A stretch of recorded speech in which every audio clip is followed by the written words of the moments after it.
Chapter 1 Owl and Boy at Dusk. The setting sun, which is slowly disappearing from the horizon, is given a faint golden yellow colour to the big house at 6 Kings Road, London. This is a classic British villa, spacious, bright and stylish. The tapestry wall is covered with creeping claws. The roof is covered with beautiful brown tiles. The grass and flower beds in the yard are neatly rested. A luxurious Bentley car is quietly stopped outside the garage. A beautiful sunset, serene and quiet. In addition to the balcony on the top floor of the villa, a dark-haired boy is looking at an owl, and the strangeness between the two is incompatible with the style of painting in front of him. Evan Mason stared at the owl in front of him, his eyes full of curiosity. Owls are not unusual birds that can be seen in ordinary residents' homes, especially on the other's claws, are holding a brown envelope made of thick parchment. Ivan has a feeling that the letter is for himself, but he wasn't sure how to get it, because the owl seemed to want to get some rewards from himself before he was willing to hand it over. "Hello there." Ivan greeted him and tried to communicate with the other person, although it made himself look a bit silly. The owl screamed softly, staring at the boy with his head, and the brown pupil was full of alert. "Don't be nervous, I am not malicious." Evan tried to make his voice look mild. He slowly extended his right hand. "Is the letter you wrote to me, I think?" When his words were not finished, he was interrupted by a loud shout from the building. "Dear, you are ready. We are leaving." Then there was the voice of someone going upstairs. "Oh, my mother, can't let her see you." Ivan suddenly woke up and refused to communicate further with the owl in front of him. His right hand slammed forward and waved, trying to drive it away. "Hey!" The offended owl hurried to hide. "Sorry, my mother is allergic to birds. She sees all kinds of birds, big and small. Terrible." Ivan waved his hand and explained in a quick tone, "You must hurry out of here." It seems that Awen's unreasonable action finally convinced the owl that the boy would not give himself something to eat. After a second, it waved its wings, flew up and slammed Evan, and threw the letter to his feet. "Oh!" Evan screamed in pain, watching the owl fly out of the balcony like a whirlwind, disappearing from his own eyes. "Don't care for the other." Before the mother came in, he lowered his head and smashed the envelope under his feet with the emerald green ink on it. He clearly wrote, "Bedroom, 3rd floor, number 6, Kings Road, Xeohuigen District, Surrey." When Mason received this letter, and the owl just now, Ivan narrowed his eyes, and these obvious and grotesque things in front of him gave him a sense of familiarity. "Ivan, we have to hurry. Your father has been waiting for us in the car." A well-dressed middle-aged woman came in and said in a slightly serious tone, "The first visit to someone else's home, late is a very tense. Rude things." "No, Mom." Ivan didn't have time to think about it. He didn't pay attention to the other party and stuffed the envelope into his trouser pocket. Their family had a small family gathering tonight, and the other was his father's business partner. To be precise, his father's construction company was preparing to purchase a large number of rigs from the other side. For Ivan, this kind of dinner, he did not have to participate, but the other party's family just had a big 9-year-old child, just happened to study at Smeaton High School. Ivan is 11 years old this year. After more than a month, he has to go to Smeaton High School. His parents feel it necessary to let their children get in touch with the future seniors. "Mom, you haven't told me, what is the name of the senior?" Along the way, Awen felt that he had to do something to divert his attention away from the letter in his trouser pocket. Before he knew the contents of the letter, he was not sure if he would tell the parents about it. Maybe this is just a bad joke from someone.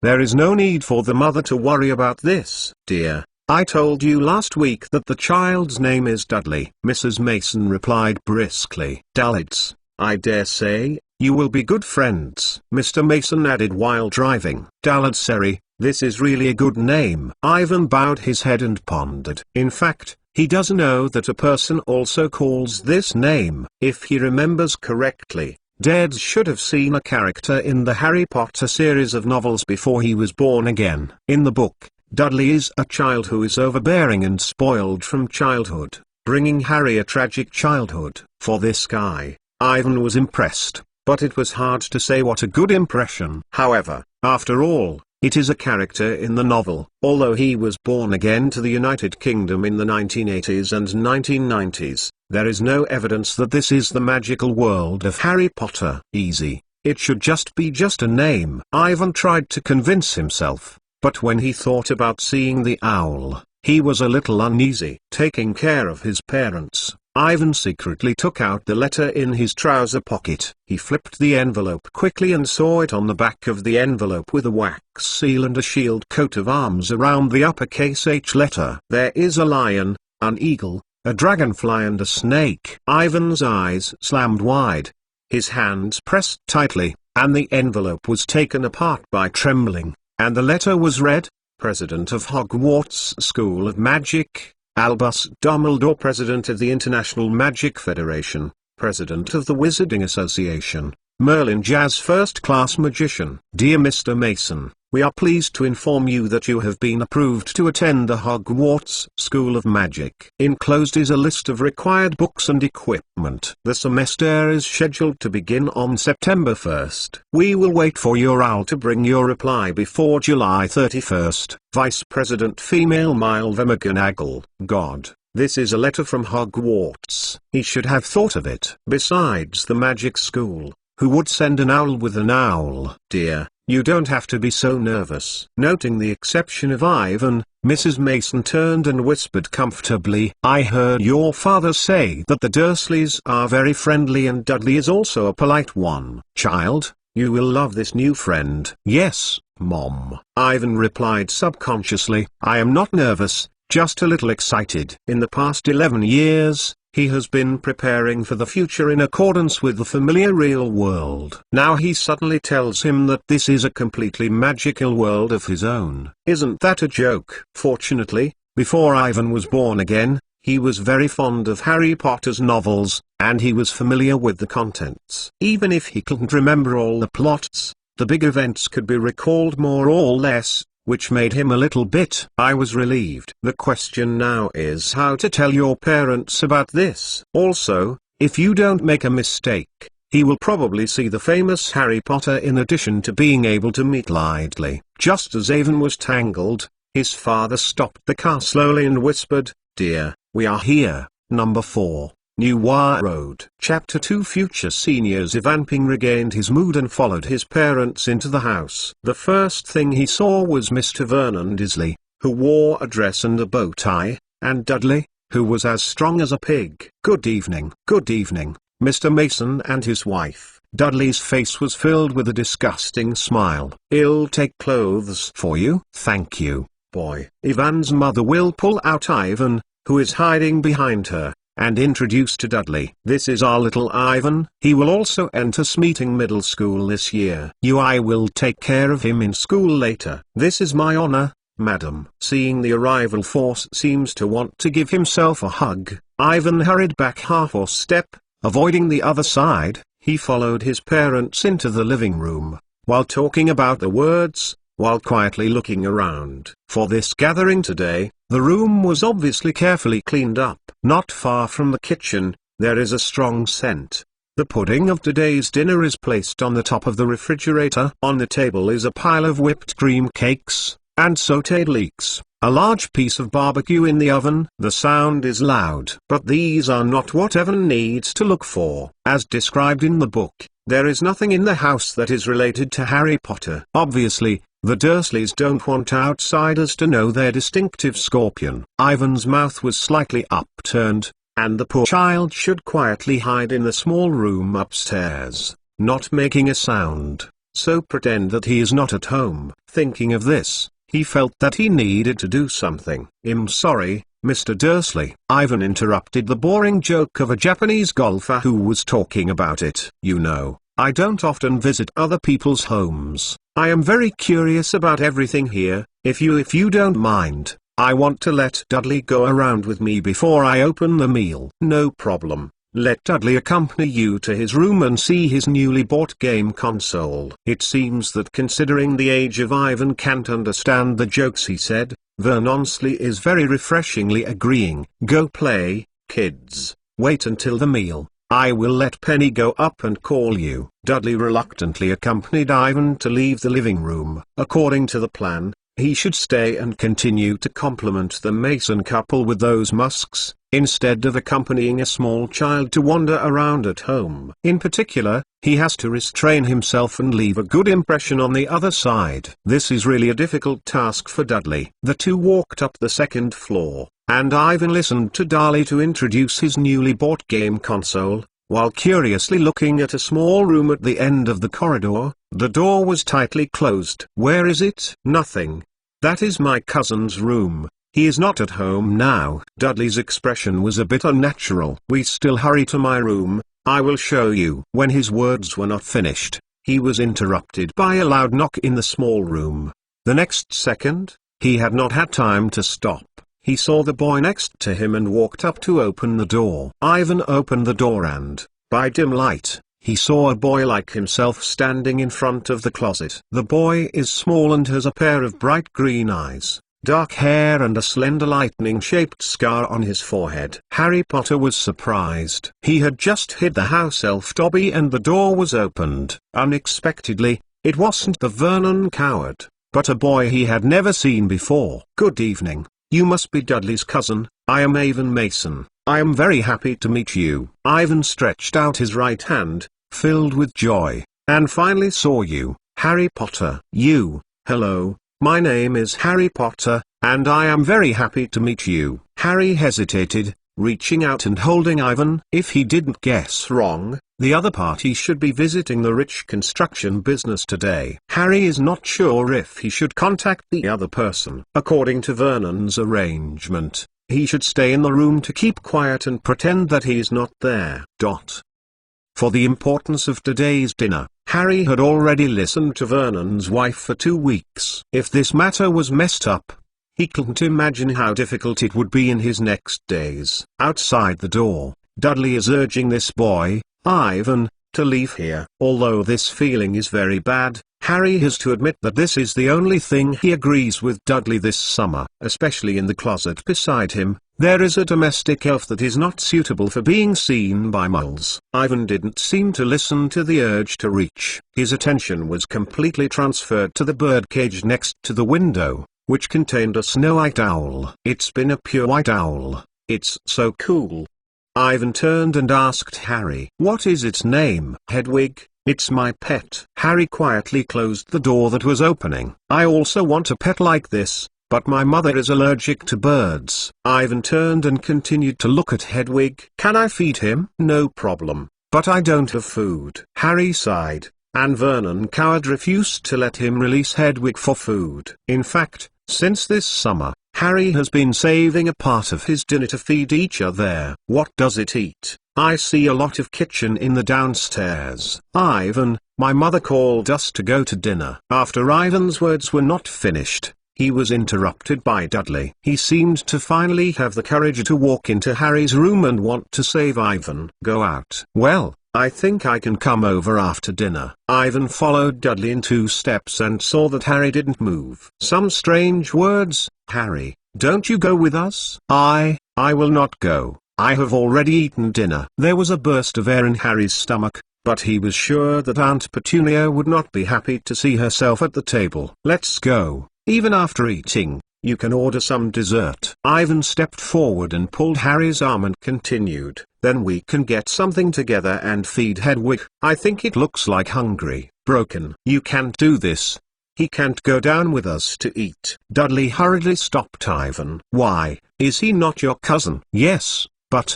Dudley tried to find words and explained to Ivan. "He is different from us. He is a freak." "Freak?" Ivan frowned, and he saw Harry beside him very excited, forgetting to keep closing the constantly opening door.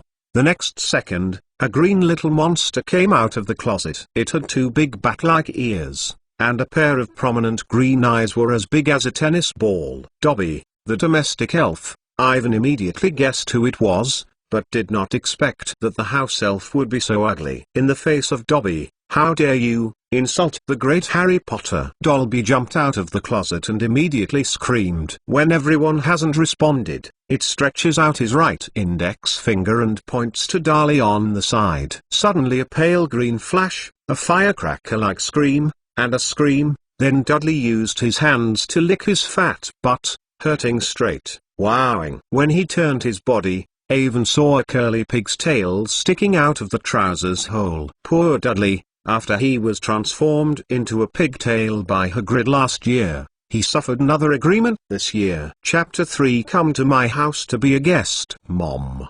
Dudley screamed and screamed as he stumbled downstairs. Dobby seems very satisfied with his masterpiece. It bowed deeply toward Harry. Harry Potter must stay here.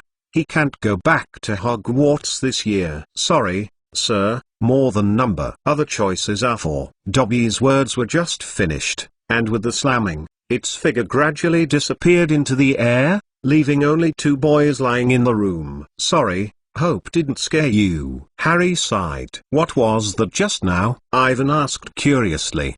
Domestic elf Dobby. Harry said with a frustrated explanation. I am finished. Dudley has been turned into a pigtail, and Vernon will kill me. But that's not what you do. I can testify for you. It's useless, they won't believe it. Harry held the wall and tried to support his body. In fact, he guessed that there was nothing wrong with it. A few seconds later, Vernon Dursley ran up and gasped, his face stunned, and his eyes flashed with demonic light, completely ignoring Ivan. Kid, I warned you. How dare you use those for Dudley? Vernon Dursley snarled at Harry. I didn't, just a lot. Harry argued weakly. Read this. He waved the letter in his hand and rudely smuggled it to Harry. Get it, read it. Looking at Harry, pale, Evan curiously scraped it up, only to read the letter. Mr. Potter, we received a report and learned that at 8:20 tonight, you used a place in your residence. Defamation spell. You know, underage wizards are not allowed to use magic outside the school. If you do such behavior, you may be expelled from the school. A decree that makes reasonable restraint on the underage wizard, 1875. The third paragraph. Also, please keep in mind that according to Section 13 of the International Wizarding Association's Secrecy Act, any magical activity that may cause the attention of non-magic members moles is a serious violation. Happy summer. Mafalda Hopk. The Ministry of Magic prohibits the abuse of the Magic Division. Harry looked up and felt his throat stunned. You didn't tell us. You can't use magic outside the school. Fernand's eyes flashed with madness in his eyes. Forget it. Throw it behind your head, I guess. He pressed Harry down like a big bulldog, and his teeth were all exposed. Oh, I have a good news to tell you, boy. I want to lock you up. You never want to go back to that school, forever. If you escape with magic, they will fire you. Mr. Dursley, you can't do this. Ivan hurriedly stopped each other. I can prove that what was just done was not done by Harry. Child, you don't understand. Vernon Dursley gasped. It seems that he did not completely lose his mind. Remember who Elvin is? I think I saw the whole process. The thing I just did was a house elf. Ivan looked up and saw everyone coming to the door of the room. His parents looked at themselves with a worried look. Mrs. Dursley, whispering in a low voice, in her arms. Dudley was screaming in her ass. There is no difference, Vernon Dursley muttered. Without paying attention to each other, Ivan went to his parents and whispered. Harry stood in the same place with pity, thinking sadly about his future destiny.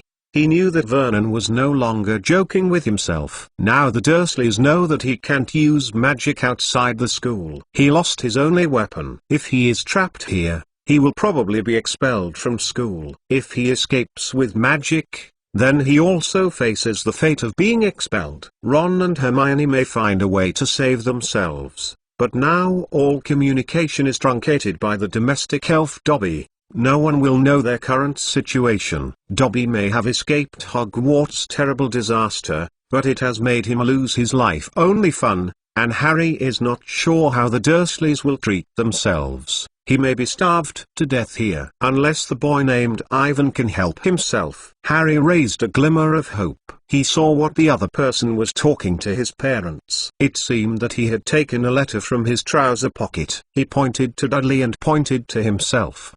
The Masons' faces were very surprised first, and then they seemed to be convinced by their sons. They and Vernon Cove and Aunt Petunia got together and whispered. The atmosphere suddenly became a bit weird. Dudley gradually stopped mourning, and the fat body worked hard to get together, so that they could say something. Harry wanted to do it, and then he saw Ivan's head back. I showed a peace of mind. Time has passed, and after a fierce debate, nearly half an hour later, the opinions of the four adults finally reached agreement. Kid, don't ask anything, go down and pack your things now, then get out of the way. Vernon Dursley's forehead was full of blue veins and snarled loudly at Harry. What? Harry wondered if he had got it wrong. Vernon's coward let himself leave the house, and Aunt Petunia, who was not far away, pouted, and there was no objection. God, if it's not certain that the Masons are moles, Harry would have thought they had given the Dursleys a powerful spell. Go. What are you doing? Ivan quietly licked Harry. What did you say just now? How do I feel something is wrong? Looking at the smile on Ivan's face, Harry asked in surprise. Nothing, if you like. I want to invite you to visit my home during the rest of the summer. Is this true? Harry's voice slammed up and then fell down. My coward and aunt will not agree. I can't go anywhere. I think they will keep me shut. Don't worry about this. You also heard your coward's words. Ivan blinked. After my dad promised Mr. Dursley a big rig hoarder, your coward and aunt will be happy to let you going to my house to stay until the end of the summer vacation. Oh, my God. Thank you, Avon. Harry didn't think that things would change so much. As long as I can leave here, I am willing to go there. But why do you want to help me? No, we are just meeting for the first time. Ha ha, this is nothing. I want to be a senior. You should not mind talking to your dear schoolmate about Hogwarts. Looking at Harry's surprised expression, Ivan shook the letter in his trouser pocket and continued, and, I want to use Hedwig. You know that I don't have my own owl to reply to the school. Ivan, you are a freshman at Hogwarts. It's awesome. Harry was happy. He never thought he would be so lucky. He feels that today is his own lucky day. First, he saw that Dudley was unlucky. He did not have to be punished. He was able to get rid of the Dursley family for more than a month. The most important point was that he actually met a new classmate. Hurry up, unless you want to stay and say goodbye to the Dursleys. Chapter 4. Go to Diagonal Lane. In this way, Harry Potter lived in Ivan's house. Compared with the Dursleys, this is like a paradise. The Masons quickly accepted the fact that their son became a wizard. It seems that this is no different. Other than that, they are also very good for Harry. Every time she eats, Mrs. Mason will do what Harry likes to eat and give him several meals. Here, he can complete his summer homework without hesitation. When he is free, he can play new video games with Ivan or tell him about Hogwarts. Harry likes this feeling very much. He can talk freely about people in the magic world. Don't worry about others staring at their scars. In fact, Ivan also likes Harry very much. For a week, he turned over each other's first grade magic textbooks, and under the introduction of Harry, he had a general impression of each class. It can be seen that Harry has a deep prejudice against the potion class and the potion teacher Professor Snape, but he has a high talent in the dark arts defense class. In addition, Ivan also listened to Harry to introduce him to Hogwarts Castle, the secret passages and ghosts, the banquet in the auditorium, the Gryffindor lounge, the four-poster bed in the dormitory, and the hunting ground guards Hagrid, his friends Ron and Hermione, and the most popular sport in the magical world, Quidditch. Ivan, you must come to Gryffindor, that is the best college in Hogwarts, and Dumbledore graduated from there. A week later, at breakfast, Harry summed up with Ivan. Road. Well, after listening to you, I also feel that Slytherin is awful, not to mention my parents are moles, they should not let me enter. Avonton gave a moment. But I am not sure. I am not able to enter Gryffindor, knowing that I will not be anything. Maybe I will be assigned to Hufflepuff. Do not worry, The level of the little wizard who just entered the school is similar. Besides Hermione, I have never seen anyone who is learning faster than you. What Harry said was the fact that after Avon heard that the fascinating class Professor Snape was used to being a difficult student in the classroom, he spent a week, almost all of the magic potions and potions back. This is simply unbelievable. This book is the OWLS General Wizard level exam.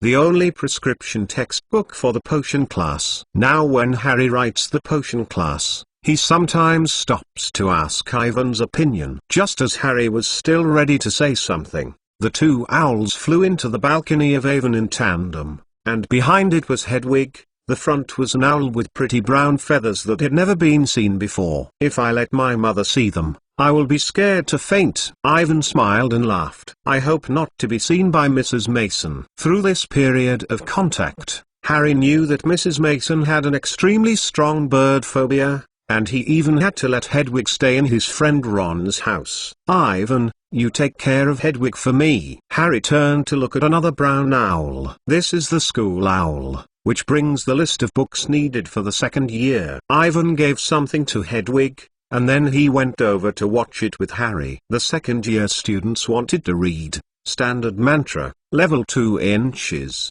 Miranda Gossak's Decision with the Female Ghost, Jide Rollohart's Traveling with Ghouls, Jidero Lohart's Holidays with Mother-in-Law, Jidero Lohart's Walking with the Giants, by Jidero Lohart Traveling with the Vampires, Jidero Lockhart, Wandering with the Werewolf, Jidero Lockhart, The Year with the Tibetan Snowman. These are the textbooks needed for the Dark Arts Defense class, as required on the first grade textbook list. I dare say that the new teacher must be the admirer of Lockhart. I hope it's a reliable guy. These books look like novels, not magic textbooks. Harry remembered Chilo, and the adventure of last year. The guy put Voldemort behind his head. Fortunately he finally stopped his plot. It is said that the Dark Magic Defense class was cursed by Voldemort, and no one can persist for a year. Think of something happy. See what the letter from Hedwig said. It's a letter from Ron. Harry's face finally showed a smile. He and Hermione will go to Diagonal Lane next Wednesday to buy textbooks and ask if we want to go together that day. I don't have any opinions. Ivan couldn't wait, wanted to go to Diagonal Lane to see, and saw that Harry was a little swallowed. Some strange. What did he say in his letter? Ron asked me if I wanted to live in his house for a while. Harry was a little embarrassed, apparently worried about the feelings of the Irving family. The letter also said, if you are willing to go. Really, this is really great. I have long wanted to go to a wizard's house to see it. Ivan waved. Don't worry about my mother. I will convince her. Time flies until next Wednesday. Harry and Avon wake up early by Mrs. Mason. The two packed up their luggage, and after having had breakfast in a hurry, Mr. Mason drove them to the Leaky Cauldron. It's here, said Harry, pointing to a dirty, narrow bar. This is the entrance to the Diagonal Bar, Diagonal Lane. I never thought that there would be such a place in this city. It was like a building from the last century. Mrs. Mason sighed, and as Harry pointed out, she seemed to notice that she was caught in a family. A small bar in the middle of a big bookstore and a record store. Mom, the Kettle Bar is a very famous place. It has been protected and cursed by moles. It can't be marked on the map. If the mole doesn't know the address, it can't be seen.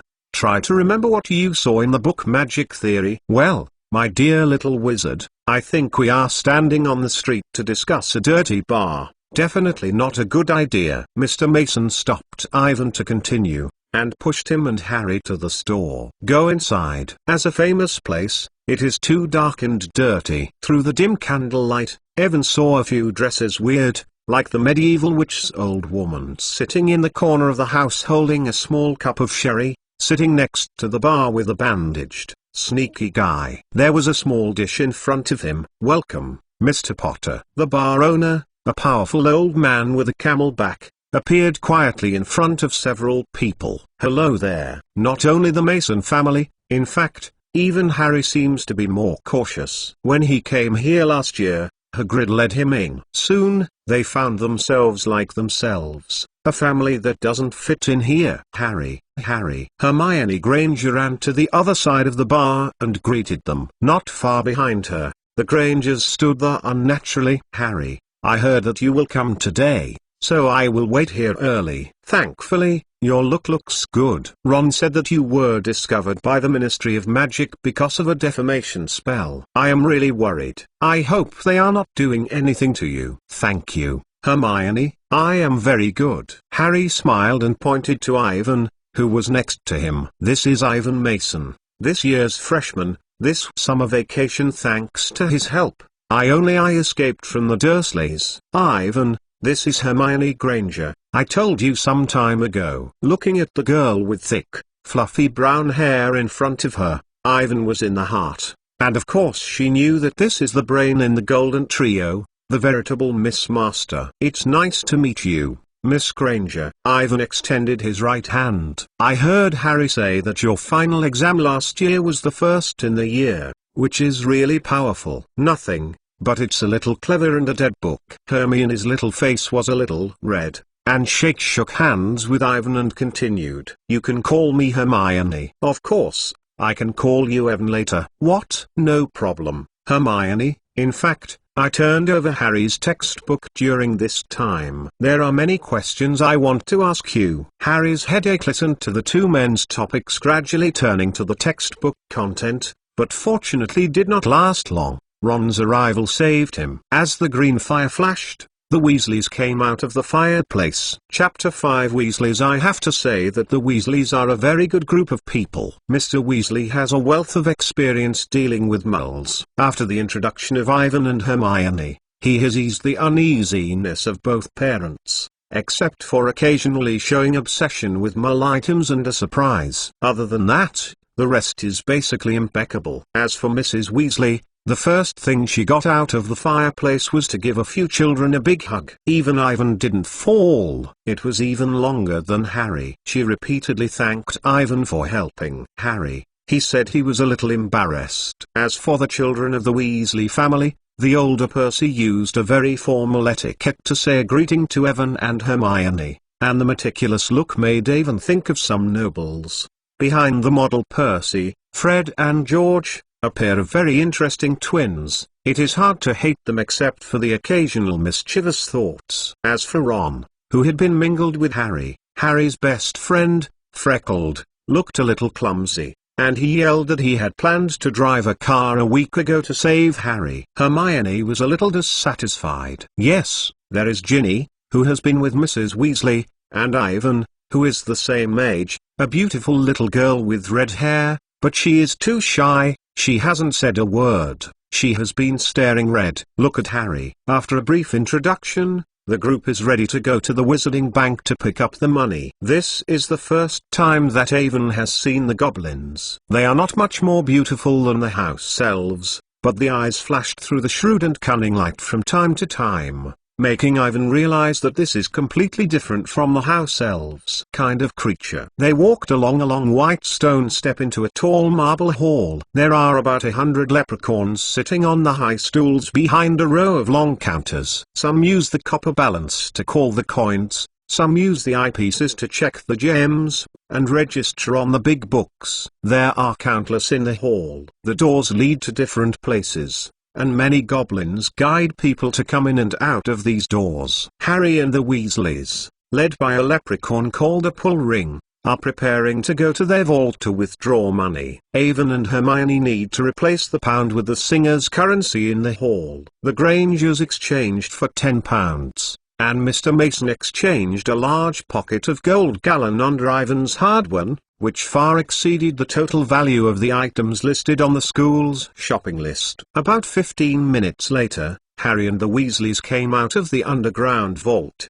The group broke up on the marble steps outside the Gringotts. Percy was clamoring to buy a new quill. Fred and George saw their friend Lee Jordan at Hogwarts School. As for Mr. Weasley, He insisted on bringing the Mason and Grangers to the Cauldron Bar for a drink. Ivan looked at Harry. He seemed to have something to say to Ron and Hermione alone. After thinking about it, Ivan decided to go with Mrs. Weasley and Ginny to buy school robe and wand. After an hour, I gathered at the Ritz bookstore and bought textbooks for you, Mrs. Weasley confessed, leaving Ginny and Ivan to leave. And, don't go down the alley, she shouted at the back of the twin brothers. Mrs. Weasley, where should we go to buy a wand? You know that I am coming to Diagonal Lane for the first time. Ivan was a little crooked. Dear, we are going to Ollivander. You and Ginny need a new wand. Mrs. Weasley turned and looked at Ivan, revealing a smile. But we have to hurry and return. There are so many things to buy.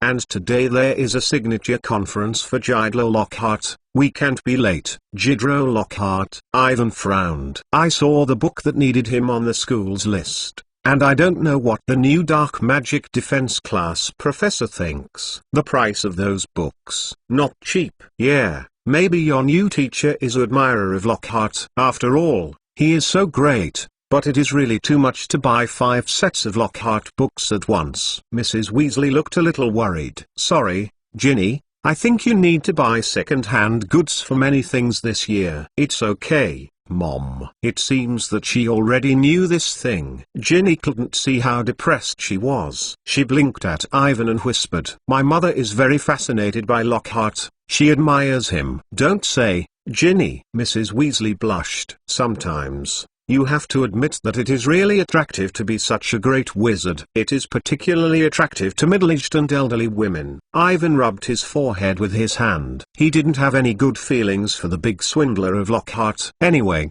he would be dismantled sooner or later. He didn't want to continue talking on this topic. In fact, what surprised him even more was Ginny. This little girl is not as shy as she was when she first saw it. As soon as Harry was not in sight, she immediately returned to normal, a very talkative, energetic little girl. Along the way, she told Ivan a lot of things in her own home. It can be seen that, unlike Ron, Ginny does not care about the use of second-hand items that her brothers have fallen down. Except one. It is to use second-hand school uniforms, which makes her very depressed. The three chatted and went to a small, broken shop. The gold sign on the door has been peeled off, and the above reads, Ollivander. A fine wand was made from 382 BC. In the dusty window, a wand was placed on the faded purple cushion. When they entered the store, there was a ringing jingle in the back of the store. Alvin looked around and the shop was very small. There was nothing but a bench in front of the counter. Not far away, there are thousands of narrow cartons that almost code to the ceiling. There are all kinds of wands inside. I don't know why. Ivan suddenly feels a hair in his heart. The dust and silence here seem to make people feel the mysterious magic. Mrs. Weasley led them to sit on the bench and waited for a while. A soft voice came out of the store. Chapter 6 Ivan's Wand. Good morning. An old man with a very shallow pupil was standing in front of them. It's nice to meet you, Miss Maury Whit. It's so happy, 12 inches long, cherry wood, stronger. That is a magic wand. Yes, Mr. Ollivander, I really like this wand. Mrs. Weasley hurriedly stood up and said hello. This kid is Avon Mason. This is my daughter, Ginny Weasley. They are all this year. Hogwarts, a new wand, needs to buy a new wand. Of course. Ollivander's gaze turned to Ginny and Avon. The wizard needs a wand to cast magic, but remember that the wand is choosing a wizard. Ivan swallowed, not sure how to answer each other. Well, let me have a look. Olivier did not stop. He took a long tape measure with a silver scale from his arms and came to Ginny. Miss Priority, Miss Weasley, which hand do you use the wand? Right hand. Ginny whispered. Please lift your arms. Olivier measured the size for Ginny, first from the shoulder to the fingertips, then from the wrist to the elbow, shoulder to the floor, knees to the armpit, and finally the head circumference. As he measured, he explained to Ginny and Ivan, every Ollivander wand has super magical material, which is the essence of it. We usually use unicorn hair, the phoenix tail feathers and the dragon's nerves. Each of the Ollivander wands is unique because there are no two identical unicorns, dragons or phoenixes. Of course, if you use a wand that should belong to other wizards, there will never be such a good effect. Please keep this in mind, it is the wand who chooses the wizard. When he finished the sentence, he disappeared between the dense shelves. Ivan had not had time to relax, and he saw him coming out with a box. There is no doubt that the Weasleys are very popular with unicorns, and there is no doubt about this. Ollivander whispered, "Come this one, 14 inches, ebony, unicorn mow, a bit bent." Ginny had just held it in her hand and was taken back by him. "No, I think it should be this one, made of willow and unicorn hair, 8 inches and a half long, very strong." Ginny had just picked it up, and a red light emerged from the tip of the wand she was holding. It was like a fireworks, like a star, and the beating spot was cast on the wall. The extraordinary combination is very suitable for manipulating the curse. Your curse class will definitely take good results. Then, Oliphant turned to look at Ivan, whispered, "Mr. Mason, I think this round, it's your turn." Like Ginny, Evan is also accustomed to using his right hand to use the wand. It is also the first size measurement, but his selection process is not as simple as Ginny. Ivan tried one after another, just holding it in his hand, and was taken over by Oliphant, which made him look a little stupid. Like last year's Mr. Porter, a discerning customer, but it doesn't matter, here is always the best, the most perfect, the best for you. Oliver looked very happy. "Let me think about it. I think, oh, there, 14.5 inches, the vinewood. The core of the rod is the night-tail feather. This is the last wand made by my grandfather. He was a very famous wand master at the time." Ivan just received the hand, a heat flow from the fingers, the tip of the wand issued a white glow, like the ripples in the water, a circle of outward spread. "Wonderful. Very wonderful." Oliver's voice became softer and softer. "I don't really like to use the tail feathers of the nightingale, but don't say, Mr. Mason, you are really a wonderful combination with this wand." "Sorry, sir," Awin whispered when there were only 2 of them left in the room. "Where did you make you feel wonderful?" Ivan is really curious. The inner core of this wand in his hand is the tail feather of the nightingale, which is different from other wands made by Olivier. As everyone knows, the nightingale is considered a symbol of bad luck. Olivier stared at Erwin with a milky pupil. "This is a very strange substance, and only a wizard who can control death can control it." Oliphant's voice seemed to float down from the sky. Hearing his explanation, Ivan had the urge to throw his wand in his hand. He was surprised, dead, and unlucky. He didn't want to enter school. He was considered by others to be the successor of the Dark Lord. "Mr. Mason, the magic power you just sent has a strong positive energy. This is the opposite of the energy of the night-tail feathers, so I will say it is very wonderful." Ollivander is close to Ivan's face. Low voice, it's like a whisper. "Remember, it's the wand who chooses the wizard, Mr. Mason. There is no doubt that you will achieve extraordinary achievements in the future." Ivan is a creepy, feeling that all the secrets are seen through. He can be sure that he will not like this Mr. Oliver. After leaving the wand shop, he was relieved. Next, Mrs. Weasley led Ivan and Ginny to the Lady Mojin robes store, but compared with just now, Ginny was very low because she wanted to choose a uniform from the old robes. Ivan found this to be too cruel, especially when he asked Mrs. Morgan to measure the size of him. While looking at Ginny's sad face not far away, he felt like a sinner. "Mrs. Weasley, thank you for inviting me to your home. Dear Ivan, you don't have to be so polite, you and Harry are good kids. I and Arthur are very welcome to come to our house." Mrs. Weasley came over and licked Ivan's hair and looked happy. "Thank you. I want to send you a gift." "Thank you," Ivan said a little awkwardly. "If you don't mind, I want to send a new robes to Ginny." "No, child, this is too expensive." Mrs. Weasley was horrified, and Ginny, standing aside, looked forward to her head. "For me, this is not a big deal." It seems to be that Mrs. Weasley wants to refuse and does not give the other party a reaction time. Ivan continued quickly and said, "You can treat it as N's Christmas gift. After all, we are already friends." After more than 10 minutes, Ivan insisted on persuading Ginny's gaze, and standing on the side of Mrs. Morgan's agreement to give a very good discount price and so on. Mrs. Weasley finally promised to accept the gift. In the next second,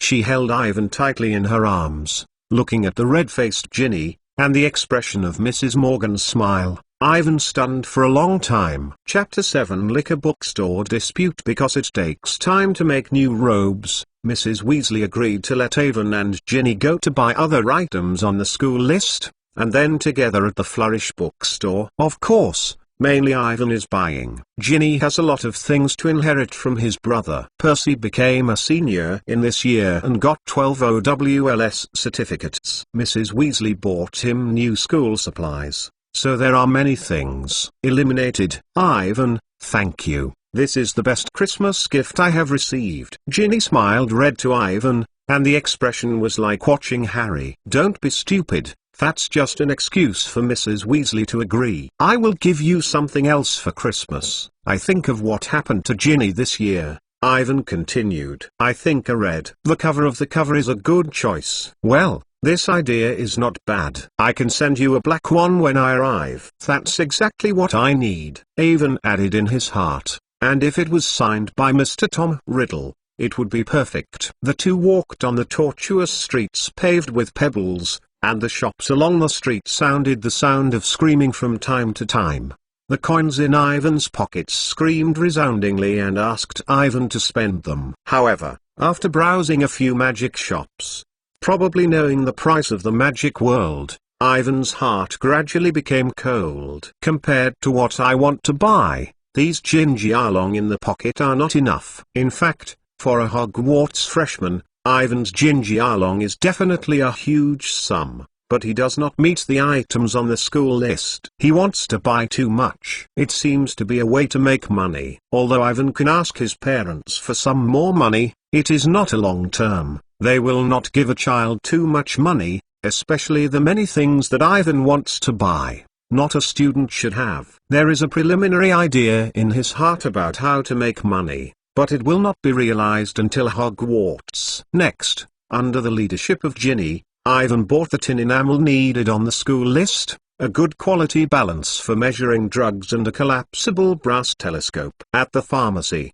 the two bought standard medicinal herbs, which were used in the first-year potions class. In addition to this, there are also feather pens, inks, and parchment papers for recording. Passing through a magical creature shop, neither of them went in. Ivan thought about it. He is not ready to buy pets at the moment, because his mother is allergic to birds, except for owls. Other pets don't have any help for the wizard. It is too much trouble to take care of them. However, he almost collected a mail order list for each store on Diagonal Lane. When preparing for the advanced year, you may need to purchase additional materials from here. Ivan is very clear about how many troubles he will encounter in the next few years.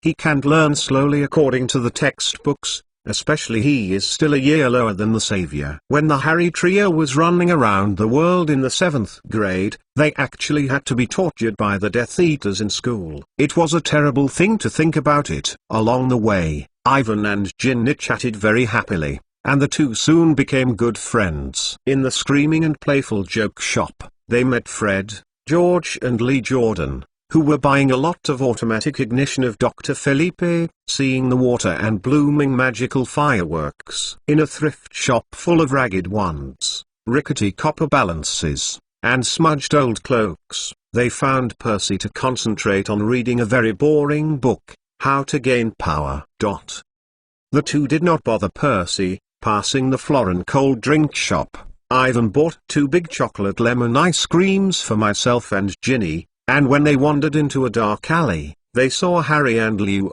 and Hermione ran out of the alley in the pale lane. Behind them, he was guarded by Hagrid in a burly hunting ground. He was yelling at 3 people. I'm tumbling in the alley. Don't you know, it's not a good place, Harry. Don't let people see you. There. You went to the alley. My mother won't let us go there. Ginny looked worried and scraped it. Go away, Ginny. Ron waved his hand and looked impatient. Wait, Ron. Harry looked at Ivan and hesitated and explained. We saw Draco Malfoy. He and his father went to the Bookstore, which was a specialty sale shop for black magic items. Harry. Ron raised his voice. Obviously, he didn't want his little sister to know about these things. Oh, what did you find? I ignored Ron's overreaction, and Evan asked curiously. Nothing. We looked at the outside window for a long time until they left, and they didn't see anything they bought. Hermione turned and looked at Hagrid. Hag, we are tracking Malfoy. You what to do in the alley? I'm looking for a medicine to drive the carnivorous mite. They are ruining the school's cabbage. Hagrid looked at Ivan, screaming, you should be the one that Harry told me. When Mason, fortunately you helped him to leave the house. Those awful moles. If I knew. Hagrid's words were not finished yet, and Mrs. Weasley hurriedly came over with her new robes. Behind her, Mr. Weasley, and the parents of Avon and Hermione. Then she knew that Harry had gone to the alley. Flip the alley. Thanks to you who found him, Hagrid. Oh, my go. Hagrid was a little embarrassed. His hand was being held tightly by Mrs. Weasley. Children, Hogwarts see. After Hagrid disappeared from the street, Mrs. Weasley turned and reprimanded 3 people. On the contrary, Mr. Weasley was very interested in what Harry said. Obviously, he is going to sell things. He is afraid, Mr. Weasley said with seriousness and satisfaction. Oh, I really want to capture the evidence of Lucius Malfoy. Be careful, Arthur, said Mrs. Weasley, who said, the family can't be irritated.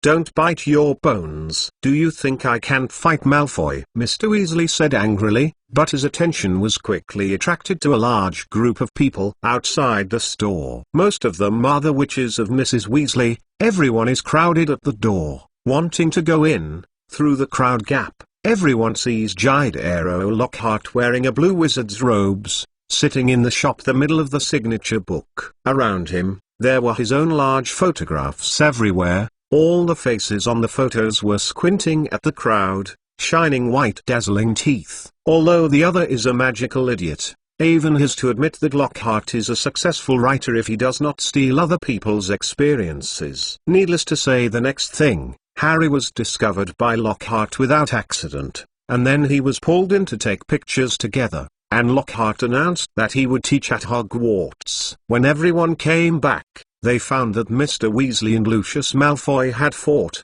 and that Lockhart stood aside and was so excited that the two were separated by the sudden emergence of Hagrid. Little girl, holding your book, this is the best thing your father can give you. Lucius Malfoy broke free of Hagrid's arm and waved to Draco, rushing out of the store. You shouldn't care about him, Arthur. Hagrid reached out and wiped out the ropes for Mr. Weasley, and almost lifted him up. This guy is so bad. They are all family, everyone knows. Ma, the words of the Fu family are not worth listening to. The blood on them is bad. That's the way it is. Everyone's attention is focused on Mr. Weasley, and Ivan has been observing Ginny's twisted defamation guide, which is stuffed back. If nothing else, it should be mixed. This black diary. After Lucius Malfoy left, the staff at the Ritz bookstore seemed to want to stop them. But after seeing Hagrid's extraordinary figure and the very impressive Order of Avon, he would soon fight is left behind. Ivan, what are you doing?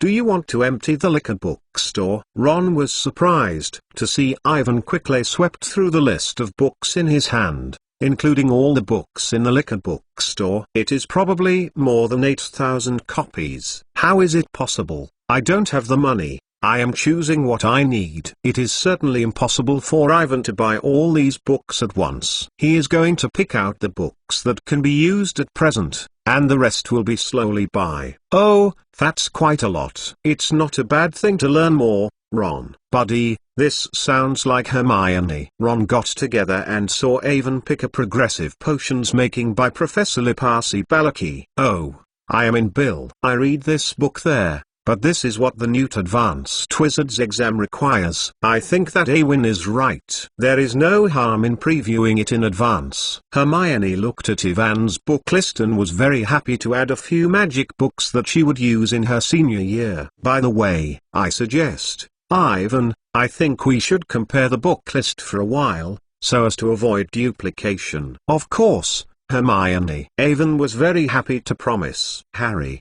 Both of them are crazy, right, Ron? Harry hesitated, taking a Curse and Anti-Curse by Professor Wendick. This is what he wanted to buy last year. Hagrid didn't let him buy it. However, it is really necessary to learn more, especially when dealing with Malfoy, isn't it? Chapter 8 Living in a shack. Taking into account the convenience of carrying, Ivan did not buy too much, but he placed a lot of orders, until all the gingy in his pocket was spent. These things will be batched by the owl when the school starts. Sent to Hogwarts. When they returned to the fireplace at the Leaky Cauldron, it was close to the evening. After saying goodbye to his parents, Ivan and Harry and the Weasley family used the flying powder to return to their homes.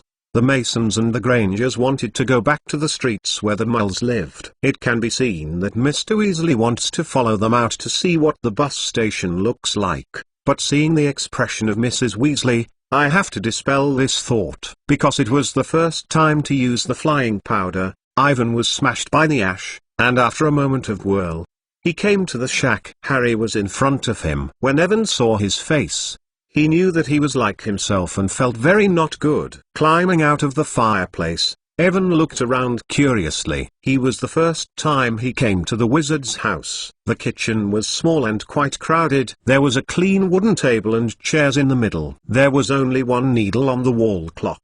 No number, no clock face. It says tea cooking, feeding chicken, you are late. Next to the mantelpiece is a large mirror. Ivan just swayed in front of it, and the mirror suddenly shouted, "Put the shirt in the waistband. Lick it." Above the mirror is a bookshelf with 3 layers of books, including Make Magic for Your Cheese, Magic of Toast, Make a Table Feast, etc., all of which are magic books for housework. Not far away, next to the pool, there is an old radio. Well, kids, go back to your room and put the new things in place. Mrs. Weasley came out of the fireplace and watched Fred and George continue, especially the two of you. In me. When preparing dinner, don't come over and mess. No, Mom, said Fred. We will be quiet in our own room. No sound, just like a house elf, George said. The twins ran out of the kitchen with a smile, and behind them,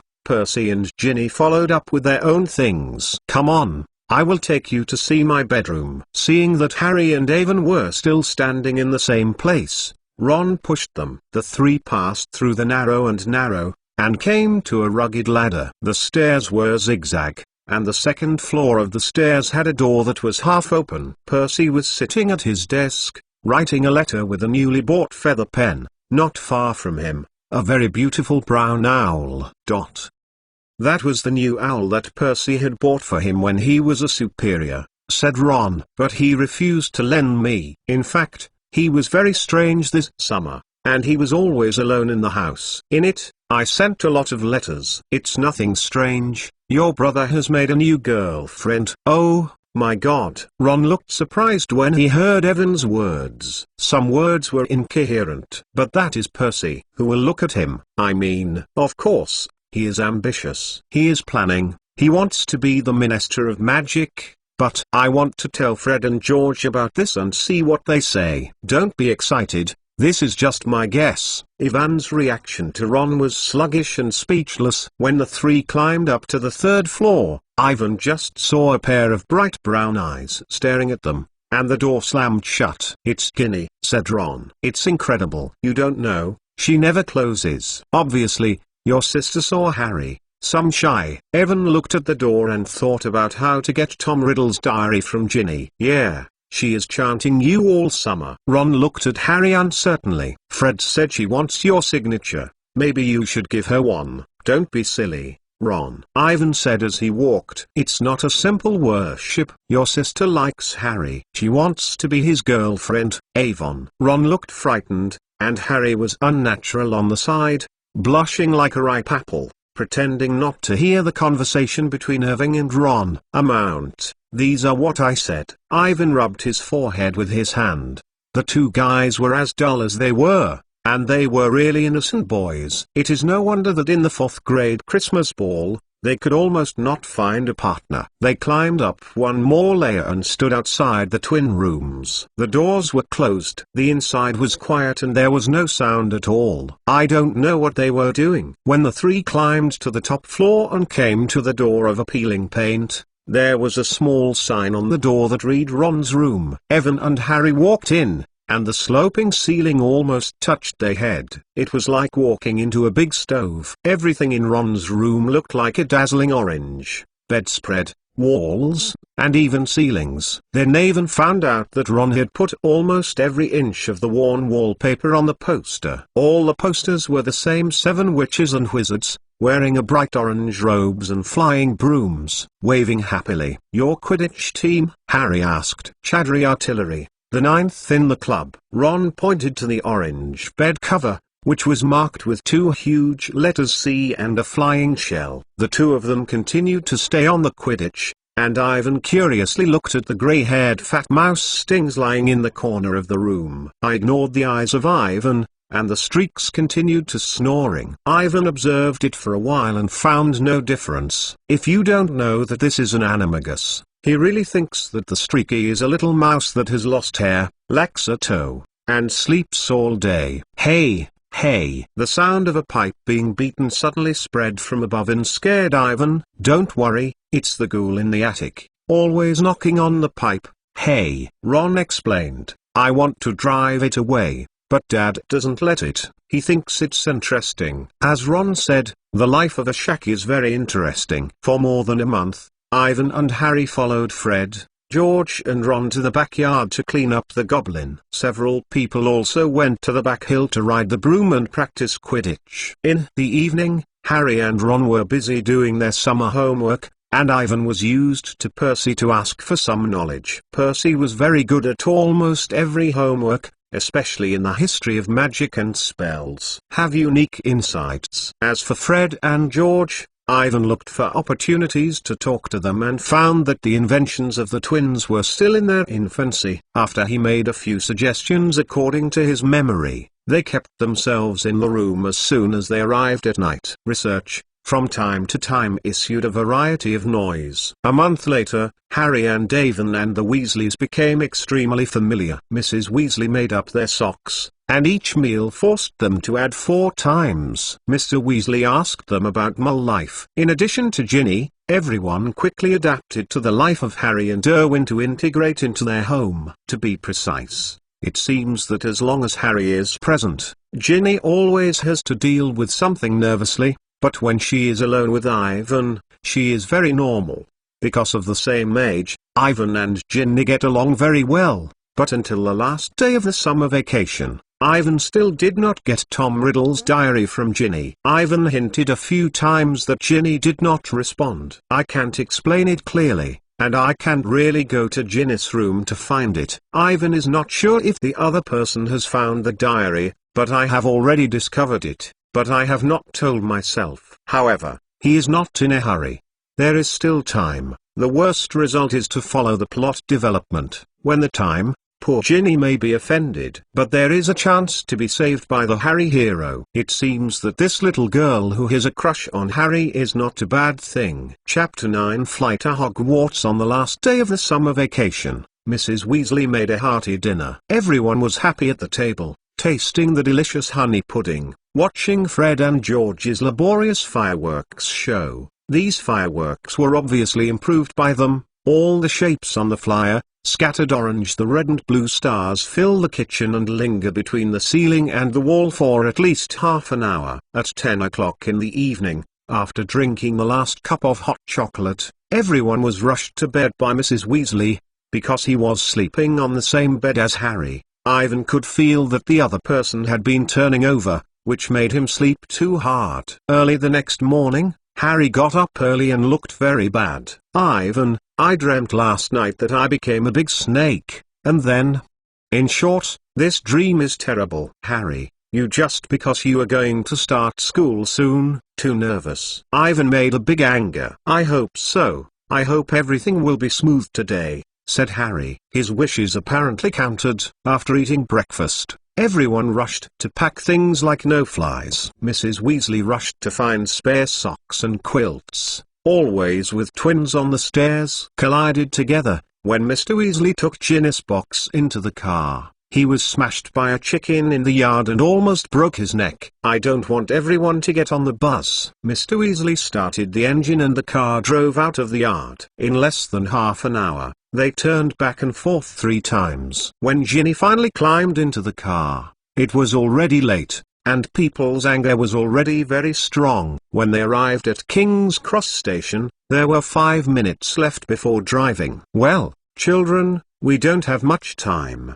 Go through this wall as soon as possible. Be careful not to be noticed by moles. Mrs. Weasley looked at the wall clock nervously and ordered, "Percy first one." After Percy entered the 9 3/4 platform, Mr. Weasley took the baggage and followed by Fred and George. "I am taking Ginny, and the 3 of you are keeping up." Mrs. Weasley finished talking to Avon, Harry, and Ron, grabbing Ginny's hand and heading for it, and disappeared in a blink of an eye. "Let's go together, it's only a minute," said Ron. "Okay, what should we do?" Ivan was hesitant. He had intended to follow Percy's second past. Who knows that because of the baggage car, it took a slow shot, arranged by Mrs. Weasley and Harry. Ron together. "If you remember correctly, this wall should have been blocked by Dobby." "Avon, you follow me. Don't be nervous, as I told you before. The platform is behind this wall," Harry explained. "If you are afraid, you can trotting for a while." In fact, he and Ron did exactly that. When they were a few feet away from the wall, they ran up and slammed into the wall with great confidence. Evan hurriedly closed his eyes and couldn't bear to see the 2 people's unlucky appearance. They hit the wall at their speed and looked very painful. The next second, no accident, the 2 cars hit the wall and bounced back. Ron's box slammed into the ground, and Harry was knocked down. Hedwig's cage bounced on the shiny floor and rolled to the side. Hedwig screamed angrily. Many people surrounded them and shouted next to a guard, "What are you doing? The car is off the hand." Harry gasped and said, grabbing the ribs and getting up. Ivan ran over and picked up Hedwig, who was still yelling there, making many onlookers say they were cruel to animals. "Why can't we go?" Harry whispered to Ron. "I don't know." Ron walked over and pushed the wall quietly. "This has never happened before. We have to catch up with the train. I don't understand why the channel is sealed." Harry looked up at the big clock, and he carefully pushed the car to the wall, giving him all the strength and pushing the wall. "This wall has been impaired by people. It is similar to obstacles, but it is more advanced. It is obviously someone who deliberately did this." Ivan followed up and checked, with their 3 current magic levels still not cracked. "Who is so bored, just to keep us from catching the train?" "I guess it's Malfoy," Ron said dumbly. "Well, the train is open. If Mum and Dad can't come over and pick us up, do you both have mole money?" "The Dursleys didn't give me pocket money for 6 years." Harry laughed. "I didn't. I changed all the money to Gingy Arlong and spent it in Diagon Lane." Ivan took a pocket and knew that he should stay a little better. "Well, I don't know how long it will take my parents to come back to us. What do we do now?" Ron looked nervously around, and as Hedwig kept screaming, many people were watching them. "I think we should use Hedwig to write a letter to the school explaining why we are late," Ivan suggested. "Ivan is right, but before that, we should go back to the car first." Harry tried to calm Hedwig, so that it would be quiet. "It's too eye-catching." "Harry." Ron's eyes lit up and cried. "Car. You know, that car was modified by my dad. We can fly to Hogwarts." "Ron, this is not a good idea. We can't use magic outside the school." Ivan hurriedly shook his head, trying to persuade the other party to dispel the thought. "Come on, Avon." Ron's eyes flashed brightly. "We are trapped, right? We must go back to school, aren't we?" In a really urgent situation, the little wizard can also use magic. The 19th paragraph of the restriction ordinance or the first paragraph has provisions. "Would you open?" Hearing Ron's explanation, Harry suddenly turned from panic to excitement. "No problem. I see Fred and George have played many times," Ron said, turning the car toward the exit. "Come on, if you catch up, we can keep up with the Hogwarts Express train." "Especially you, Ivan," You have to be a branch this year. This is the most important thing for the new wizards. We can't be late. Yeah, Avon, Harry agreed. If you don't catch up with the branch ceremony, it's scary to think about it. It's a really terrible thing to sit in a flying car and go to school. Looking at the excited expression of the two men, Ivan was unable to follow. After Harry and Ron made up their minds, he found that he had no other way but to choose to cooperate. At this moment, Ivan missed Hermione very much. If she was here, she would be able to stop these two people. Ivan does not have this ability, especially in the depths of his heart. He also wants to see the car that will fly, but he will not be happy when he thinks about the result of this incident. They will be seen by muggles, and Mr. Weasley may lose his job. And for a freshman who has just entered school, Irving is not sure what effect this unique approach will have. Guys, I think we should. Ivan is making the final effort. Avon, hurry up. Ron didn't wait for him to finish, and started the car with his wand. Harry, look at anyone who is paying attention to us. No, no one on this street. Harry stretched out his arm and slammed Ivan, who was standing outside the car. The next second, Ron pressed a small silver button on the dashboard. Their car disappeared and the three of them disappeared. Evan felt the seat vibrate. He could hear the sound of the engine, and then he found himself floating on the dirty street full of cars. Get off! Ron yelled. The ground and dirty buildings on both sides sank and could not be seen for a while. The car is getting higher and higher. After a few seconds, the entire London city is underneath them, with smog and slight gleam. Chapter 10 Professor Snape. If you want Evan to use 2 words to evaluate the trip, it is bad. Especially when they were about to arrive at Hogwarts, the car was obviously exhausted, and after a slap in the air, it fell to the beating willow beside the school's forbidden forest, making this bad trip worse. Downright, the crazy branches slammed over and watched for the risk of being photographed as a meat sauce. Evan closed his eyes in fear, and he could hear Ron and Harry screaming. The car was severely distorted, and the scattered glass fragments cut the boy's cheeks. Ivan wanted to pull out his wand, but without success. The car swayed violently, and he and Harry slammed together. Outside, a branch with a siege is so madly slamming the roof, and the roof seems to be sunken. Run! Ron yelled, pushing his strength to push the door open, and then he was beaten back by another tree branch. We are finished. The roof collapsed and it was the last time. Just when the 3 people were desperate, the car engine suddenly relaunched and took them out of the beating. Ivan had not had time to breathe a sigh of relief, and was thrown out of the car. Next to him was Harry, Ron and 3 people's luggage. Then he saw the car heading into the darkness without returning, and the taillights were still shining in anger. Can you believe that there is such a bad luck? So many trees, we are hitting the tree that will hit people. Ron bitterly, leaning over and picking up the mouse streaks, his wand breaking when landing. Only a few pieces of wood chips are connected. He looked back at the old tree, and it was still threatening to wave its branches. Come on, said Harry tiredly. We'd better go to school, and Ivan will have to go to the branch. It's just time. The victory was not achieved as originally imagined. The 3 boys were stiff and cold and painful. They grabbed the broken box and began to drag on the grass and walked toward the 2 coffin gates. Look! The banquet has begun. Ron pointed to a bright window in the distant auditorium. Hey! Let's hurry up. I saw Professor Mcgonagall take the hat out and go straight.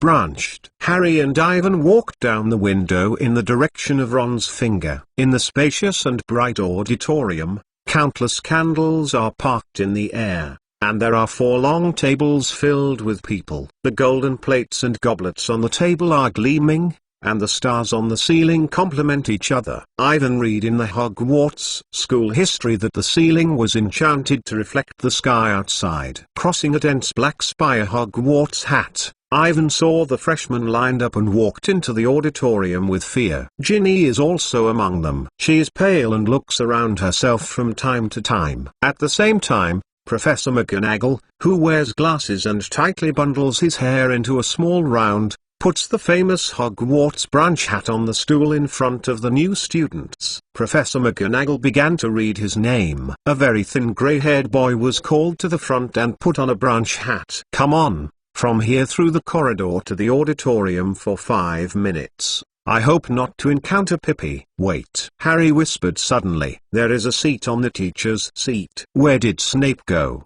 "Who knows, maybe he is sick," Ron said hopefully. "Maybe he is gone," Harry said excitedly, "because he didn't become a defense against the dark arts teacher. Maybe he was fired." Ron followed, excited. "You think everyone hates him?" "Maybe he is standing outside the gate, waiting to hear us explain to him why there is no train to take the school." Ivan sighed heavily. He saw a dark-skinned, grey-skinned, eagle-hooked, black-haired man with long hair on his shoulders, standing on the steps outside the castle gate, watching them coldly. The smile on Snape's face told Ivan that the situation of the three of them was very bad. "Ah, look at who I met, the famous Harry Potter, and his two good partners." With a slight, low snoring, Ivan saw Professor Snape with a disgusted look. "Sweeping yourself, you must be convinced that the school train is not enough. You want to play a thrill, are you?" "Sir,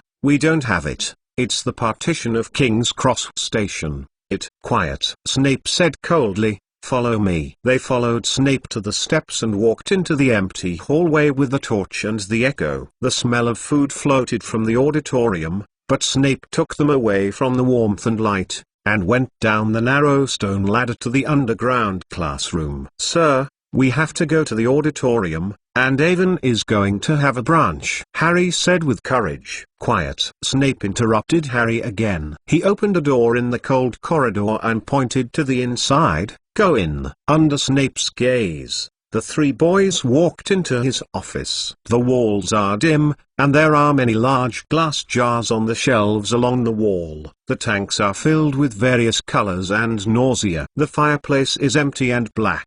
Snape closed the door and turned to look at the three of them. Just as the snake was observing his prey, he asked coldly for a long time, "What have you done to the car?" "What?" Ron was stunned. He didn't know why Snape knew the car. Can he see through other people's minds? "Weasley, although I have an empty brain, I have never had any illusions." Snape unveiled a Day of the Prophet Japan. "But obviously, you have been seen." He showed them the title of the newspaper, "The Ford Anglia Car Would Fly," and the mole was shocked. Snape's face showed a sneer and screamed, "The two moles in London are convinced that they saw an old car flying over the post office building."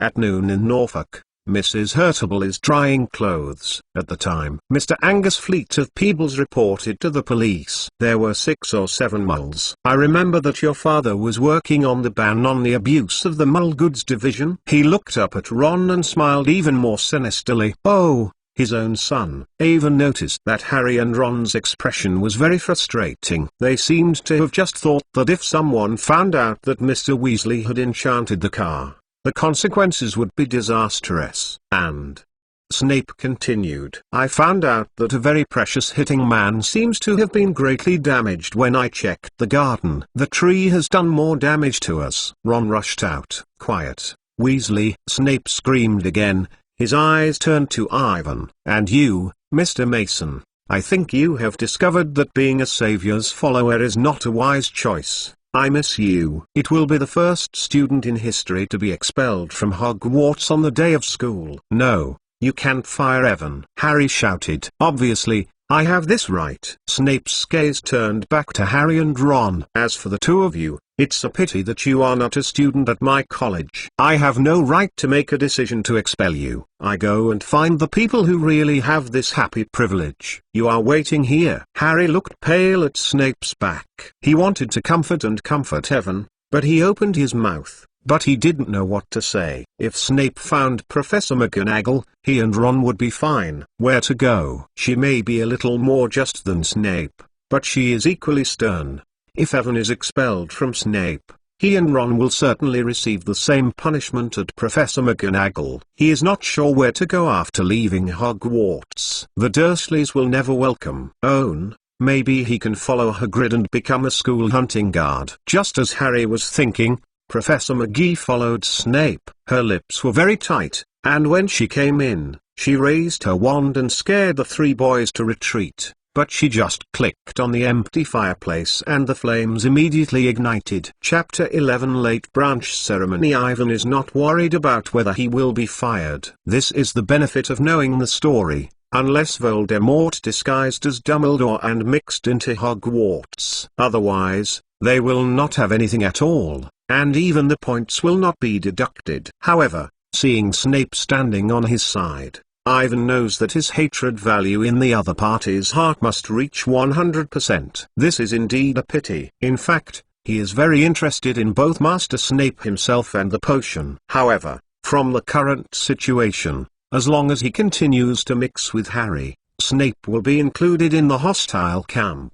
Just as Ivan thought about how to make a good relationship with Snape, Professor Dumbledore came in. Ivan immediately looked curiously at the greatest white wizard in the world, the head of Hogwarts, an old man with flowing silvery white hair and a beard. I have to admit that Dumbledore's temperament is very prominent. However, his expression at this time was extremely serious.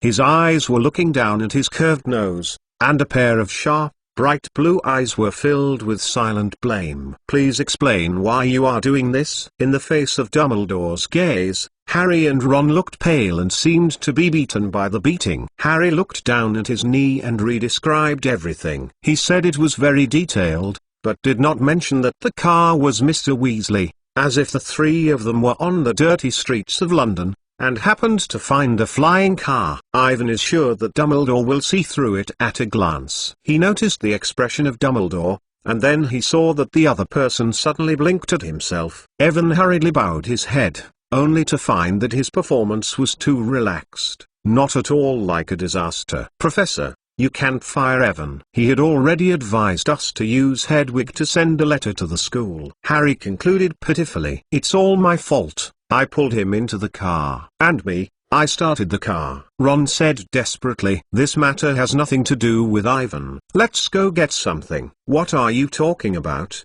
Weasley? Professor McGonagall shouted. We were fired, aren't we? Said Ron. Not today, Mr. Weasley, said Dumbledore. But I must let you feel the seriousness of your actions. I will write to your family tonight. I must also warn you, if there is such a behavior, I can only fire you. Snape's expression was like hearing that Christmas was cancelled.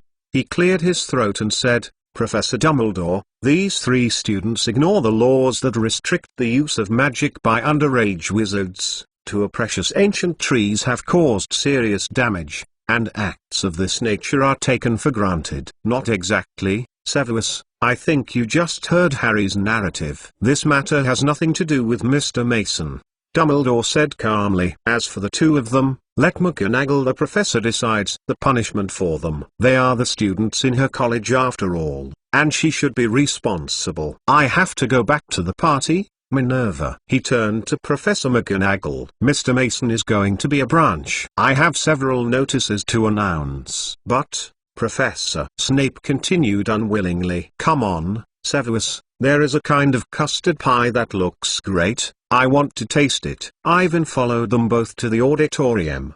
Dumbledore went up and said a few words. In the original noisy hall, suddenly it became very quiet. Everyone stopped the action at hand and turned their eyes to Ivan, who stood under the teacher's seat, and looked at his neck, hoping to see his appearance. Ivan swallowed, and the palms were all sweaty. This feeling of being looked at by everyone is very bad, as if he has become a cherished animal, surrounded by people in the zoo.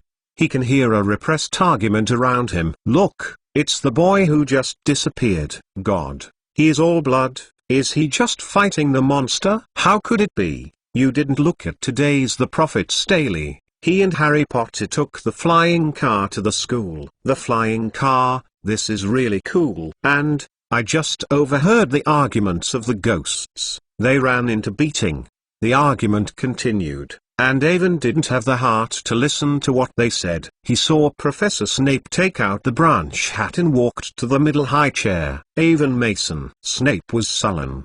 Because Professor McGonagall had not returned, he had to take over the ceremony of the branch. and he pressed the wizard's hat on his head to Ivan's head. In the next second, all the sounds around disappeared. Aha! Ivan heard a subtle, sharp voice. A late new student can see it. It is very smart, very talented, and the heart is not bad. You should go to Ravenclaw. There, the smartest of the mind is often the most promising. Ivan nodded. Ravenclaw, this is a good choice. I heard that their college has its own library, and there are many books that are not published, which can help you learn quickly. And Ivan also knows that Miss Royna Ravenclaw has in-depth research on soul magic, and there is no need to have her notes, which is very helpful in fighting Voldemort.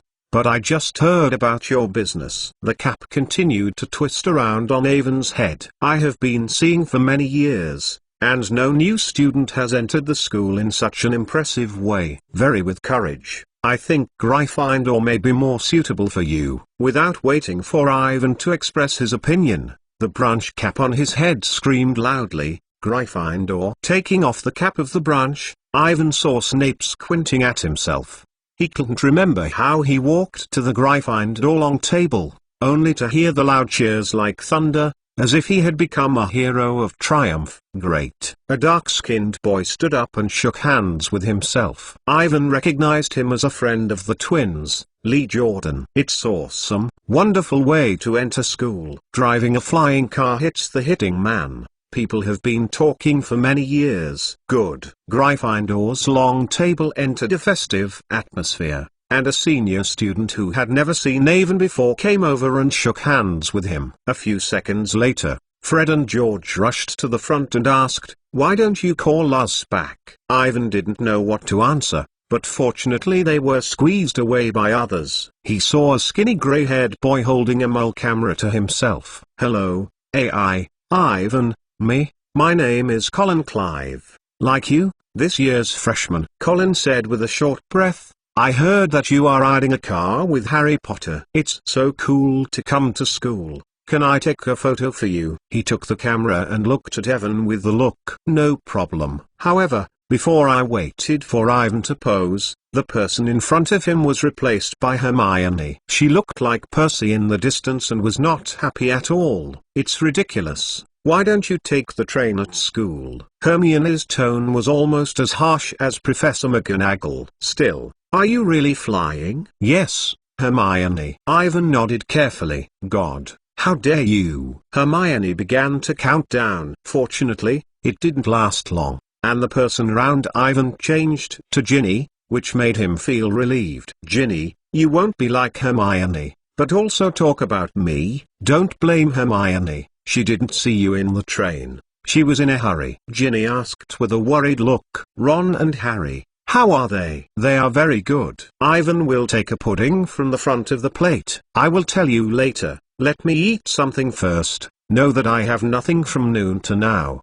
Eat. However, before he could put the pudding into his mouth, the food in the front plate disappeared completely, as if it had never appeared before, and the banquet was over. "Oh, no." Ivan slammed into the chair. Chapter 12 Hogwarts Magic. Half an hour later, Harry and Ron left the Snape office, and they followed the familiar path to the Gryffindor Tower. The castle is quiet and the dinner is over. "I don't know how Ivan is doing. I really hope that we can go to the party. Professor McGonagall doesn't want us to show off," Ron wisely said. "She doesn't want others to think that it is a very glorious thing to drive a flying car to school." "Yeah. At the very least, let us know which college Ivan will be assigned to." "It is also said that he must be assigned to Gryffindor like Ginny." "It's not necessarily. He is so smart. Maybe he will be assigned to Ravenclaw." Harry looked worried. A summer vacation. He liked Ivan very much, and hoped that Ivan could be with him at a college. Ravenclaw is also a good choice as long as it is not Slytherin. The two walked and talked, and when they climbed a narrow stone step, they came to the corridor of the secret entrance of the Gryffindor Tower, which was hidden behind a painting with a fat pink dress. "Lady, password." When they approached, Mrs. Fat asked. "Oh." Harry couldn't answer. They haven't met a Gryffindor prefect, so they don't know the password for the new school year, but the savior is almost there. They heard a rush of footsteps behind them, and when they looked back, Hermione ran towards them. "Hermione, do you know which college Ivan is assigned to?" "Of course, Gryffindor," said Hermione impatiently. "You dare to take him to a flying car to school, and you will be fired." "Don't give us a class, we listened to it all night," Ron said impatiently. "Come, tell us the password." "The password is a honeybird," Hermione continued without saying.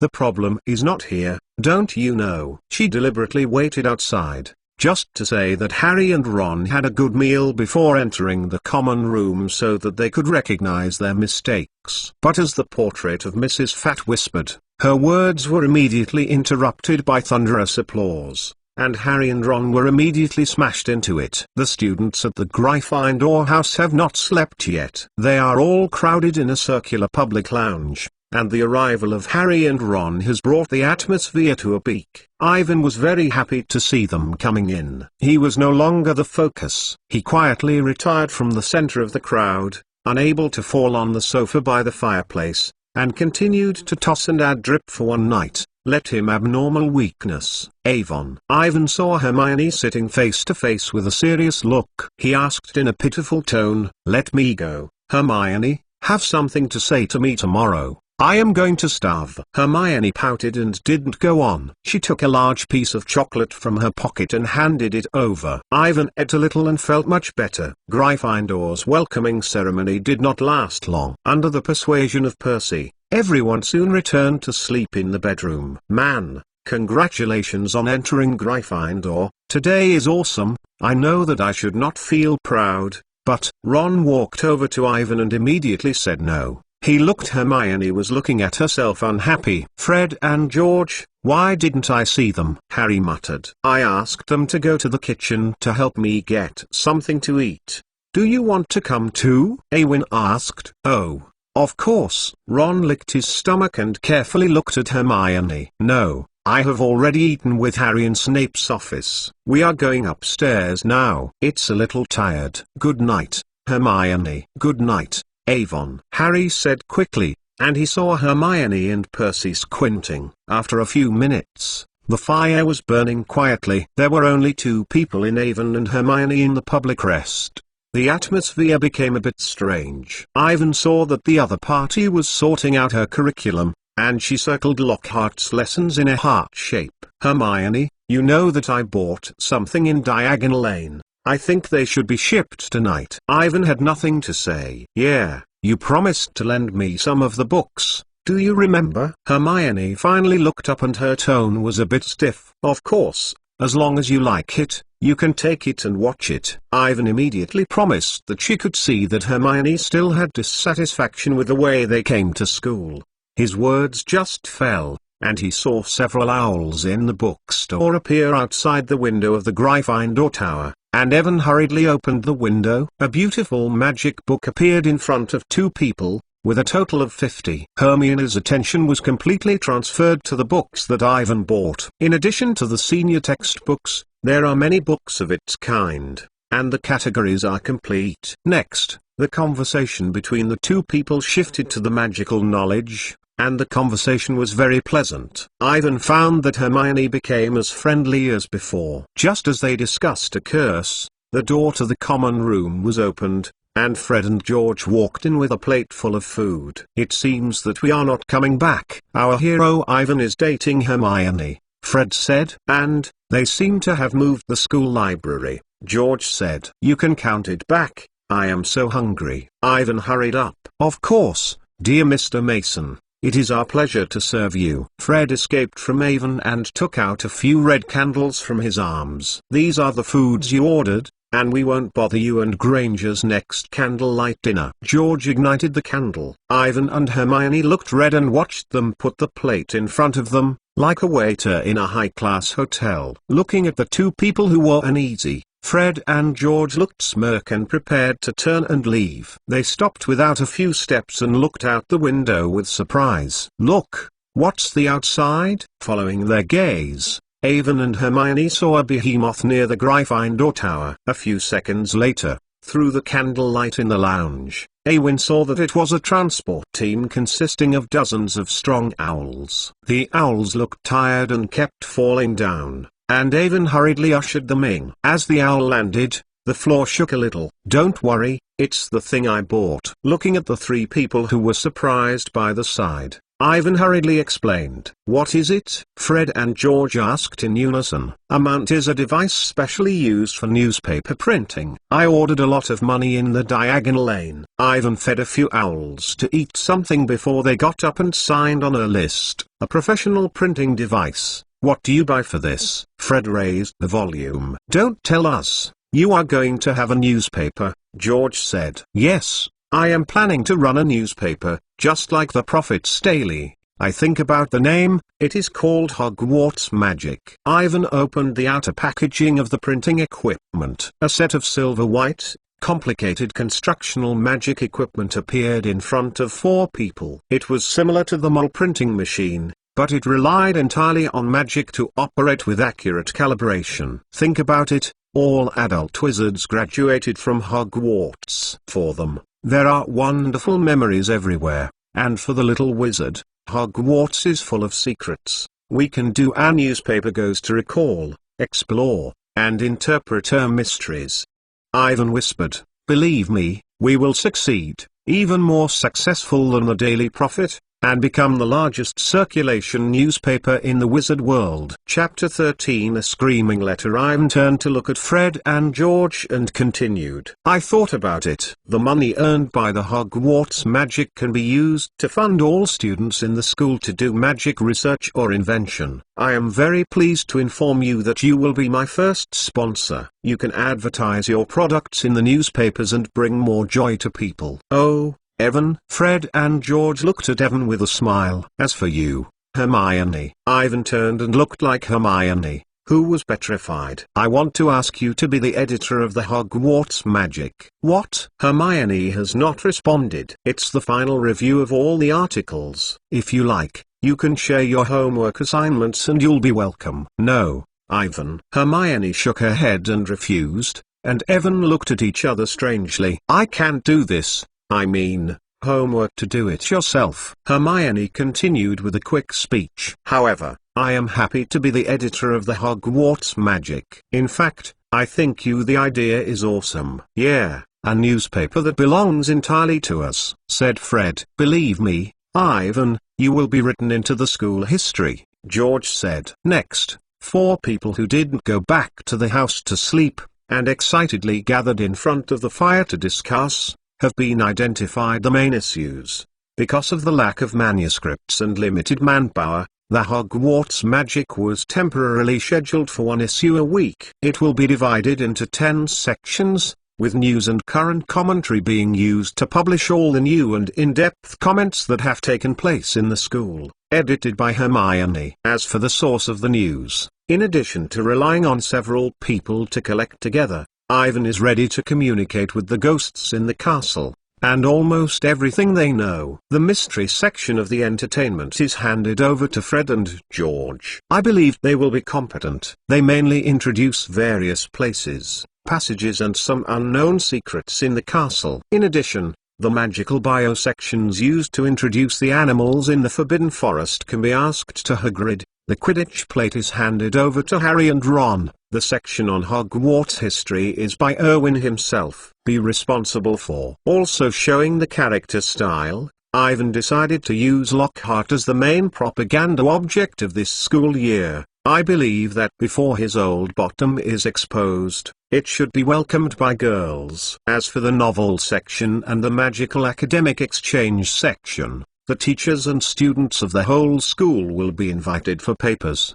The last advertising section is also responsible for Irving. In addition to Fred and George preparing to advertise their magical fireworks, Ivan is looking for a chance to go to Hogsmeade. I believe merchants will be happy to advertise in newspapers, but first of all sales of the Hogwarts Magic. Hermione is responsible for the final review of all manuscripts. If there are too many words, I can ask Ginny for help. If I communicate with others, I will hand it over to me. For publicity, please come to Fred and George. Ivan is angry. To sum up, if everything goes well, we can print the first newspaper a week later. When Ivan returned to his bedroom, he found that the time was close to 2 in the morning. In the round room, there are 5 four-poster beds decorated with red velvet, next to several tall, narrow windows. Ivan noticed that his suitcase had been brought in. He gently climbed onto the bed and turned to see the bed called Colin Boy right next to him. He suddenly thought that Colin could be found as a special cameraman of the Hogwarts magic. Then, he thought of a few new ideas, but it was too tired, and soon fell asleep. Early the next morning, when Ivan walked into the auditorium, he saw Harry and Ron sitting at the Gryffindor long table, next to Hermione, who was bowing her head on the parchment. "Hermione, you actually wrote an article to condemn us," Ron said in amazement. "Good morning." Ivan went to sit opposite the 3 people. In front of him was a bowl of porridge, a plate of pickled herring, a pile of bread and a dish of eggs and bacon. "Ivan, it's just right, look at what Hermione wrote." Ron turned to look at Ivan. "An article condemning us driving to school, citing the International Wizarding Federation's Secrecy Act and the content of the Juvenile Wizard Protection Regulations suggests that the school impose severe penalties on several of us. God, she even asked to cancel the Quidditch competition of the school." "Shut up, Ron," Hermione said stiffly. "I'm not so bored. It's just an article I'm going to contribute to the Hogwarts magic, calling for attention to the safety of underage wizards." "Sorry, what?" Harry asked, looking up. "It's the Hogwarts magic, Ivan, you come to explain to them. I will finish this paragraph soon." Hermione wrote down again. "It's actually like this." Ivan just explained to both of them. Harry and Ron had not had time to express their opinions, and they heard the chaos on their heads. Hundreds of owls came in, hovering in the auditorium, throwing letters and parcels into the crowd being talked, and a big grey guy suddenly fell into Hermione's pot. Suddenly, milk and feathers splashed them all together. Ron shouted, pulling the wet owl out with his claws. "This is the Weasleys' owl," and Avon sees the owl that is fainting on the table, holding a wet red envelope. He immediately knew what it was, a screaming letter. After Ron hesitated, with the advice of Neville on the side, he shook hands and opened the envelope. In the next second, Mrs. Weasley's voice sounded, and the shouting was 100 times louder than usual. The plates and spoons on the table shook loudly, and the echoes of the 4 stone walls were deafening. The people in the auditorium turned around and saw who received the screaming letter. Ron huddled in the chair and only saw a red forehead. "Stealing the car. I received a letter from Dumbledore last night. Your father was ashamed and almost died. We worked hard to pull you up. I didn't expect you to do something like this. You almost hurt Harry and Ivan lost his life." When Ivan heard his name come out, he hurriedly bowed his head and tried to pretend that he didn't hear it,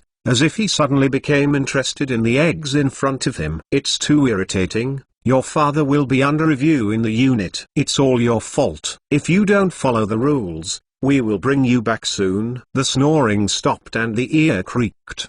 The red envelope that had fallen from the hand of Ron to the ground burned and curled into ashes. Evan looked up and saw Harry and Ron sitting in a dull way, as if they had just been washed by the tide. In the auditorium, several people laughed and the voice gradually began to sound. Chapter 14 Colin Crevey. After yesterday's branch ceremony and the screaming letter of the morning, Ivan became famous, and almost all Hogwarts students knew him. At least in the 1st grade, Air has become a celebrity no one knows, enjoying the same treatment as Harry, and there are people on the sidelines. One of the most exciting is his roommate Colin Crevey, who, when the breakfast is almost over, runs to Ivan to invite him to class. But Ivan suspects that his main purpose is Harry. He saw Colin's back to Harry and pressed the camera shutter. "Colin, if you like, I can introduce Harry to you." Ivan looked at Colin and tried to say, "Do you seem to admire him?" "Yes, Ivan," Colin responded eagerly. "I know everything about Harry Potter. Everyone tells me how he escaped the mysterious man's poisonous hand, how the mysterious man disappeared, etc. And his lightning-shaped scar. Can you ask him to show it to me?" "It's very rude to do this, Colin." Avon looked at the guy with a headache. "But I think there is no problem. Harry shouldn't mind." "God, It's hard to believe. Colin seemed to receive a Christmas present and said with excitement, I know, before I received the letter from Hogwarts, I never knew the strange things I would do. The thing is magic. My father is sending milk. He can't believe it. And my brother Dennis, I have to take a lot of photos and send them to them. Right, when you talk about these photos, you can use them to use the right developer. Come tell me, what do you do? Next, Ivan followed the topic of the photo, naturally invited Colin to become a special cameraman of the Hogwarts magic, originally worried that he would refuse, but the child is happy and broken. Around Ivan I have turned around for a few laps. When they arrived at the curse class, everyone was already seated. Professor Flitwick stood on a stack of books behind the desk and took the roster of names. Evan and Colin sneaked to Ginny. This class, together with the students of Gryffindor and Hufflepuff, faced with first-year freshmen, especially those with many Mulborn children. Professor Flitwick talked about how to use the wand for an entire hour. When he was about to finish class, he asked everyone to take out his wand and practice in the few postures he said. These things were too simple for Ivan, but they saw that Colin and Ginny were very serious in learning, and he also waved his wand with everyone. The next lesson is the history of magic. As the only course taught by the ghost in the school, everyone still has expectations for Professor Binns. Many Gryffindor freshmen think that Professor Binns will be as interesting as Nick, who was almost headless, but they quickly disappointed. During class, Professor Binns kept talking in a tedious voice, and they scribbled down the names and dates below, confusing the wicked Merrick and the geek Eureka. Ivan already knew that this would be the case. Instead of taking notes, he took out a book on potions and looked at it. As long as he did not disturb Professor Ben's lectures, he would not have to worry about being discovered. When I went to the auditorium for dinner at noon, Ivan met Harry at the door. Ron looked a bit frustrated, as if he hadn't recovered from the morning screaming event. Harry and Hermione whispered aside and seemed to be discussing the Hogwarts magic. Ivan went up and said hello, introducing Colin around him to Harry. After meeting each other, Colin asked Harry to ask him to take a picture. Maybe I can stand next to you, ask Ivan to help press the shutter. Then, can you sign me a name? Harry looked at Colin with some embarrassment, and looked at Evan again. He still didn't answer, and he heard a loud and sharp shout from a distance. Signature photo? Are you sending a signed photo, Potter? Draco Malfoy walked behind Colin, next to his two big, fierce buddies, Crabbe and Goyle. Everyone lined up. Malfoy yelled at the crowd in the auditorium. Harry Potter wants to send a signature photo. I don't have it, said Harry angrily, clenching his fist. Ivan noticed that Ron and Hermione also became nervous and entered the state of preparation. Shut up, Malfoy, Ron shouted. You are here. Colin screamed that his entire body was only as thick as Crabbe's neck. Hey, Malfoy squinted. He didn't need to squat anymore. Almost everyone in the auditorium was listening. What? I don't want to have an ugly scar on my head. Thank you. I don't think my head is cutting people will make you so special. Crabbe and Gore smirked when he heard him. Go eat a slug, Malfoy. Ron plucked his wand, and he fixed it with magic tape, which sparked from time to time. Beware, Ron. Hermione whispered. Seeing Ron's wand, Crabbe and Goyle didn't smile, and began to lick their chest newt-like knuckles. Be careful, Weasley. Malfoy laughed and said, you don't want to get into trouble anymore, or your mother will have to bring you back, if you don't follow the rules. He studied the voice of Mrs. Weasley, and a group of Slytherin 5th graders screamed aloud not far away. Weasley wants to sign a photo, Potter. Malfoy smiled smugly. It's worth more than his house. Harry gasped and pulled out his wand in anger. Awin thought about it and pulled out his wand. The students of Gryffindor and Slytherin, who were next to them, pulled out their wands and slammed them. What happened? What happened? Jydra Hart stepped over to them, and the turquoise robes were floating behind him. Who is signing a photo? Harry wanted to explain it, but Lockhart hooked his arm with one arm and said loudly, don't ask. Let's meet again,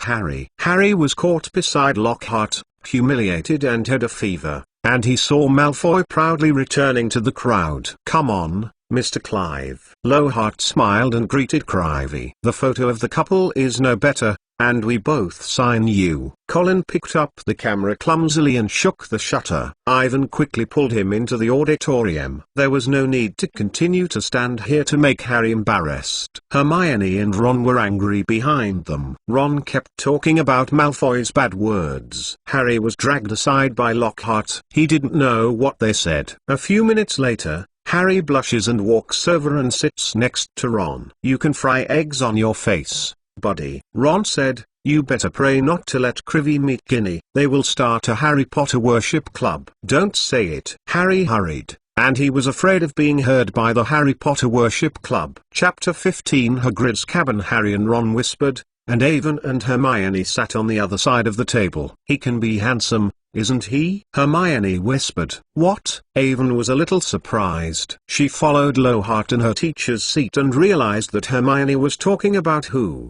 The Merlin Jazz third prize, the honorary member of the Anti-Black Magic Alliance, won the most fascinating smile award of which a weekly 5 times. Not every wizard can get these honors. Hermione's eyes almost become heart-shaped. I read a book traveling with the vampire on the boat and said, "We have the dark arts defense class in the afternoon." This is Professor Lockhart's first class at Hogwarts. Yeah, he is such a great wizard. Unfortunately, the first grader will have to wait until tomorrow to have a chance to hear his class. Although this is said in the mouth, in fact, Ivan is very happy in his heart. He clearly remembers what happened to Professor Lockhart in the first class, and he didn't want to be attacked by a group of Cornish elves. I hope that this class will leave enough lessons for Lockhart and will not bring these things that he can't control to the classroom. Soon, several people reciprocated after lunch, and Harry, Ron, and Hermione were going to the class at Lockhart, and they didn't have classes in the first grade. In the Gryffindor common room, Avon and Fred and George jointly finalized the newspaper's poster, with slogans in bold text: newspaper submissions, requirements, manuscript fees, ordering methods and prices. In order to expand the influence, Ivan is ready to give away the first issue of the Hogwarts Magic first. As long as the above content is exciting enough, it can attract the little wizards to continue to order. Based on this development, after Fred and George left, Avon refused Colin's invitation to play a chess game. He went to the library to find information,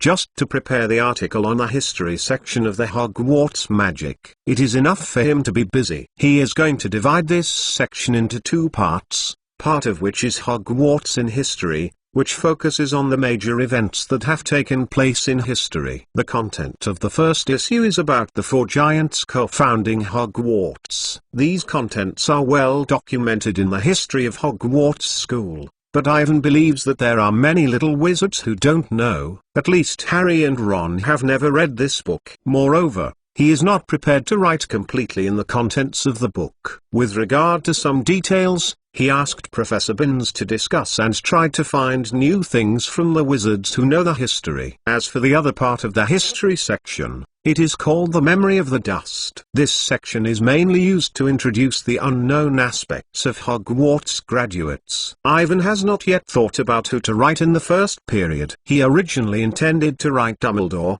but he could not find any information related to the principal except those known to everyone. As for another well-known person, Ivan has found a lot of information related to Tom Riddle, but forget it. He does not want to be considered by others to be promoting Voldemort. If he is not invited to Azkaban to drink tea, who is good to write? First of all, this person must be famous enough. All the little wizards can know him, and he can't be a black wizard. Throughout the afternoon, Ivan sat in the library, eagerly flipping through the Hogwarts calendar and the list of graduates. Each of these books was thick and he was even taller than himself. The librarian, Mrs. Pins, looked at Evan sternly and wanted to figure out what the student was going to do. She has never seen a freshman like Ivan, sitting in the library on the first day of school, and looking through these boring history books. By about 3 o'clock in the afternoon, Ginny came over to find Ivan. "Ivan,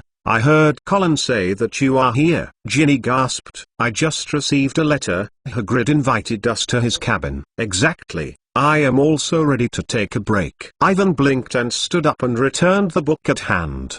The above content made him look dizzy, and he did not decide what he was going to write in the afternoon. When two people walked out of the castle gate and breathed fresh air outside, Ivan was awake. Ivan, I heard Hermione say, are you going to run a newspaper? Yeah? Ivan nodded. You remind me. I can use this opportunity to talk to Hagrid about the Hogwarts magic. I believe he will be happy to introduce the ban. The furry little animals in the forest. Yeah, that's right. Ginny looked at Evan with admiration. A newspaper? This is really amazing. I have never heard of any student who has done this kind of thing. There is nothing that is impossible. It is the result of the joint efforts of all of you. Some of your brothers have helped me a lot, and Hermione and Harry. Of course, everyone is here. I mean, if you can, I can help, as long as you don't mind. Ginny twitched. Ivan looked at the little girl with a funny smile and decided to tease each other. Ginny, it's not a simple matter to have a newspaper, Ivan deliberately said in a serious tone.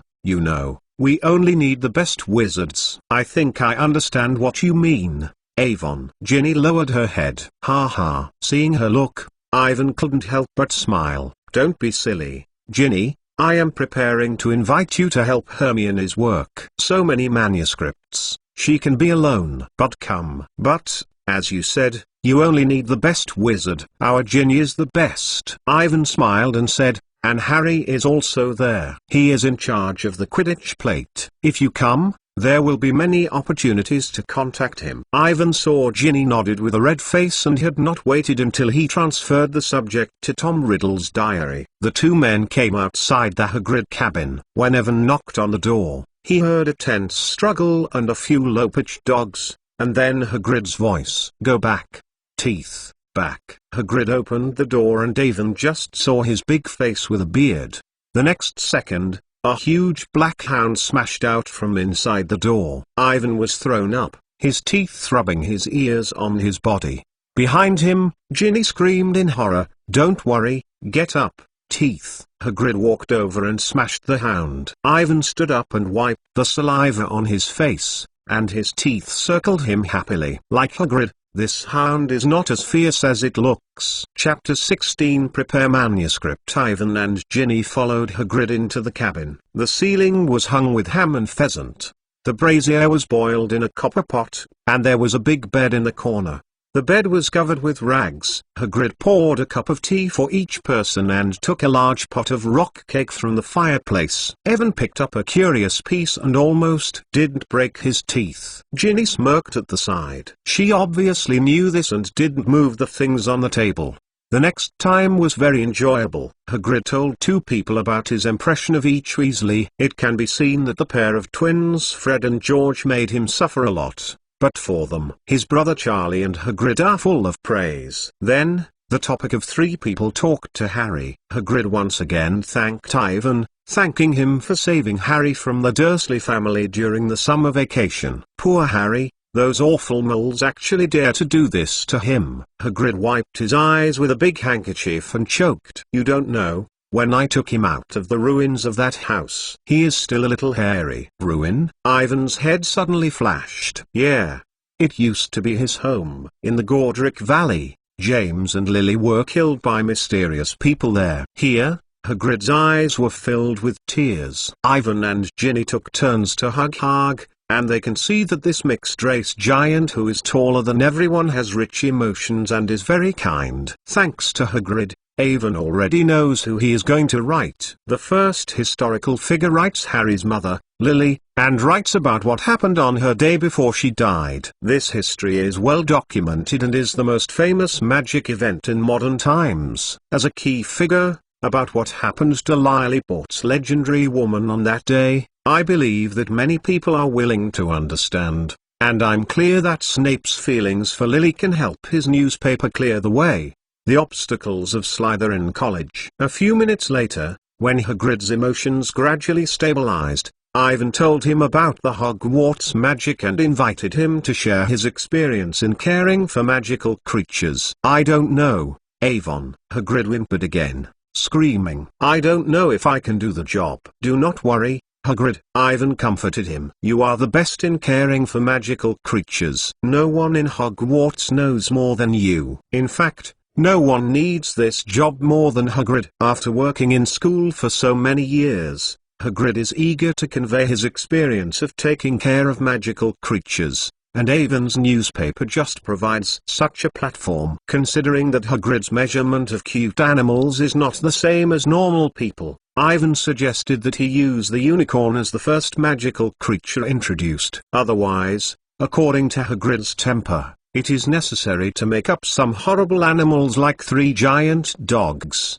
8-eyed spiders and fried snails. Determine the magic creature to introduce. The next thing is much simpler. Hag is responsible for finding the unicorn, and Ivan takes photos on Friday afternoon, and organizes the editing experience provided by Hagrid. When Ivan and Ginny returned to the castle, they found that many people were talking about it before the announcement. He soon knew what was going on, and in the afternoon, Fred and George had posted posters to all the bulletin boards in the school. "Now, everyone is talking about things related to the Hogwarts magic." "Great, Evan, a newspaper that belongs to us all." A third-grade Hufflepuff student, whom Maewyn didn't know, suddenly came over and took a shot on his shoulder. From the gate to the restaurant, people came to greet him, most of whom were students I have never seen before. However, they seemed to know him. At the dining table, Fred and George smiled and came together. "The response is unprecedented.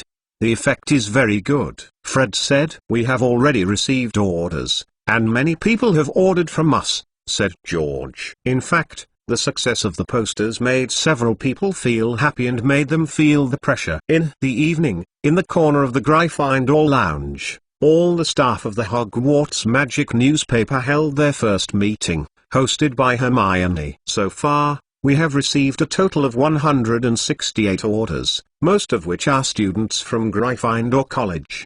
Hermione quickly checked the parchment at hand. "But no one contributed. We are serious now." "Missing manuscript." "Let's relax, Hermione," Ivan comforted her. "We still have time. There are only 5 days left, and some of you have not handed me the article responsible for the section." Hermione looked at Irving with a serious look. "In addition to the manuscript, we still lack photos. I doubt I can't get these things before next week." Seeing Hermione's appearance, Colin, sitting next to Ivan, tried to shrink back. Because according to the division of labor, he should be responsible for preparing the photos. But in addition to Harry's class, he took a few photos of Harry outside the dark magic defense classroom. He spent the afternoon playing in the lounge with his roommate, wizard chess. In the face of Hermione's continuous problems, Ivan soon found that silence was the most correct approach. He looked up and looked at Harry and Ron sitting opposite. Harry blinked at him, and Ron nodded without a trace, indicating that he would not hit Hermione. When Hermione showed a high interest in something, try to follow her words and keep silent if she holds different opinions. In this way, everyone except Hermione remained silent, and their first meeting was soon over. Harry and Ron were immediately taken away by Hermione, who was going to interview Gryffindor's Quidditch captain Wood for an article on the college's Quidditch team. "She is terrible, like our mother," said Fred. "Yes, if we can't deliver a qualified manuscript next week," George said. "She will definitely kill us," the twins said in unison. Then they took their little sister, Ginny, to another corner and seemed to want to write something about Hogwarts' spiral staircase. Colin was ready to go to the owl room to mail out the order to develop the potion. Ivan was sitting in front of the fire and started writing letters. The letter was written to Vahida Bassat, a famous magic historian, a friend of Dumbledore, who lives in the Godric Valley and is a neighbor of the Porters. The night was until the night when Voldemort went to attack, so she knew a lot of details. After half an hour, Ivan completed the letter. He is very satisfied with what he wrote. In the letter, he used a tone of worship of his younger generation to narrate his purpose, hoping to get help from the other side. so that more little wizards can understand the things related to Lily, and sincerely invite her to become a historical consultant for the Hogwarts magic. He went to the owl room and sent the letter out. Looking at the owl that gradually disappeared into the night, Ivan's mouth showed a smile. I believe that it will not take long for the great principal, Professor Dumbledore, to come from his old friend. Know this thing. Ivan is confident that with the help of Dumbledore, Mrs. Bassett will be happy to tell herself everything that happened that day. Chapter 17 Luna Lovegood. The next day, the first section of the second-year student was the Dark Arts Defense class. Although Lockhart's class was almost a joke yesterday, it did not prevent girls from continuing to worship him. For example, Hermione. She has always stubbornly believed that Lockhart was deliberately releasing the elves in order to give them a practical opportunity. So when Avon rushed to the Dark Arts Defense classroom and saw all the girls sitting in the front row of the class, he didn't feel surprised at all. After the class sat down, Lockhart walked into the classroom and it still looked radiant. "Hello everyone, I think you should all know me." He blinked his eyes and revealed 8 white teeth. Jidero Lockhart, Merlin Jazz 3rd Prize, Honorary Member of the Anti-Black Magic Alliance. 5. I won the Most Fascinating Smile Award from Witcher Weekly, but I never put this in my mouth. I didn't rely on a smile to drive out the female ghost of Wan Lun. Very old-fashioned opening remarks. Ivan is sure that he said so yesterday. Very good. I saw that you all bought my full set of books. I think we will have a quiz today. Maybe you already know some intelligence from the senior students, but I have to regret to tell you that today's the test questions are completely different from yesterday. He will try to curl the hair into everyone's hand. Give you 30 minutes. Start now. Ivan looked at the papers in his hand, including what Jidelo Lockhart's favorite food was, Jidero Lockhart's biggest wish, and Jidelo Lockhart's biggest achievement so far. More than 50. Ivan was unable to look at his forehead. In fact, he didn't know the answer to his question. He didn't buy the books of Lockhart at all. But it didn't matter. He thought about it for a while, and began to write on the test paper. He is going to tell Lockhart about the Hogwarts magic and invite him to be a long-time propaganda subject in the characteristics section. Of course, Irving uses a preacher's tone to describe the matter. In the papers in his hands, he tried to describe himself as a Rohart crazy admirer. Although Ivan is not, it is very simple, because there are many people around him who can be used as a reference. He tried to imitate Hermione's tone. In his description, the Hogwarts magic is a newspaper for Lockhart himself. Ivan intends to show him to the Lockhart fans through this newspaper, photographed in Hogwarts and daily, helping him further expand his influence. Ivan spent a lot of pen and ink describing the benefits of doing so. When he finished writing the letter full of exaggerated compliments, it was just 30 minutes. Later, Lockhart took the test paper up and looked at the class. "Oh, I am very disappointed. Yes, no one of you, like Miss Granger of the 2nd grade, wrote down all my things. If you read the book The Year with the Tibetan Snowman, I will know what food I like, and I have clearly stated in the 4th chapter of Traveling with Ghouls." Lockhart quickly flipped through the parchment at hand until he saw Avon. "Wait. There is an interesting test paper here." He looked at him with concentration and whispered quietly, "Yes, this is what I always wanted to do, further expanding my influence and becoming the most admired." The wizard said very well. In the classroom, all the students looked at him curiously. Everyone didn't know what Lockhart was swearing. Wycliffe Rubbish, Ivan's roommate, a handsome boy who was stretching his neck and trying to see the test paper. "Yes, I am willing." Lockhart suddenly turned the paper over. 100%. "Where is Mr. Avon Mason?" Evan hurriedly stood up and everyone's eyes turned to him. "Great, Ivan. I am very willing to share my things with my most loyal book fans," Lockhart said with a smile. "Very good.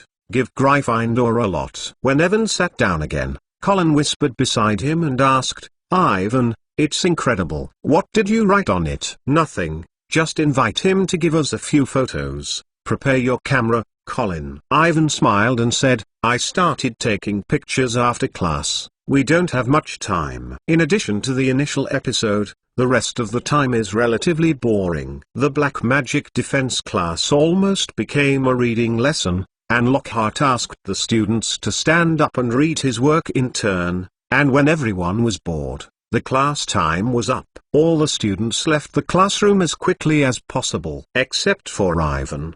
He walked to the podium with some confused Colin. Lockhart greatly praised Ivan's meal and said that he could help if the newspaper encountered any problems during the preparation process. When he knew that the novels had not received the manuscript so far, Lockhart even expressed his willingness to put the manuscripts that he had not published on the list. Next, Lockhart continued to pose in various poses and let Colin shoot. Ivan was surprised to find that, at any angle, Lockhart could just show his charming 8 teeth. At this point, Ivan is very admired. Due to the time relationship, after taking a dozen more photos, Ivan and Colin had to say goodbye. Lockhart was still inviting to invite 2 people to his office to continue shooting after dinner. Due to the enthusiasm of Lockhart, they were 5 minutes late, and when Ivan learned from Colin that the next section was a metamorphosis class, his heart sank. Professor Mcgonagall is different from other professors. She is strict and intelligent. All the freshmen have been warned. Try not to provoke her and Professor Snape in school,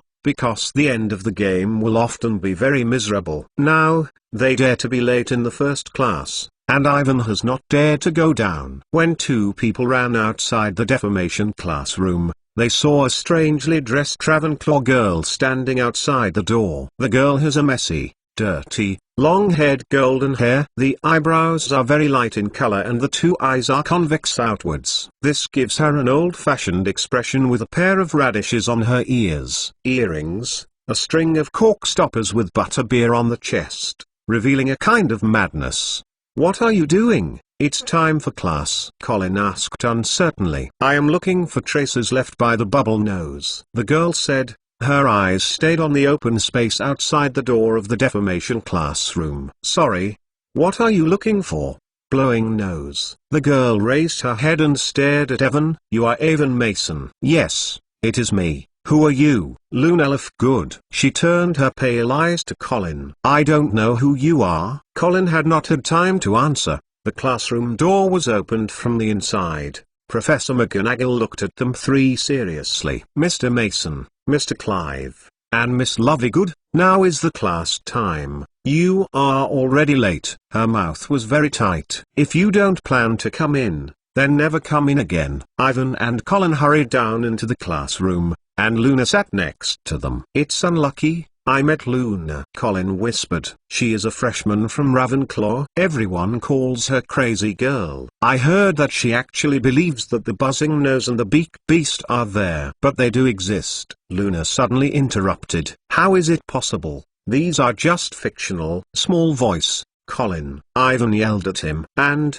don't comment on things that you don't know." "It's a very sensible choice." Luna's voice was very low, and she said in a singing-like tone that the extraordinary intelligence is the greatest wealth of mankind. Colin still wanted to say something, but he saw Professor Mcgonagall squatting at himself, and he hurriedly closed his mouth. "Transformation is the most complicated and dangerous spell in your Hogwarts class. If anyone wants to be naughty in my class, then I don't expect to see him again in the next class. I warned you." "It is." After that, Professor Mcgonagall turned her desk into a pig and then changed back. The students were all attracted, and they couldn't start learning right away, but they soon realized that it took a long time to turn furniture into animals. After everyone wrote down a lot of complicated and difficult notes, Professor Mcgonagall gave each of them a match and began to let them try to become a needle. For the little wizard who just entered school,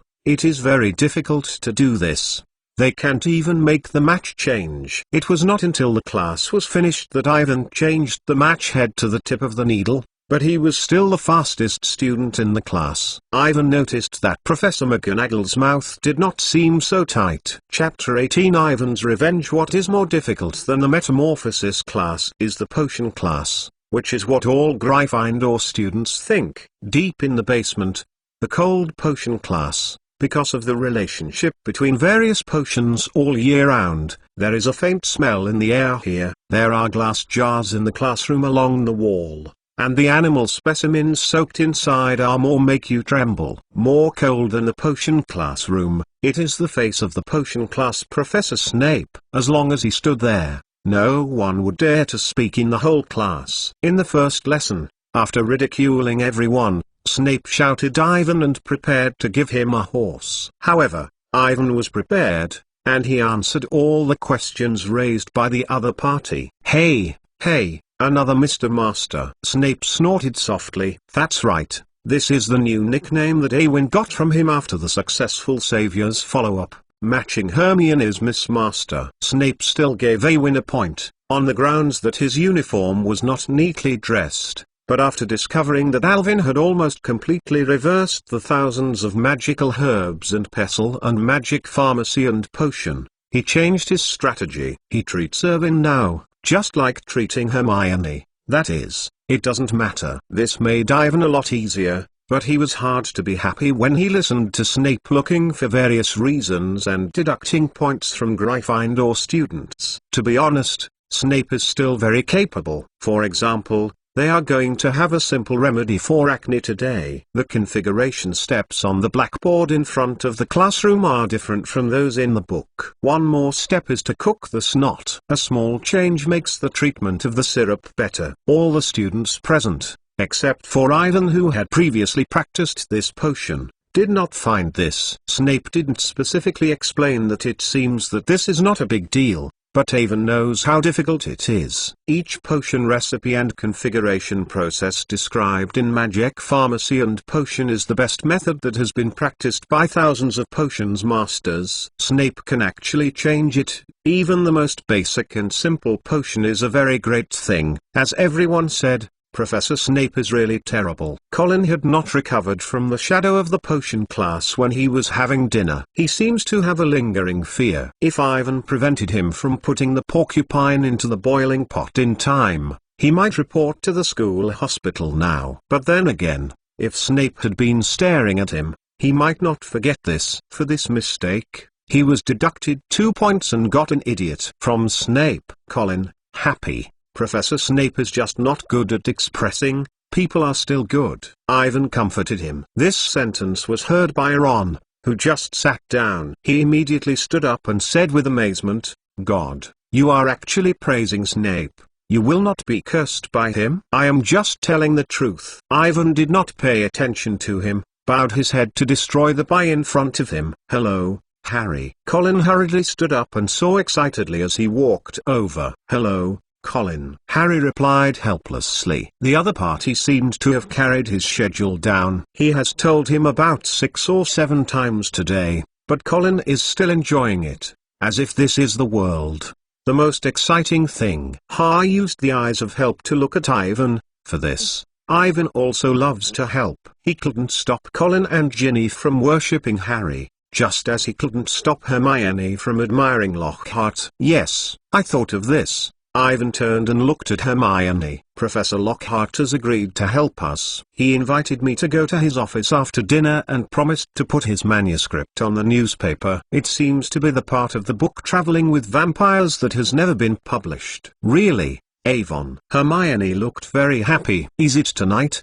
Can I go with you? I think there should be no problem. But I still have something to write at night. You can go with Colin and remember to take more photos. Oh. I thought that after the bad black magic defense class yesterday, you already recognized the essence of the guy. Hermione, said Ron. He is a liar who can't do anything. Nonsense. Hermione glanced at him. You have all seen his book. Think about the amazing things he did. Just he said he did it. The debate didn't last long. After dinner, Hermione and Colin went to Lockhart's office, and Harry and Ron promised to go to the ghost of Gryffindor Castle, the little headless Nick, and asked him to contact other ghosts to provide news to the newspaper. Awin originally planned to go with them, but suddenly received a reply from Bahida Bashat, which detailed the day when Voldemort was defeated, the life of Harry's father and mother, including various details. These are first-hand historical materials and have never appeared in any other book. Ivan didn't even have time to tell Harry about it. He returned to the lounge at the fastest speed. After reading the letter back and forth several times in front of the familiar sofa next to the fire, he handwritten it with some trembling. The guardian of love,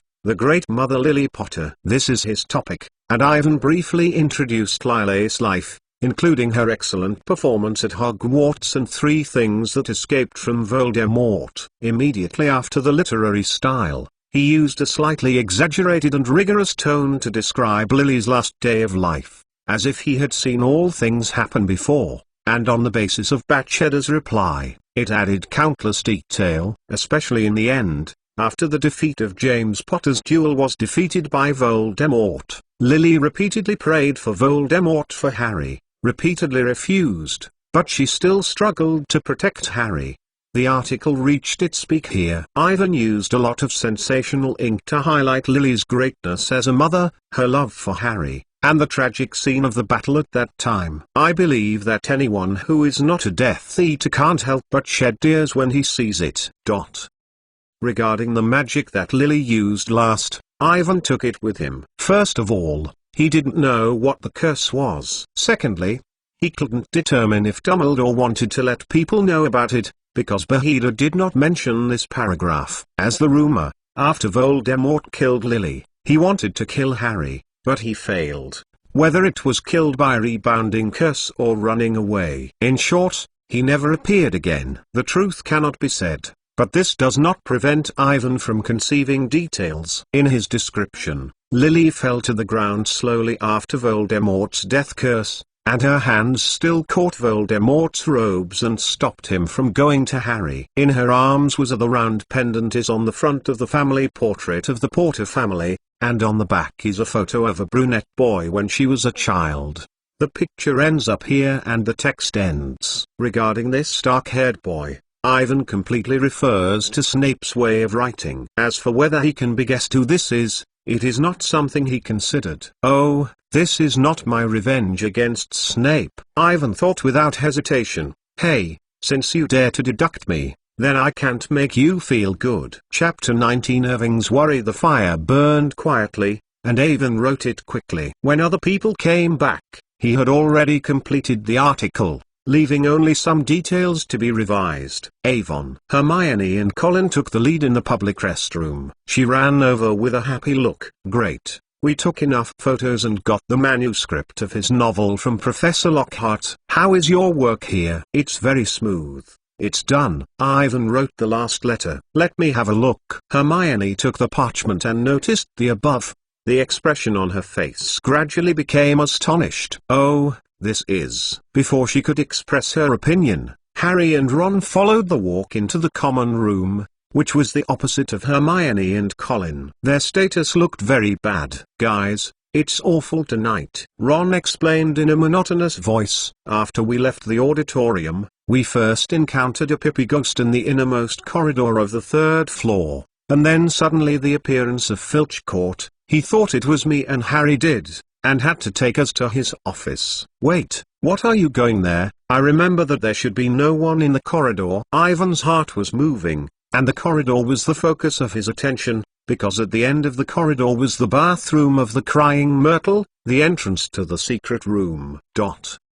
He tried to go there to find the Crying Myrtle when no one was there, but it was discovered many times by Filch's cat Mrs. Loris, and then immediately caught by Filch. Ivan had to waste a lot. It's not an easy task to explain to the other person why you want to go to the girls' bathroom. I seem to see Ginny go, but this is not the point. Ron waved. The point is that we both escaped from Filch and found Nick on the 5th floor. He also agreed to convince other ghosts to help us collect news, but the conditions are: go to his 500-year-old party on Halloween. Harry's voice was equally weak. We have promised. Think about it. On Halloween, go to the basement to participate in Nick's jealousy party. Ron took a breath, and then found that in addition to Colin, Ivan and Hermione sitting next to the fire seemed to be on this piece. Things are indifferent. When Evan was thinking about Ginny, Hermione was completely immersed in the story of Ivan, and did not hear what Ron was saying. "What the two of you are going on?" Not at all surprised. "This is a gathering of ghosts." Ron's words were not finished, and Harry was careful to pull him, and he noticed Hermione. The expression was a bit abnormal, holding the parchment in his hands, and his eyes were red. He slammed down, not sure if he had stimulated Hermione. "Hermione, are you okay?" Harry whispered. "I'm fine, Harry." Hermione raised her head and wiped her eyes with her hand. The next second, when everyone did not react, she suddenly stood up and gave Harry a hug. "Hermione, you." Harry was a little overwhelmed. "Harry, this is an article written by Ivan. You should look at it." Hermione stuffed the parchment into Harry's hand. Harry shifted his doubtful eyes to the parchment. 3 seconds later, he realized what was written on it, and his face suddenly turned pale. "Avon, these." "It's all true. I know the truth from Mrs. Bahida Bashat," Awin explained. "She has been living in the Godric Valley, your parents' neighbor, and witnessed everything happening that day." The atmosphere gradually became dull and no one spoke. "Please, can anyone tell me what is going on here?" Ron muttered dissatisfiedly, and Hermione hurriedly explained to him. After listening to Hermione's explanation, looking at Harry, who was getting paler and paler, Ron said with a worried look, "Harry, Ivan wrote these things about your mother. Don't you know it before?" "I don't know. No one has ever said this to me before," Ha answered with a trembling voice, trying to keep his tears from falling. "But this doesn't seem to work. The text on the parchment seems to be in the real scene. Harry shows that on that night, Voldemort killed his parents, and that childhood reappeared in his dreams. The green light and the cry of the woman." "Sorry, Harry." For a long time, Avon whispered, and he noticed how much damage he had done to Harry. For the past 10 years, Harry has almost no knowledge of his parents' affairs. Now he suddenly presents their death process in detail. For him, it must be a very cruel thing. "This does not blame you,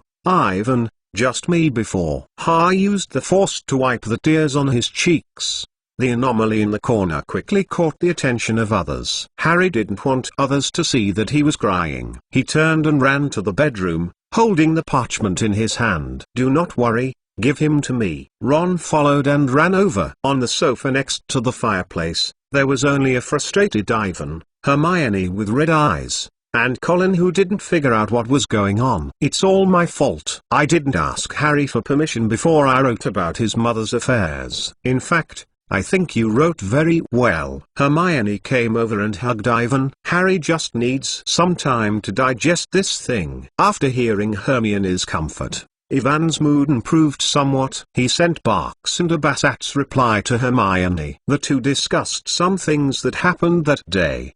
The topic gradually turned to other newspaper articles and typesetting. As time went by, Colin left for a while because she had to deal with the photos. Hermione stayed until midnight and went back to sleep with thick parchment. When the fire was about to burn out, there was only one person in the common room, and then he saw Ginny crawling in awkwardly. She looks very embarrassed, seems to have just wrestled with the monsters. The robes are full of dust, the face is paler than Harry, cannot see half of the blood. Ivan's heart slammed down, and the Chamber of Secrets has been opened. "Ginny, you." "Don't worry, Avon."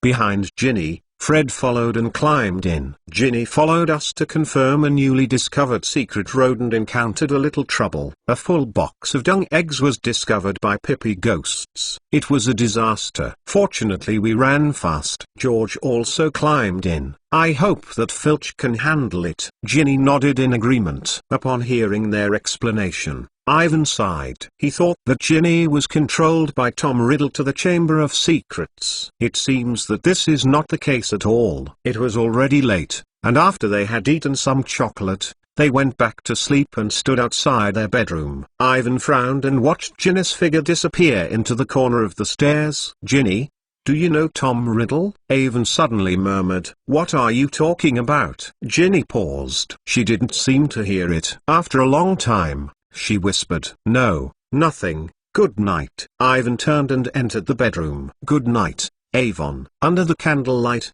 The girl's brown eyes were very bright. Chapter 20. Cowardly and humble Ivan slept very unsteadily at night and had a lot of dreams. He first dreamed that he had returned to the Godric Valley 12 years ago. On that dark night, he watched Voldemort kill Harry's parents. He wanted to help them, but he could do nothing. Then, he dreamed of Ginny. The girl fell in front of herself, her body was cold as a corpse, and the young Voldemort, Tom Riddle, stood beside her, sulking and proud, laughing at him. Tricks, in the face of absolute strength, is simply not vulnerable. Evan struggled to pull out his wand, but in an instant he was shot by Tom Riddle. The next second, a green light flew to himself, and he slammed up from the bed.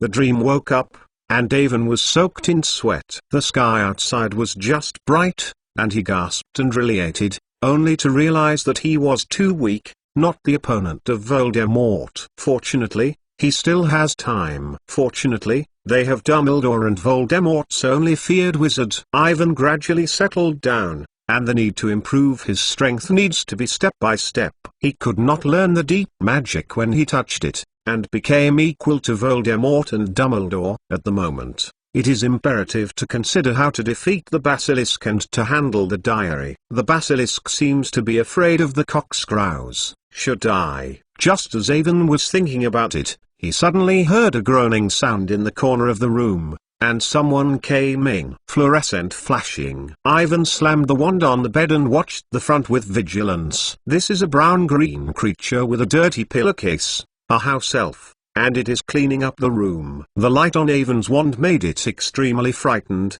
with pitiful big eyes, and stupidly stood for 3 seconds before making a repressed scream and disappearing into the air. On the four-poster bed next to it, Colin turned over and continued to sleep. Evan couldn't sleep. He sighed and thought of Voldemort again. Maybe in the eyes of Voldemort, he was as humble as the house elf. This feeling is very bad. Ivan put on his robes and creeped up from the bed. In the early morning, Hogwarts was exceptionally quiet, and the portraits on both sides of the corridor were sleeping, and no one could see it. Ivan walked in the empty castle. I don't know why.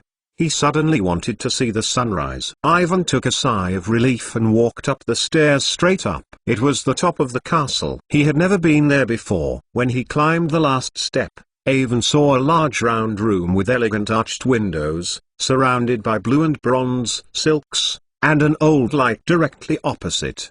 The wooden board has an eagle-shaped bronze door knocker with a question. It was the entrance to the Ravenclaw common room, and Ivan was not close. He went to the balcony outside the left window, from which you can see the beautiful scenery outside the castle. In the next second, Ivan noticed that someone came here one step ahead of himself. A breeze blew through, and the sun slowly climbed from the edge of the forbidden forest. With the golden sunshine, Ivan saw a beautiful blonde girl sitting on the edge of the balcony.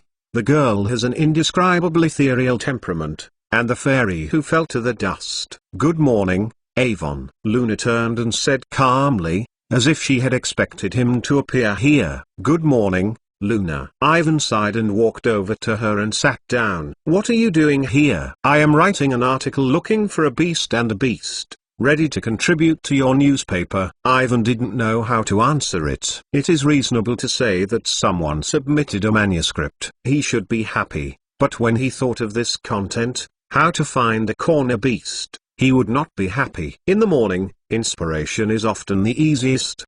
Luna put the parchment aside and stared at Evan with her foggy eyes. Are you also looking for inspiration? No, you look seems to have something to worry about. A mount, that's right. Ewan hesitated and continued. I just feel that in the face of cruel reality, the power of people is too small. Even if you know everything, you can't change anything. Ivan said very vaguely. He is not sure if Luna can understand. The two quietly watched for a while. Luna said with the unique voice, power is not absolute, can face its own weakness and humble. It is also a kind of courage, isn't it? Yes. Ivan nodded, and courage was the most important. However, compared with strength and courage, I believe more wisdom. Luna said in a singing-like tone, Extraordinary intelligence is the greatest wealth of mankind. This is the second time that Avon has heard Luna say this. When he went back yesterday, he deliberately checked it. This is the last sentence of Miss Rowena Ravenclaw before her death. For centuries,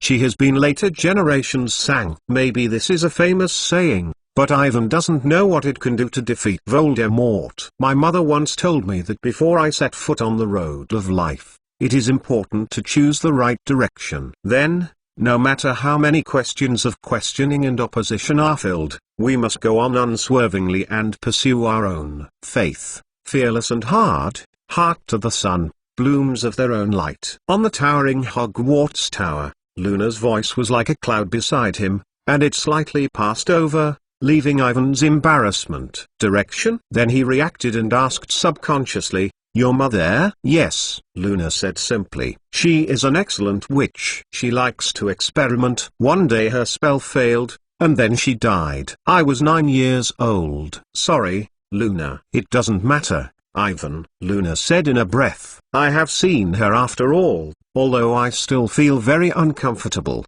But I still have a father." "I want to say that you are not alone." "What is it?" "The difficulties can be said and everyone can solve them together." "You are right, I am not alone." Ivan nodded if he realized something. In fact, since knowing that he has crossed the magical world of Harry Potter, Ivan has always had a deep sense of anxiety, always placing himself alone on the opposite side of Voldemort, ignoring the existence of others. When he heard Luna's words, he remembered Harry, Ron, Hermione, and everyone. In the original book, Harry relied on everyone's help to finally defeat the powerful Voldemort, even if it paid a great price, but ultimately won. It is. Now that he is here, he will certainly be able to avoid the occurrence of those tragic things. "I believe in your friends. Maybe they can't do anything earth-shattering, but they will constitute many ordinary, almost negligible but essential details." Luna's voice came in time. Hagahikpak's famous saying, "I think he makes a lot of sense." I sometimes think, maybe everyone should be assigned to Hufflepuff. He seems to be the smartest of the 4 founders. "Thank you, Luna." Ivan felt much better. "Welcome. Would you like to go to Ravenclaw's public restroom with me?" Luna stood up. "We can watch Singing and Reversing together. It is a magazine written by my father. Maybe it can bring some inspiration." "Oh, no, I'm a little hungry. I want to go downstairs to eat pudding." Ivan shook his head, although he was very grateful to Luna, but also very interested in Ravenclaw's public restroom, but did not want to see what is Singing and Reversing. Chapter 21 Hogmund. Perhaps Luna's words played a role. Maybe Ivan's mentality changed. After eating breakfast, things started to develop on the positive side. Harry returned the parchment. He agreed to publish his mother's article in the newspaper. Although it was easy, Ivan still noticed that the parchment was full of tears. It was very difficult for him last night. But Gryffindor's little lion never lacks the courage to face difficulties. Harry quickly recovered, and he thanked Ivan very much, thanking Ivan for letting him know what happened on the day of his parents' death. Ivan gave him a reply from Bashida Bassat, and Harry took it very seriously. After 2 herbal classes, Ivan followed the first-year freshman to the flight class before going to the castle. Since the summer of the Weasley family had been in contact with the broomstick, Ivan found that he had a strong fear of heights. After he explained the situation to Mrs. Huochi, he was chartered without standing on the sidelines. This made the Slytherin new students very depressed. According to the consistent traditions of the 2 houses, they originally planned to find a chance to teach Ivan in this class. Now that there is no chance, they put their eyes on other Gryffindor freshmen. The thin Colin is the key object of care, but they don't take up the space of Ivan's roommate, Crevey. How much cheaper. Everyone rode on a flying broom and ran rampant. The flight class ended in a chaotic fuss. Except for Ivan, the freshmen of Gryffindor and Slytherin were scolded by Mrs. Huochi, each deducting 5 points. Seeing Wiki flying talent, Ivan is thinking that he can be recommended to enter the Gryffindor Quidditch team. This guy will definitely become a good goalkeeper, provided he does not care about his appearance. However, he soon had no energy to think about these things. As the first issue of the Hogwarts magic was getting closer and closer, Hermione became more and more exposed. Now, for the other people in Gryffindor, she has completely replaced Snape and become the most terrible person. This is the deepest feeling of Ivan. In the next few days, under the supervision of Hermione, he spent almost all of his time in the library. 2 people reviewed and revised all the manuscripts over and over again, so that he could only complete his classwork after 10 o'clock in the evening. Similarly, Harry and Ron also complained that Hermione did not lend them their homework, but under the glare of the latter, they closed their mouths awkwardly. Compared with Ivan, they are just too lucky. Just complete an article introducing Hogwarts Quidditch. Everyone is busy preparing the manuscript. But Hermione is still not satisfied, and this is the most complained about the academic exchange of magic. Avon, so far, we only received 2 submissions. Hermione took out 2 long parchments. One is Perseus the Status and Development History and the other is La How to Find a Corner Beast written by Wenkle Aulunalef. Good. Hay and the Horned Beast, Evan said that no one is worse, or both are bad. If there is no other choice, let's go to Luna first. Ivan stopped the quill. Her father has a magazine called Singing and Reversing, which is dedicated to publishing such articles. Yes, there may be many people who like to watch this kind of thing. Oh, is it? Hermione's voice was full of doubts. Maybe, yes. Looking at the Hogwarts magic, which was compiled in general, Ivan sighed. In his opinion, this thing is no better than Singing and Reversing. Unlike the original imagination, the quality of manuscript articles is too low. The first 3 articles introduce the interesting news of Hogwarts Week, but it is limited by the source of the news articles, most of which are related to Gryffindor. The car that Ivan, Harry, and Ron had met in a meeting was a headline, and things related to Ravenclaw and Hufflepuff took up only a small fraction. As for Slytherin, there are few other news except Malfoy, who took the initiative to challenge him several times. Next, the comment sections that followed, all of which were written by Hermione, were filled with various legal terms and preaching vocabulary,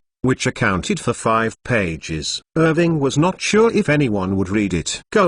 Not surprisingly, these articles should be skipped by most of the little wizards. As for the section on which Fred and George are responsible, there are articles on the daily change of the Hogwarts stairs, as well as articles on common secret passages. This is somewhat helpful for new students and should attract some readers. However, the twins must have left a hand. At least relying on these, it is impossible to escape the same familiar filch of the secret road. Ginny and Hagrid's introduction to magical creatures, as well as Harry and Ron's introduction of 2 sections on Quidditch, are quite satisfactory. In Van's view, they still have not found attractive highlights. Moreover, they almost all read the original text in the book. If you have time to look at these things, you might as well go to the library to read the book. As for the academic exchange section, it was a disaster to decide to publish Luna's How to Find a Beast. It seems that the story I wrote about Harry Lily's mother is a highlight of this issue. It can be placed on the home page to promote it. Ivan turned the newspaper in his hand to the next one,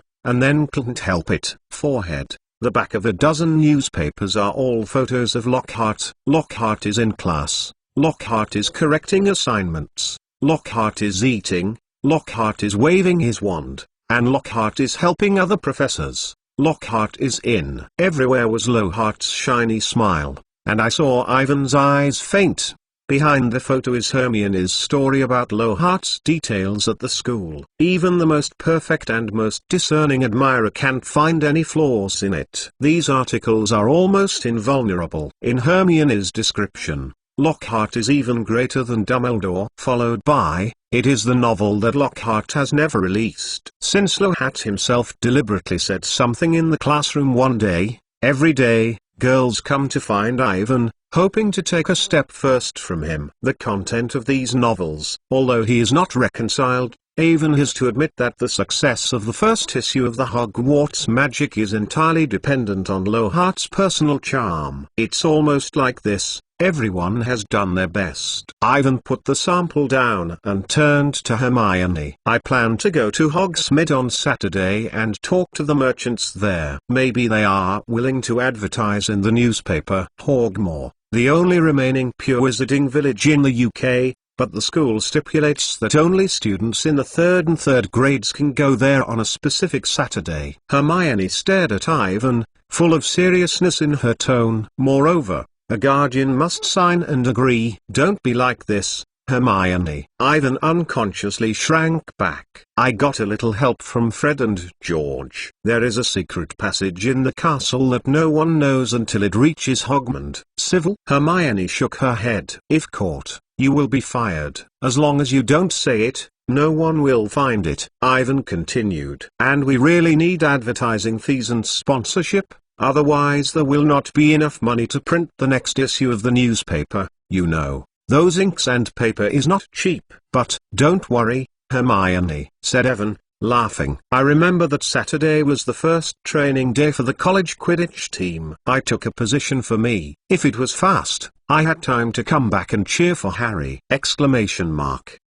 Chapter 22 Conflict and Melee. Irving's trip to Hogwarts was not as smooth as he had imagined, and the merchants there were not active in spending money on a little-known little newspaper. However, under the efforts of Ivan to persuade, or to send him, some merchants agreed to give certain sponsorship. For example, the Emperor Ambrose of the Duke of Honey candy store stuffed the 2 piles of cans that could not be sold to Ivan. The owner of Zook's Magic Joke Shop gave Ivan a lot of dung, eggs. Miss Rosie Matu at the 3 Broomsticks offered him a free lemonade. Children can't drink, she said. Well, everything is difficult at the beginning, and there is nothing better than nothing. Ivan comforted himself. After drinking lemonade, he held a lot of things through a long, narrow secret road, struggling to climb. Go back to Hogwarts. When he came out of the secret road behind the Gregory statue, it seemed that there was a dispute between Gryffindor and Slytherin's Quidditch players all around the Quidditch venue in front of the castle. At the crowd center, Draco Malfoy seemed to say something ugly to Hermione. Fred and George were going to throw him down, and Ron angered out his broken wand pointing at Malfoy. You have to pay for it, Malfoy, Ron shouted. The next second, a huge explosion rang through the entire field. A green light shot from the back of the wand, hit Ron's abdomen, and hit him 2 steps down to the ground. Ron, are you okay? Hermione screamed. Ron opened his mouth and tried to answer, but did not spit out, but made a big fight, and several slugs fell from his mouth to the thigh. The members of the Slytherin team were smiling, and their captain Flint smiled straight and supported the broom. Malfoy landed on the ground with 2 fists on the ground. The members of the Gryffindor team were surrounded by Ron, and he constantly spit out the bright-skinned big-nose worm, and no one seemed to want to touch him. Evan rushed into the crowd. Colin saw him, and said happily, "You are back, Avon." You are looking at Ron. He was hit by his own curse. Harry, you can cure him. Is not it? He lifted the camera in excitement and followed the shutter madly. Ivan took out his wand and used a cursor stop against Ron,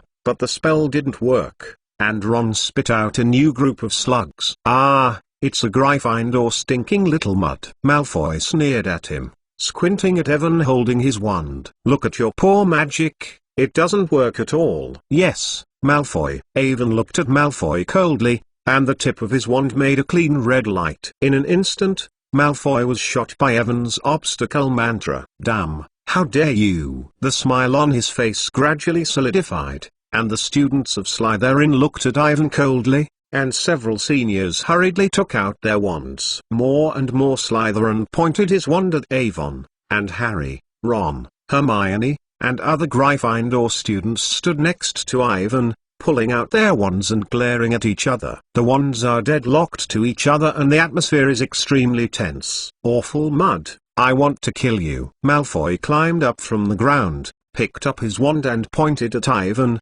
shouting, mixed to the ground. This seems to be a signal that the Gryffindor and Slytherin, who have tightened their nerves to the extreme, have read their own spells loudly, and the entire Quidditch pitch has become a melee. The students who were still sitting in the audience watching the crowds flocked to the Quidditch venue, making the messy situation more chaotic. Several Hufflepuff students saw the atmosphere was wrong, and after looking at each other, they turned to the direction of the castle and ran over. In the center of the venue, Avon is the focus of Slytherin's attack. After escaping the 3 curses, he found that his curse was too slow, but it prevented him from continuing to attack, and Avon threw all the large dung eggs he had obtained from the Joko Magic Joke store. This is a big killer. The black dung egg is paddling in the middle of the beautiful track, and it falls to Slytherin accurately, interrupting their spells. A stench, accompanied by Slytherin screams, constantly coming. Malfoy is the focus of care,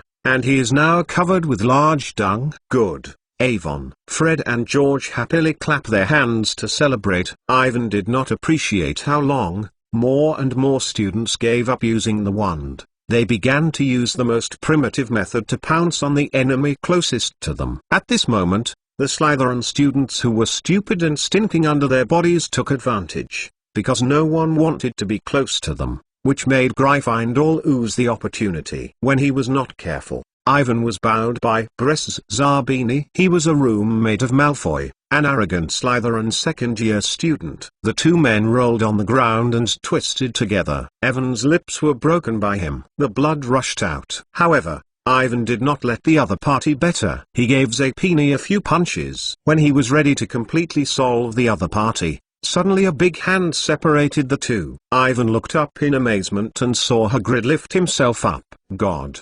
What are you doing? Hagrid was very surprised. Not far away, Harry and Malfoy were twisting together. Ron kept snorting at Gore, who was next to her. Hermione had a messy hair, but she was still holding a wand and a wand. Colin and Neville, they played against Crabbe, and the other Quidditch players also fought each other. As for Fred and George, the 2 did not know where to get more big dung eggs, and solved more than a dozen Slytherin students. A few seconds later, a loud noise rang on the Quidditch venue. Almost all the professors came outside the castle.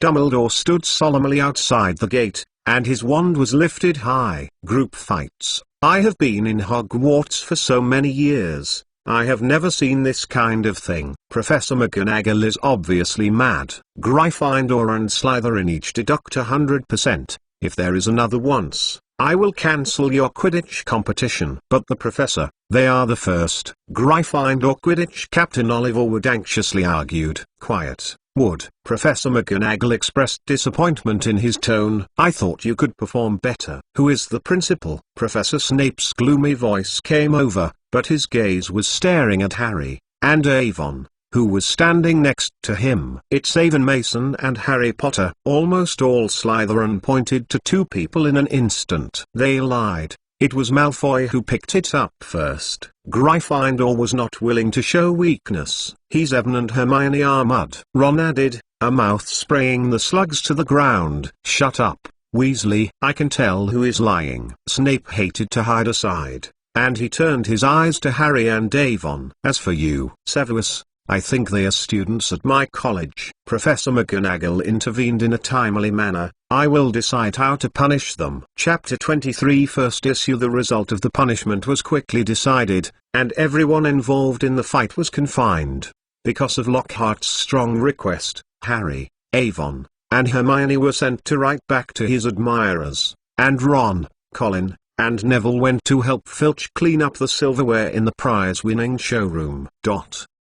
In addition to Malfoy going to clean up Snape's office, the Slytherin and Gryffindor Quidditch teams have to go back to clean up the Quidditch venue because Fred and George threw too much feces. For the sake of eggs, this work is not easy. At dinner, Harry looked frustrated. He told several other people that it would be awful to help Lockhart return. He would rather wipe the silverware or clean up the Quidditch venue. Hermione is even more frustrated than him. She said with a sullen look, look at the good things you have done. There is only 1 day left before the official publication of the newspaper. Everyone is locked up. This is simply a nightmare. Avon, you shouldn't be so impulsive. And Ron is also, you are still throwing a snoring worm out now. For Malfoy, It is not worth doing. When hearing Hermione's accusation, Ron didn't know what to answer. He whispered to Harry with a low head. When fighting, Hermione seemed to be more excited than anyone else,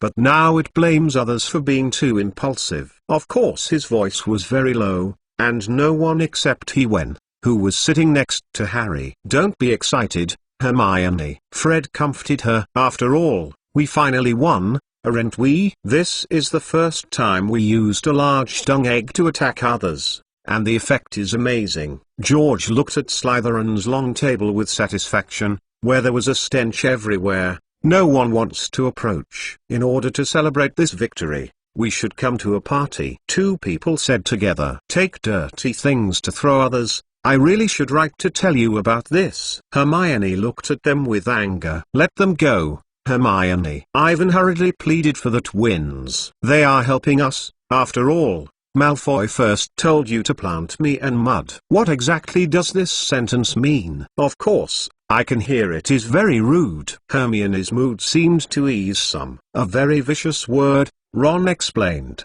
The mud is the swearing name of the person who gave birth to muggles, that is, the person who does not magic. Some wizards, like the Malfoy family, always feel I am superior to others because they are so-called purebreds. Discrimination on the bloodline. Ivan added, Voldemort used this reason to kill muggles. Hearing the name of the mysterious man, the table slammed quietly, and many people had a nap, especially Ginny. She looked terrified. Don't worry about this. What should we do now? Hermione first recovered. I have a way to convince Professor Lockhart to let us go in advance. Really, Evan? Harry jerked his voice. Of course, Harry, but sacrifice you to stay there. When he heard Evan, Harry was frustrated again. When they finished their dinner and arrived at the Lockhart office, Eowyn asked Lockhart to let him and Hermione go back to write the manuscript, just because there was only one day left before the official release of the Hogwarts magic. They still have a lot of work has not been done. Lockhart agreed very quickly to Avon's request. After all, in his eyes, this admirer specializes in newspapers for himself. Without paying attention to Harry's pitiful look at himself, Avon took Hermione's head and left, and the two men rushed to the library with a pile of parchment. There is a lot of work, Ivan said with a wry smile. Right, we can find Ginny to help. She should not be confined. She went to help Fred and George clean up the Quidditch venue, where all the traces of the dung egg are left. There are two brothers. I really feel sorry for her. Okay, Hermione. Ivan sighed. Fred and George are still good. Everyone likes them. I am not saying that they are not good, but if there are not so many mischiefs, maybe amount. Hermione, I just wanted to ask. What are you writing? Seeing that Hermione had continued to say it, Evan hurriedly shifted the subject. An article calling for attention to campus violence.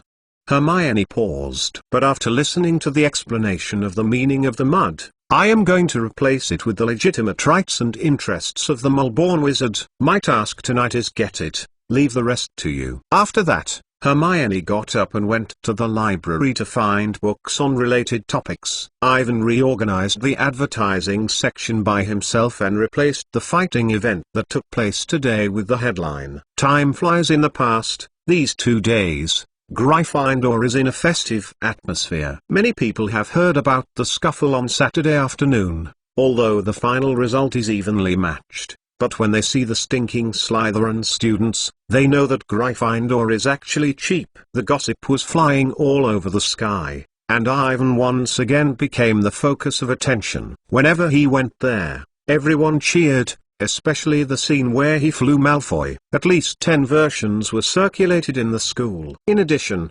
Ron, who has been spitting snoring, is also the subject of discussion. Everyone is talking about what kind of curse can play such an effect. The library's books on the curse are almost borrowed. Gone. In fact, in addition to Slytherin, the students of the other 3 colleges are repenting and have not seen the wonderful scene with their own eyes. As a result, everyone is full of expectations for the upcoming issue of the Hogwarts Magic, because there is news that the newspaper will detail the beginning and end of the battle, and the curse used by Ron. On Monday morning, Ivan climbed up early and they took the newly printed newspaper to the entrance of the auditorium. According to the predetermined strategy, this issue of Hogwarts Magic is completely free, with all the staff, the author's name, and the ordering method. Fred and George even made a song, but it was too ugly, and Professor Mcgonagall, who was rushed to eat sooner or later, slammed it. But this did not stop everyone's enthusiasm. In addition to Slytherin's public boycott, the newspaper was quickly robbed by others. In the auditorium, everyone is reading the newspaper or discussing the above. Except for the Slatelyn long table,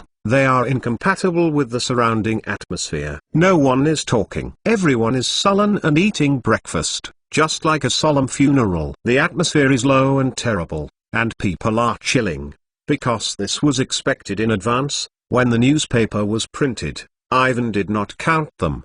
He walked over to the teacher's seat with more than a dozen thick newspapers and sent a newspaper to every professor. Dumbledore accepted with pleasure, although Professor Mcgonagall was pouting, but he was very proud of Avon. Professor Flitwick and Professor Sprout also smiled and took the newspaper. As for Lockhart, he turned the newspaper directly to the end, looked at his photo and smirked, and even asked Avento to send him a few copies. The trouble was Snape, who was sullen and stunned and looked at Evan. It seemed that, like the Slytherin students, there was no intention to take care of him. However, after Ivan pretended to be careless, and after reading the title of Lily's article in the newspaper, Snape still looked at the newspaper with disgust. Chapter 24 Unprecedented Success. Unprecedented Success. Avon. This is Fred and George's evaluation of the newspaper. Now, the Hogwarts Magic has become the most popular thing in the whole school,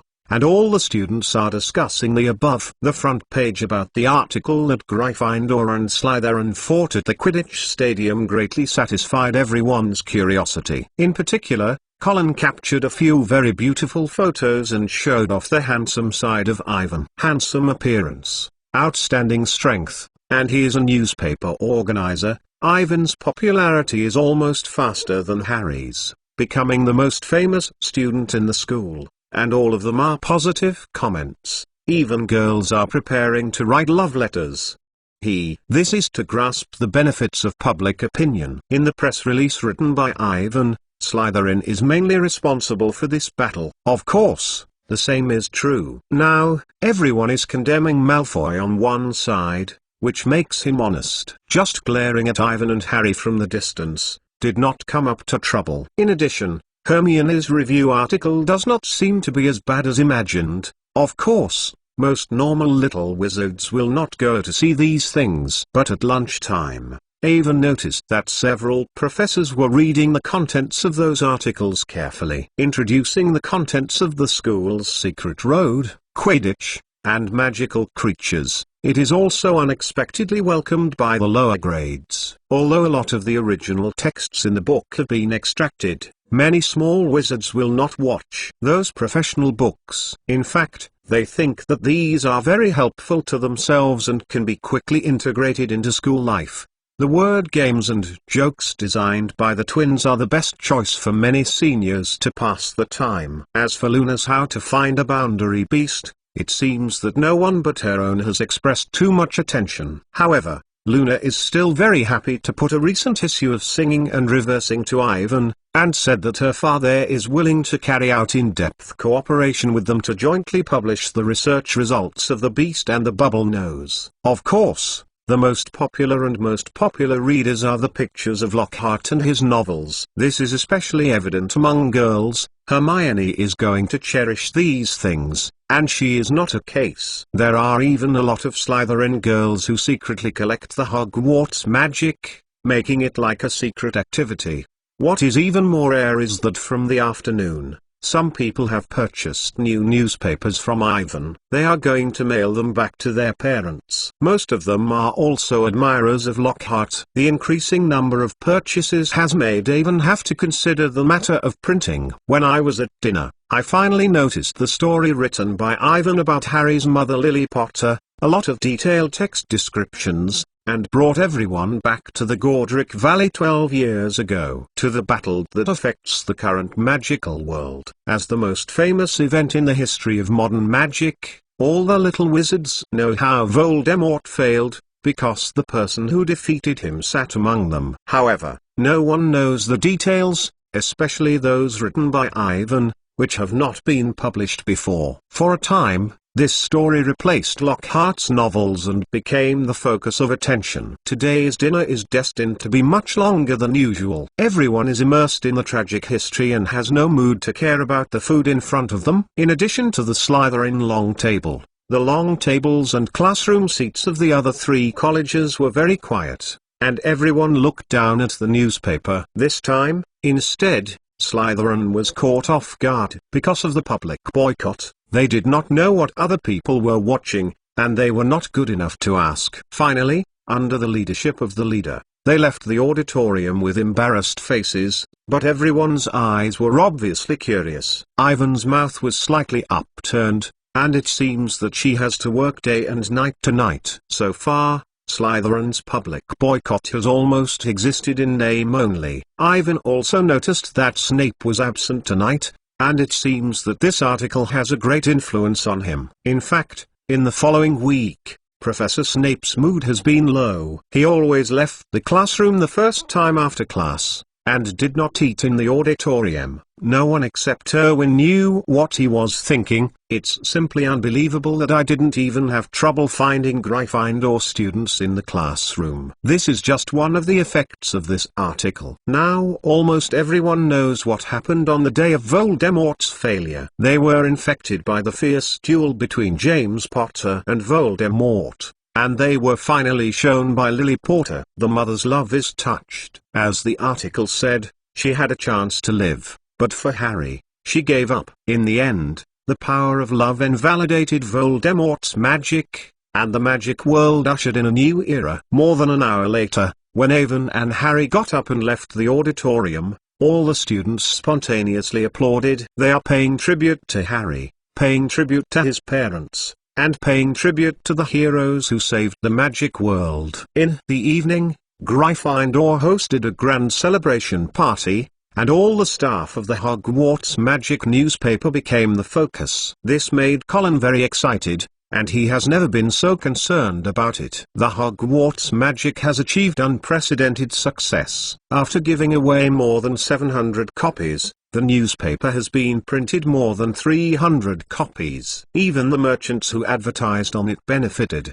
The magical fireworks that Fred and George had transformed, all the stocks were swept away in just one day, and they were stepping up to make new fireworks. At the beginning of the Hogwarts business, the sales of the goods they promoted in the newspapers increased by 30%. For example, many people ordered 3 lemonades from the broom bar through the Owl, which made Rosmer Mistaz had to enter a large batch of lemons. She was so sad that she did not ask Ivan to drink butterbeer. For example, Ivan's grand recommendation in the newspapers instantly became the most popular candy for Hogwarts. This makes the Ambrosevum couple of the Duke of Honey candy store happy, and know that the pile is not a popular candy. Of course, when the new students bought this thing, they found that the candy was exactly the same as the living cockroach. Many people had no appetite for a moment of disgusting, and Ivan got the horrible title of killer. A few days later,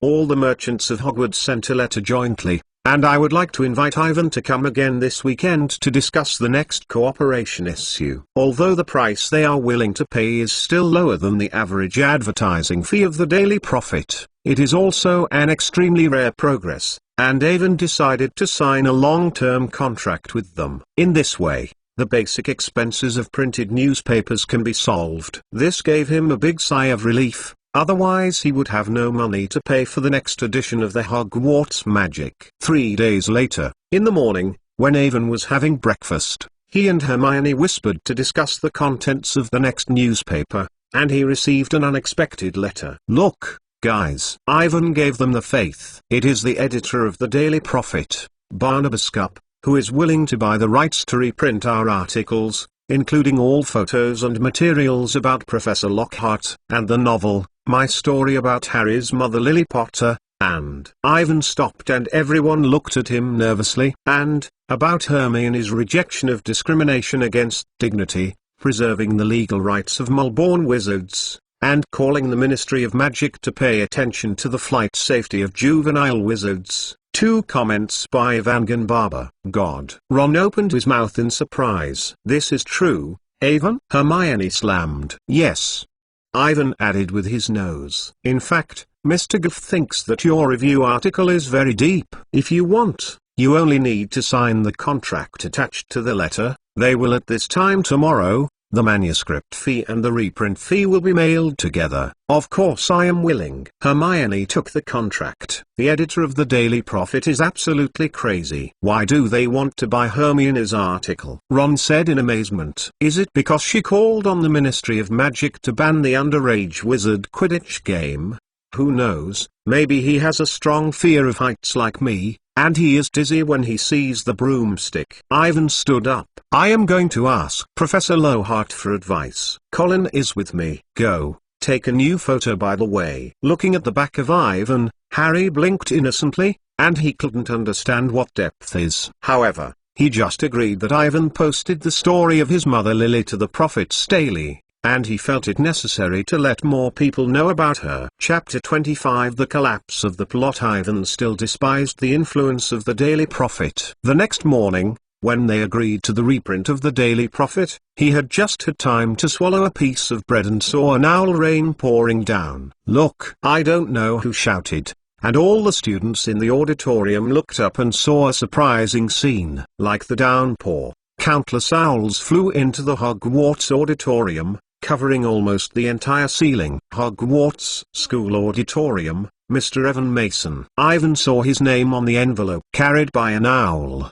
He frowned and reached for the letter, but 3, 4, and 5 owls slid their wings to his side. They squeezed and smothered the butter, knocked over the salt shaker, and wanted to give him the first letter. What happened? Colin asked in amazement. No one answered, and 7 more owls fell. But this time they came to Harry. They screamed and patted their wings, and the people on the entire Gryffindor table stretched their heads to look at it. I think I know what is going on. You can take a look at this, Hermione said excitedly. She reached into the pile of feathers and grabbed a long-eared owl with a long tubular wrap. But she hadn't had time to open the parcel, and more than a dozen owls flew in and surrounded her instantly. Ivan tore the package that Hermione handed over, which is the latest issue of the Daily Prophet. He unfolded it, and the article about Harry's mother Lily Potter was placed on the front page of the home page, with Mr. Goff, the editor-in-chief of the Daily Prophet, and the famous magic historian Mrs. Bashart. Lockhart's photos and novels occupy a prominent position in the entertainment section and the novel section. Even Hermione's 2 review articles have a lot of space, just under the Writer Scott special comment. These are letters from readers, all of them, Hermione said eagerly. The stationery she had in her hand was sent by a witch in her 50s. Her daughter died in a flight accident at the age of 8. She sincerely thanked Hermione for her efforts in the safety of underage wizards.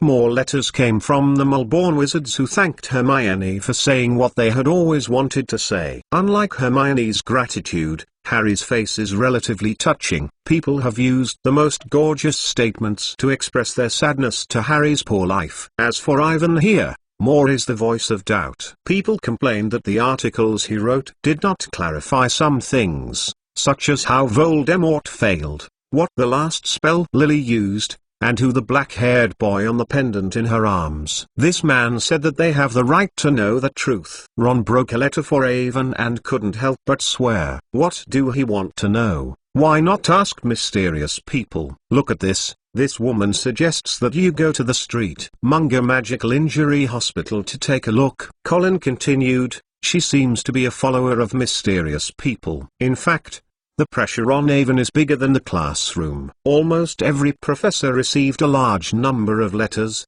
including Professor Dumbledore and Professor Mcgonagall.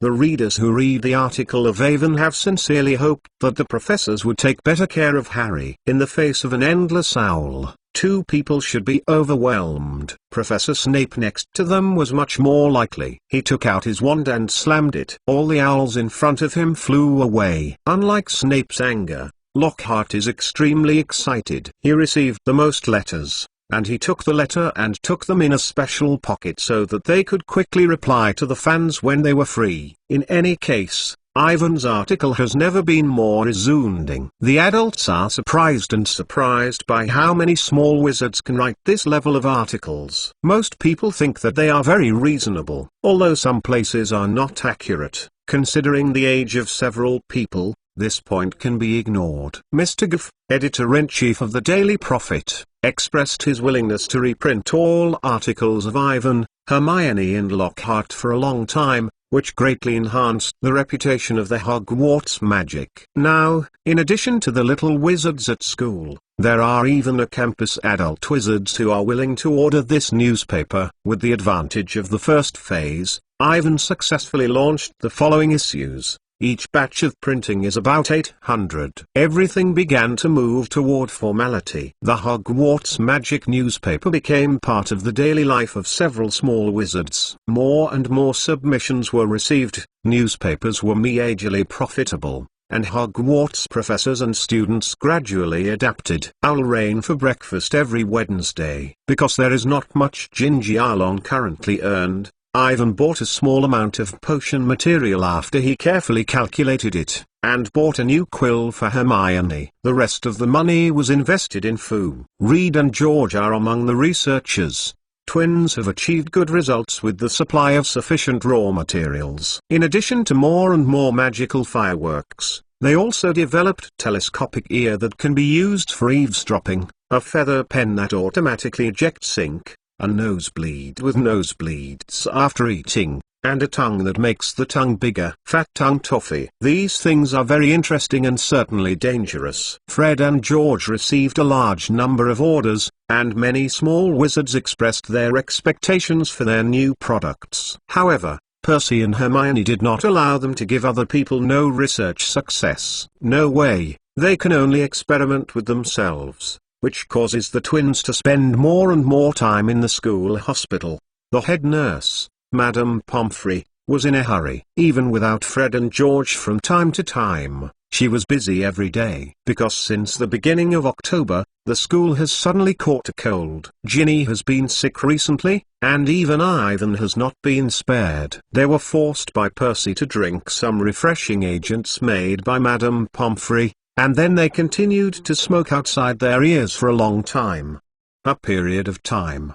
The lack of a sense of cold, the review of newspaper article editors, and the increasing number of classroom assignments have reduced Ivan's attention to the Chamber of Secrets. Fortunately, Ginny has nothing to do with her face except for her pale face. She went to the library every night to help Hermione organize her manuscript. She should have no time to open the secret room, or she has not been Tommy. Dale control. Ivan was looking for time to talk to her. Ginny said she had never seen a black diary. This makes Ivan amazed. If Tom Riddle's diary is not here, what will it be? Or if Lucius Malfoy simply did not send the diary to Ginny? How is this possible? The butterfly effect that comes. But in any case, the plot changed, and Ivan's biggest advantage is gone. After worrying for a while, Ivan did not clear his mind and had to put this thing aside. Tom Riddle is best not to appear forever. As for how to destroy this Horcrux,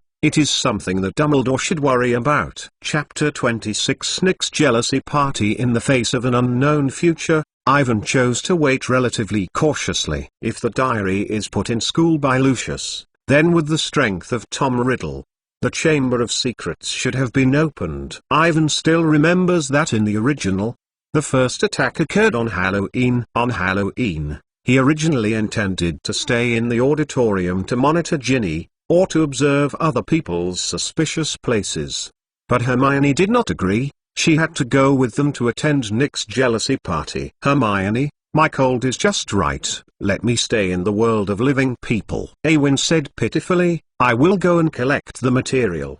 The headline next week is This Halloween Party. Your cold was good last Tuesday. Evan? Hermione shook her head and refused. The things that can be collected can be handed over to Colin and Ginny. Nick recently helped us with a lot of news. You said tonight nothing can be absent. But I heard that Dumbledore had booked a dance group. Harry looked hesitant, and he and Ron didn't want to go to the jealousy party. It's hard to chase after a word is spoken. Hermione turned her head and reminded Harry with arrogance. You and Ron promised Nick to go to his jealous party. So, at 7 o'clock in the evening, Avon, Harry, Ron, and Hermione went straight through the doorway, which led to the crowded auditorium. The lights were shining, the candlelight was shining, and the gold plates were on the table, which was very attractive. But they walked in the direction of the underground classroom. Although this aisle is going through every potion class, it is especially scary this evening. The aisles are full of candles, but the effect is not at all pleasant. They are all dark, thin little candles, burning with blue light. Even when they are shining on their four vibrant faces it also looks sinister. Every time they take a step, the temperature is decreasing. Ivan made a sneeze and tightened his clothes to wrap himself. Then he heard a voice, as if 1,000 nails were scraped on a huge blackboard. What is this? Ron looked terrified. I guess it's music, Harry whispered. They turned a corner and saw Nick, who had almost no head, standing at a door with the black velvet curtain. My dear friend, he said infinitely sadly, welcome, welcome, you can come. I am so happy. He took off his feathered hat and asked them to go in. The scene in front of me is incredible. The underground classroom is filled with hundreds of milky, translucent figures. Most of them are swaying in the crowded dance grounds and shaking with the terrible 30s of the 30 chainsaws. The voice danced waltz, and the band playing the leash saw it on the stage with black cloth. 1,000 chandeliers on the top of the head also ignited 1,000 candles, releasing the blue light at midnight. Ivan found that his breathing formed a mist in front of him, as if walking into the cold room. Well, what should we do now? Let's see it everywhere, Harry suggested. He wanted to warm his feet. Be careful, don't pass through Hermione's body, Ron said nervously. They walked slowly around the edge of the dance floor, past a group of unhappy nuns, a man in a ragged chain, and a fat monk. Then they saw the blood man Barrow. He is the ghost of Slytherin, skinny, his eyes straight, his body covered with silver blood. No one dares to approach him, and other ghosts are giving him a big place. Oh, bad. Hermione suddenly stopped. Quickly turn around. I don't want to talk to the crying Myrtle. Who? Harry whispered. The ghost. She stayed in the girls' bathroom on the 3rd floor, said Hermione. Stay in the bathroom? Yes, that bathroom has failed all year round because she kept losing her temper and splashed water everywhere. As long as everyone can avoid it, it is not possible to go there. When you go to the bathroom, she screams at you. It's terrible. Hermione's voice just fell, and she was surprised to see that Ivan was heading towards Myrtle. What is he doing? Who knows, maybe Myrtle is the type that Ivan likes. Ron suddenly laughed. Ha ha, this is a big news. Hermione glared at Ron and the three men rushed to follow. In fact, because the entrance to the Chamber of Secrets is in the bathroom where Myrtle is located, Awin wants to ask her about it. Recently, I have seen strangers go there. This is especially important when Tom Riddle's diary is missing. Any clues can't be let go. But Awin had not had time to talk, and she saw a bright orange echoed party hat, a rotating bow tie, and a bad-looking, wide-faced, grinning ghost appeared in front of him, a Pippi ghost. Little devils, do you want to come somewhere? He said sweetly, handing over a bowl of moldy peanuts. No, thank you. Ivan hurriedly refused. I just heard that you are talking about poor Myrtle. It's rude. Pippi ghost eyes flashed, suddenly took a deep breath, screamed, Hey, Myrtle. Oh, no, Pippi, don't tell her what she said. She will feel very sad. Hermione, standing next to Ivan, anxiously whispered, I just said that I played. I don't mind like her. Her words have not been finished, and the ghost of a short, fat girl is floating. Her face was the most melancholy and gloomy face that Awin had ever seen, and was covered in half by straight long hair and thick, pearl-colored glasses. "What?" she asked with a sullen face. "Hello, Myrtle," Hermione said in a pretendingly pleasant voice. "I am very happy to see you outside the bathroom." "Miss Granger is just talking about you," Pippi said in the ear of Mount. "We are saying, you look so beautiful tonight." Hermione glared at Pippi. "You are making fun of me." Myrtle looked at Hermione suspiciously, and her tears suddenly fell from her transparent little eyes. "No, really, I didn't mean that Myrtle looks so beautiful," said Hermione, rubbing the ribs of Harry and Ron with her elbows. "Yes, she said so." "Don't lie to me," Myrtle gasped and said, tears whispering and rolling down the cheeks. "Do you think I don't know what other people are calling me behind? Fat Potau Ginny Ang, ugly 8 mystery, poor, crying, unhappy, Myrtle." "You missed one." Pippi Ghost giggled. "Enough, Pippi Ghost." Ivan hurriedly interrupted him. He still had something to ask the other person. He couldn't let the Pippi Ghost run her away. "We really think that you are very beautiful tonight, very attractive, and different from other ghosts. You are the most special one, believe me." Looking at Ivan's pleading for the Myrtle, Harry, Ron and Hermione were surprised by the big mouth. "He doesn't really like Myrtle, it tastes bad enough." This is Ron's whisper to Harry, but unfortunately the voice seems a bit big, and I was heard by the Pippi and Myrtle next to me. "You're lying, no one will like me." The crying Myrtle suddenly burst into tears and ran out of the underground classroom. "Nobody likes Myrtle," acne-faced Myrtle. Pippi Ghost quickly chased after her, licking her with moldy peanuts and shouting, "A face acne, face acne." Chapter 27 Special Correspondent Nico. "My God," said Hermione sadly. "Ron, you shouldn't say that, I'm going to persuade her soon." Ivan looked at Ron angrily. "Oh, buddy." Ron's face turned a little red. "You don't really like Domino, you ugly ghost." "Ron." Hermione slammed her voice. "I certainly don't like it, but she is an important source of information." Ivan snorted. "I had something to ask her, and now I'm all messed up." "You should apologize to Myrtle, although she does not like it, but we should not say her, especially if these words are heard by Pippi," said Hermione. "Apologize?" Ron's blush was the same as his red hair. "Yes, Ron." Harry glared at him. "I think Evan and Hermione are right. We did a bit too much on this matter." Okay, since you think so, I will apologize to her now." Ron stepped back, panting, his face flushed to the extreme. When he finished, he turned and ran out of the underground classroom, and 3 people looked at him with concern. "Let's go. I just looked at it. The food here is not suitable for living people." Ivan sighed. "And I do have something to ask about Myrtle." The 3 of them just walked to the door, and Nick, who had almost no head, floated from the crowd. "My dear friend, have a good time?" "Oh, happy." They lied. "The number is still satisfactory." Nick, who was almost headless, said proudly, "The crying widow came from Kent, and the time for my speech is coming." Nick let the band stop playing, a big step toward the podium and come to an icy blue spotlight. "My late lords, ladies and gentlemen, I have great sorrow." His words have not been finished. A hunter sounds. The ghosts are excited to look around. Nick's expression looks a bit painful. Suddenly, 12 ghost horses suddenly burst into the walls of the underground classroom, and each horse had a headless rider. All the people attending the party applauded enthusiastically, and Ivan also slapped the slap,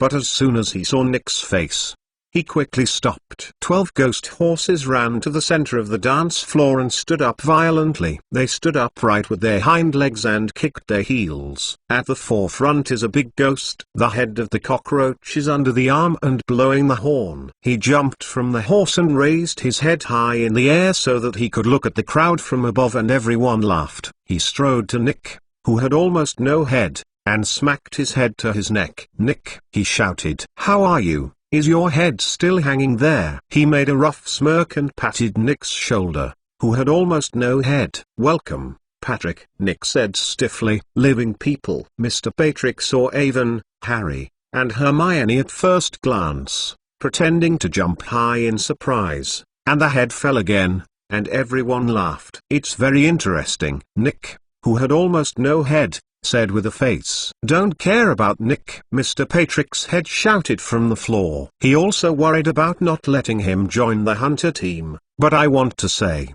look at this guy." "I think." Harry noticed Nick's meaningful gaze, remembering his agreement with him, and said in a hurry, "Nick is very scary." "Ha ha," Mr. Patrick's head yelled. "I guess he told you to say that." Then, no longer paying attention to Harry, he began to play a hockey game with other members of the Headless Hunter team. Everyone turned and watched. No one took care of Nick standing on the podium. Seeing Nick's poor look, Ivan sighed and felt that it was necessary to do something.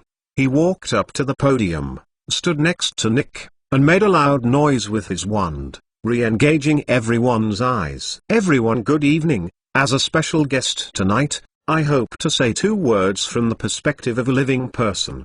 The ghosts looked at Evan curiously, wondering what the little wizard is going to say. A living speech, which seems to be more interesting than the Headless Hunter game. As a ghost, Sir Nicholas may not be as scary as Mr. Patrick, but he is a very respectable aristocrat, even in the living world. There was a low-level discussion below, and many ghosts expressed doubts about what Evan said. In order to let more people commemorate his jealousy, and thank him for his selfless help to me, Ivan continued, "I decided to invite Sir Nicholas to become a special correspondent of the Hogwarts Magic, and will be his life stories are published in the newspaper." The voice of the discussion is even louder. Everyone is curious about the work of special correspondent. Ghost life is too boring, even though they have endless life, but they don't have any senses. The long years consume passion, their memories are gradually declining, and many ghosts have nothing to do,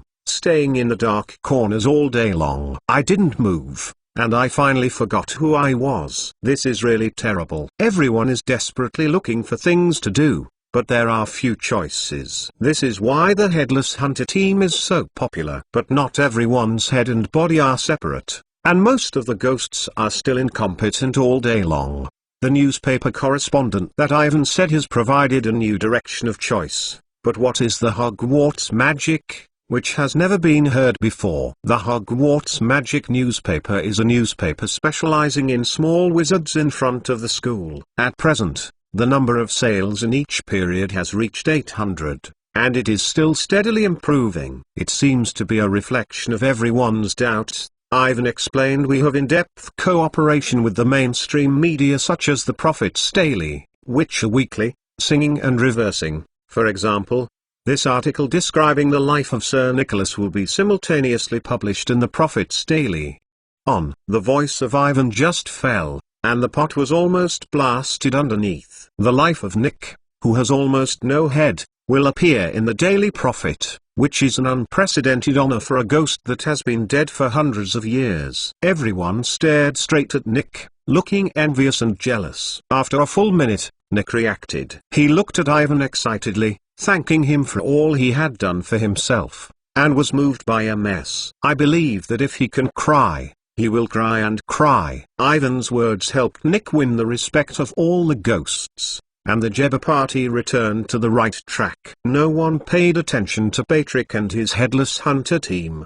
The ghosts went forward to congratulate Nick, then floated around the 3 people of Irvine, Harry, and Hermione, and eagerly asked if there was any vacancy in the work of special correspondent. Ivan naturally does not refuse. The more news articles, the better. There are nearly 1,000 ghosts here. They are distributed all over the UK, and not all. If you can convince them and their friends to collect news for themselves, then the source of the Hogwarts Magic will soon exceed the source, Prophet Daily. Looking at the enthusiasm of these ghosts, Ivan is even considering finding someone responsible for the recording their life stories and various magic studies. However, this work is too large and boring. Generally, the little wizard is simply not competent, or wait until the future has money and can hire a professional staff. Chapter 28 First Attack. Ivan, Harry and Hermione became the most popular people at the entire weekend,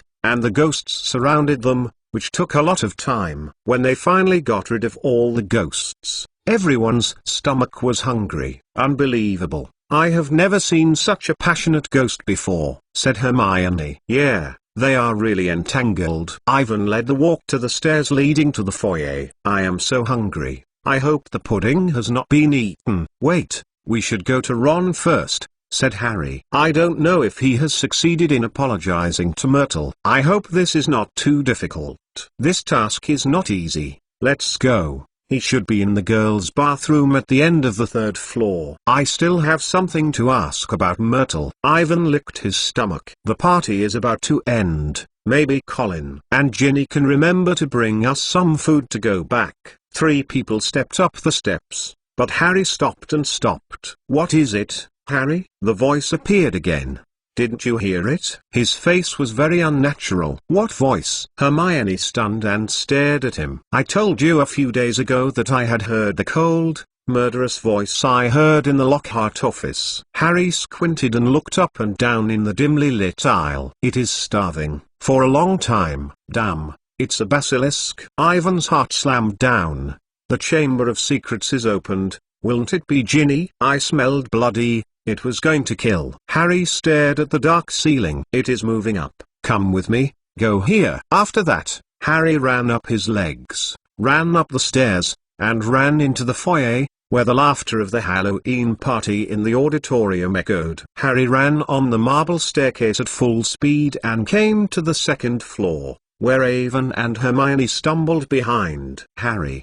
What are we doing? Hermione gasped and gasped. Hey! Harry raised his ears. Far away, from the top floor, the voice came again. He climbed up the stairs in 3 steps and listened to his heavy footsteps. Harry, we have to hurry up. Where is it? Evan eagerly said, wiping the sweat from his face. Call. What are you looking for? I have not heard anything. Hermione's words were not finished yet, and she suddenly took a breath of air and pointed to the bottom of the corridor. Look! On the wall in front of them, something is shining. They slowly approached, squinting and recognizing them in the darkness. Between the 2 windows, a wall 1 foot high from the ground, painted some handwriting, flashing the emblem under the burning torch. The secret room was opened, and the air was an enemy, vigilant. Ivan whispered. His stomach twitched. What is that? Hanging under the word. Hermione grabbed Avon's shoulder. I don't know, let's take a closer look. They approached cautiously, and there was a large amount of water on the ground, and Harry almost slipped. The 3 people approached the slogan a little bit, staring at the black shadow below, and the breath was so strong. In the next second, they saw what it was at the same time, scared to jump backwards and splashed a splash of water. Even though Ivan knew the story ahead of time, she saw Mrs. Loris hanging on the wall, still scared. Like a mummy, its tail hangs on the bracket of the torch, the body is stiff like a piece of wood, and the eyes are wide and straight, and it looks terrible. Suddenly there was a bang at the end of the corridor, scaring the 3 people to turn around and the heart pounding. It was Ron, who came out from the room at the end, staring at the 3 people with wide eyes and pale face. Harry. What's the matter? Ron clearly had a vibrato. What did you do to Filch's cat? Not us, we just got here, Harry explained. What are you doing here? Ivan looked at each other in confusion. What else can you do? Of course, to hear from you, to apologize to Myrtle. Ron raised his voice. Then I saw you and this cat. Apologize? Ivan noticed that Ron was behind the room of Myrtle. He hurriedly asked, is there anyone else outside this room who has entered this bathroom? I don't know. I have been in the cubicle with Myrtle. She cried so badly that I got water everywhere. I spent a lot of effort to let her listen to me. Ron wrinkled his nose. The face is disgusted. This is the most stupid thing I have ever done in my life. Think about it. If Percy finds out that I sneak into the girls' bathroom, I don't know what to say. And the purpose of doing this is actually apologize to a crying ghost. Ron, think about it again. When you apologize to Myrtle, have you found any unusual places? This is very important, Ivan said with a serious expression. Well, I seem to have heard something, a bit like a sly voice, but I am not sure. Ron swallowed. Why are you asking? This girl's bathroom is broken, just except me and Peach. No one else is outside. like Jin Yang, isn't it? Yes. Ivan nodded hard, but he was more worried. Someone went in and opened the secret room when Ron didn't notice it. Ivan was not sure who did it. Although Ginny made it clear that she had never seen Tom Riddle's diary, it might be lying. If she was already under control at the time, Ivan's problem might have been stunned, and Tom Riddle would be suspicious of himself. This is the worst situation. At the same time, he was also somewhat fortunate. Fortunately, Ron had been staying in the cubicle just now, otherwise he would have been killed by Tom Riddle. Ivan, Ron, what do you have? You can go back and say it later. Harry was very fluent and said, we should now see if this cat can still manage to save. I don't think this is a good idea, buddy, said Ron. Since none of us have done anything to the cat on the wall, it is best to leave here quickly. I don't want to be found here. But it was too late.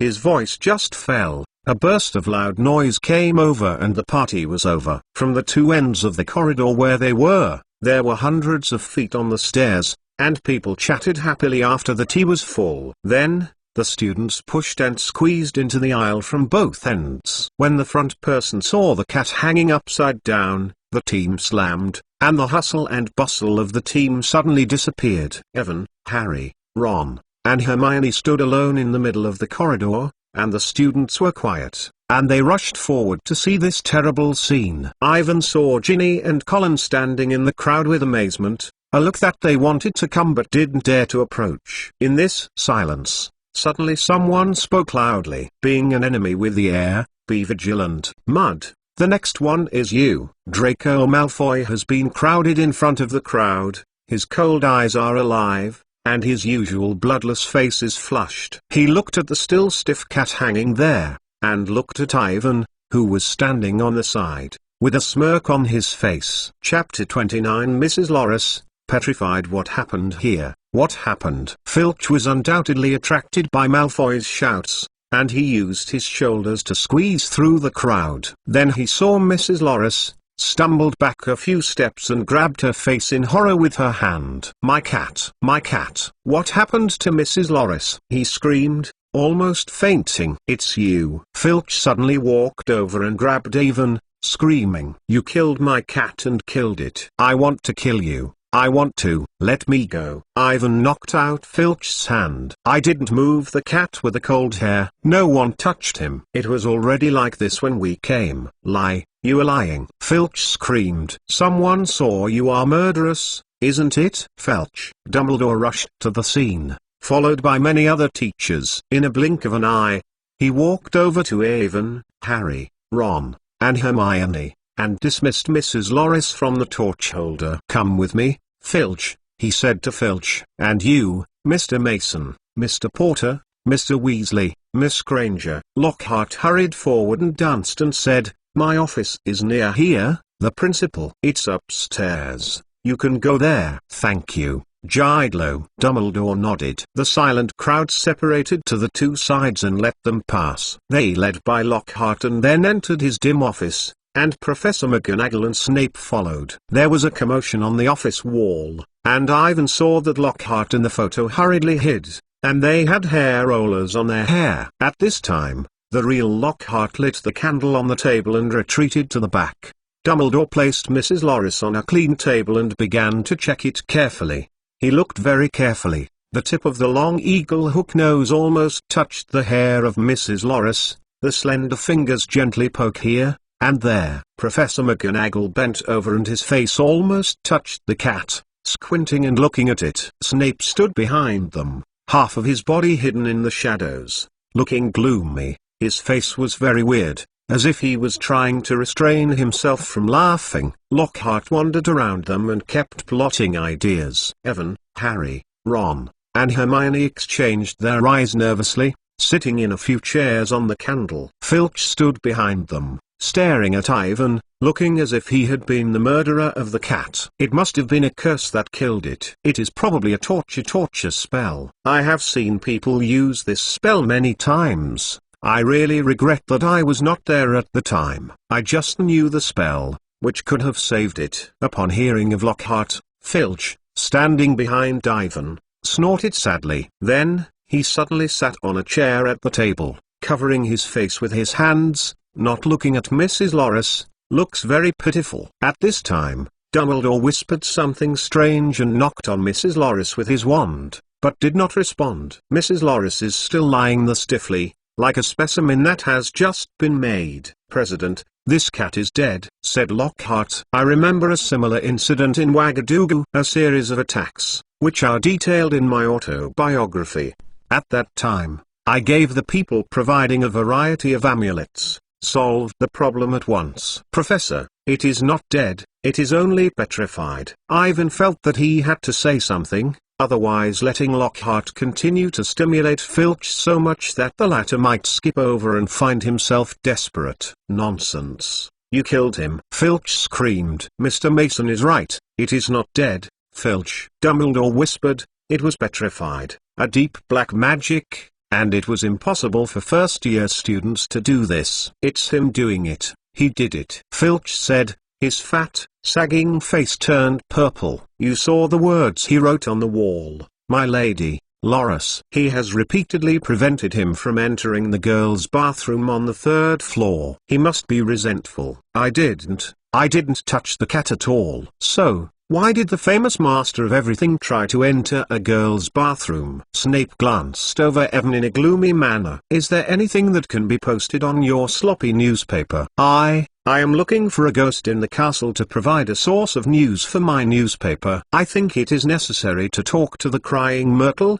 She is very familiar with Hogwarts, and many girls like her." Ivan Barber explained that he said these words even he did not believe. "I doubt it deeply." Snape's lips twitched with a hint of smirk, and his eyes turned to Harry sitting on the side. "The whole thing is full of doubts. Why are you at that time? When I appeared in that place, why did I go to the corridor above? Why didn't I attend the Halloween party?" Snape made a series of questions, so that Ivan felt like he was 100,000 why. Fortunately, he did not need him to return to him. Harry, Ron and Hermione scrambling to explain to them to attend the jealousy party. "There are hundreds of ghosts. They can prove that we are there. But after that, why not come to the party?" Snape's dark eyes shone in the candlelight. "Why go to the corridor above? Because Ron had a misunderstanding with the Crying Myrtle at the jealousy party. We have to go and ask her to apologize." "Apologize to a ghost?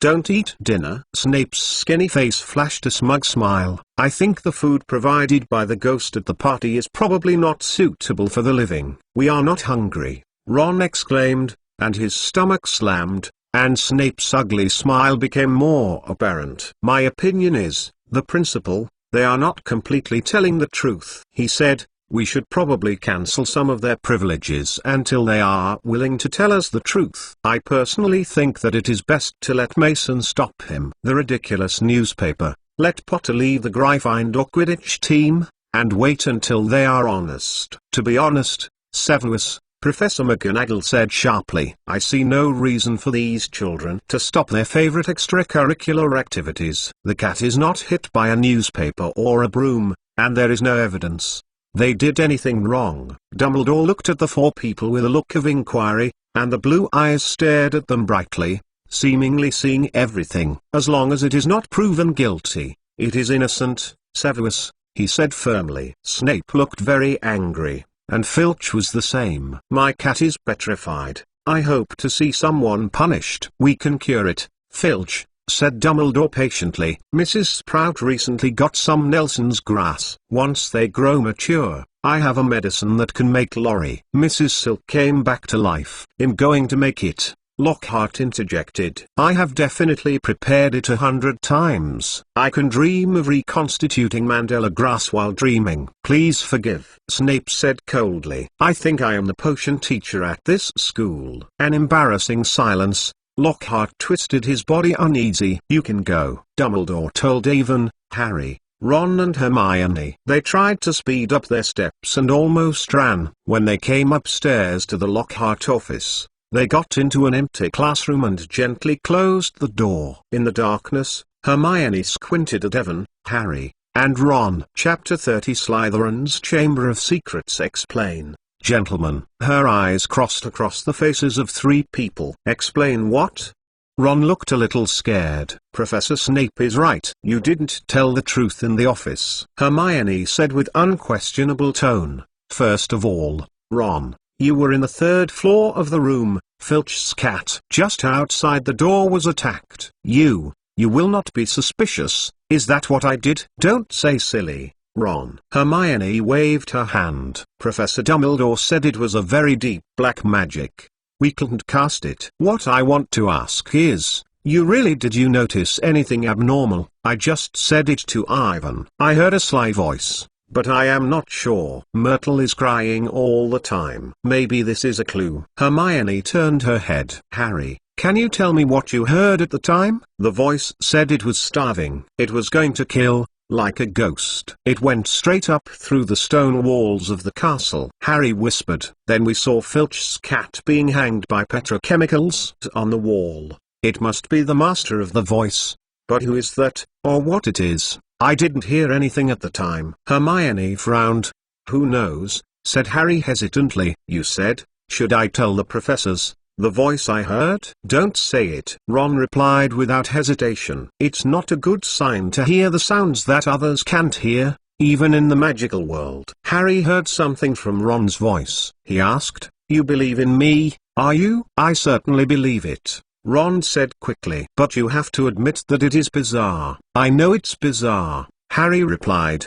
The whole event is bizarre. You hear a squeaky voice in the bathroom. And then Filch's cat is attacked. What are the words on the wall? What happened when the Chamber of Secrets was opened? Maybe we should think about it from another angle. The cat was attacked. Who would feel happy? Ron said. It won't work. Everyone except Filch will feel happy. Harry thought for a moment. And what does this have to do with the Chamber of Secrets? I mean extra happiness, or who hates the cat the most? Ron added reluctantly. Don't guess. I know some intelligence. There are legends about the secret room. Ivan saw that Hermione did not participate in the discussion between Harry and Ron, but instead looked at herself. He had to reveal. Things come out. Hearing his words, Harry and Ron turned their heads together and looked at Evan in surprise. I think. Have you seen the book The History of Hogwarts? No. Harry and Ron shook their heads. Ivan, you mean? Hermione seemed to think of something. Yes.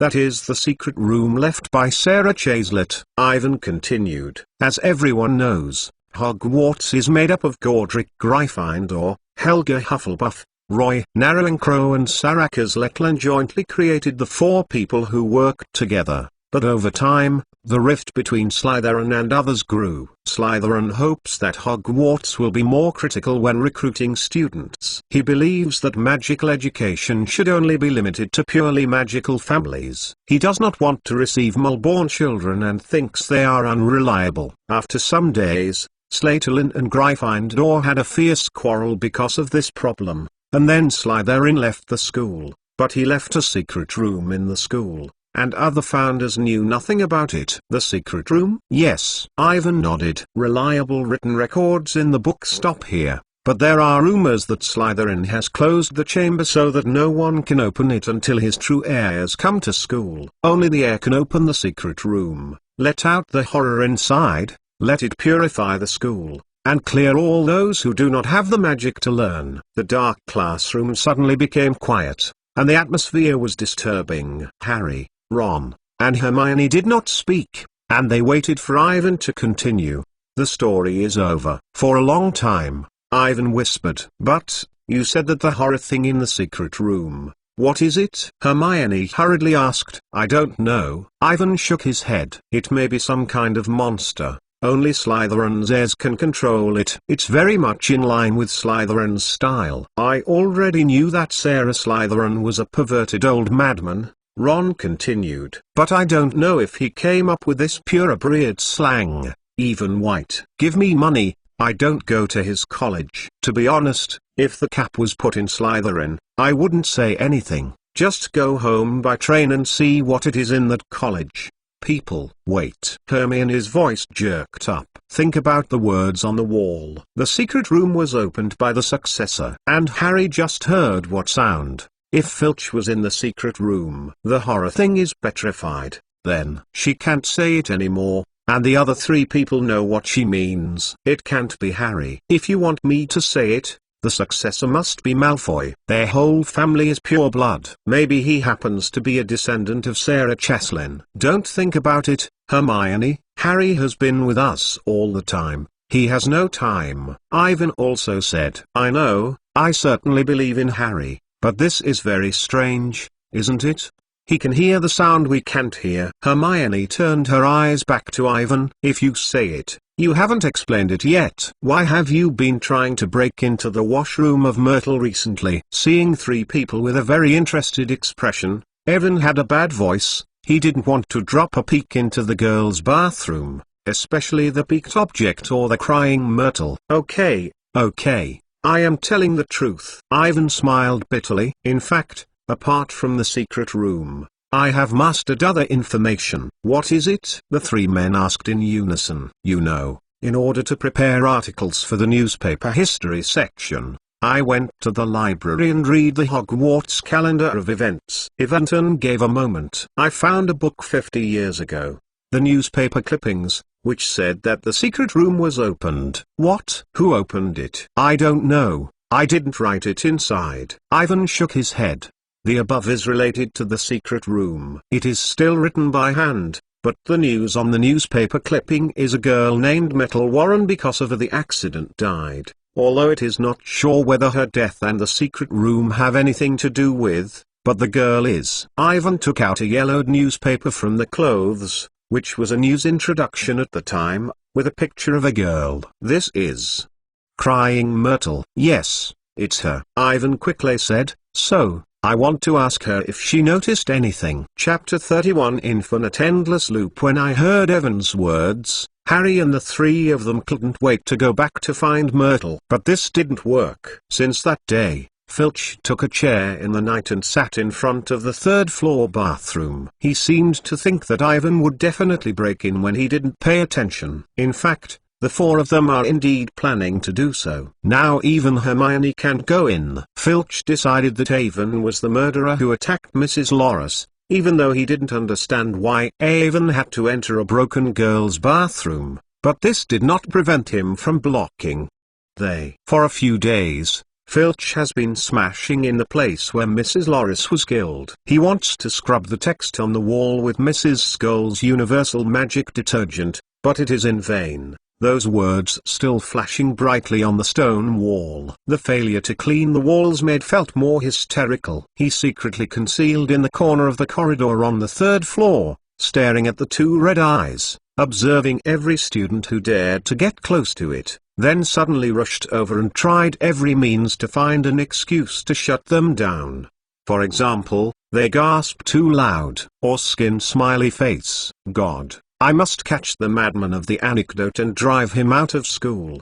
But I only hope that he will have petrified Filch before he was fired. Trying to enter the bathroom again, after the failure, Ron said so. However, when he saw the face of Ginny next to him turning white, he hurriedly added that this was another joke. Ginny was in a bad state these days, and she seemed to be upset about the experience of Mrs. Loris. Ivan secretly asked Colin to ask. Ginny did not stay at the Halloween party. She went out for 5 minutes. The time is a bit hasty, but it is enough to open the secret room to release the snake monster. From the current situation, it is the most likely Ginny to open the Chamber of Secrets, but no matter how Awin tempted, she said that she did not know Tom Riddle, and she had not seen any diary, and it did not exist until the end. In recent days, Ginny even started to hide from Ivan. Things got more and more confusing, and the situation was awful, and Ivan found himself in an infinite loop of infinity. On the one hand,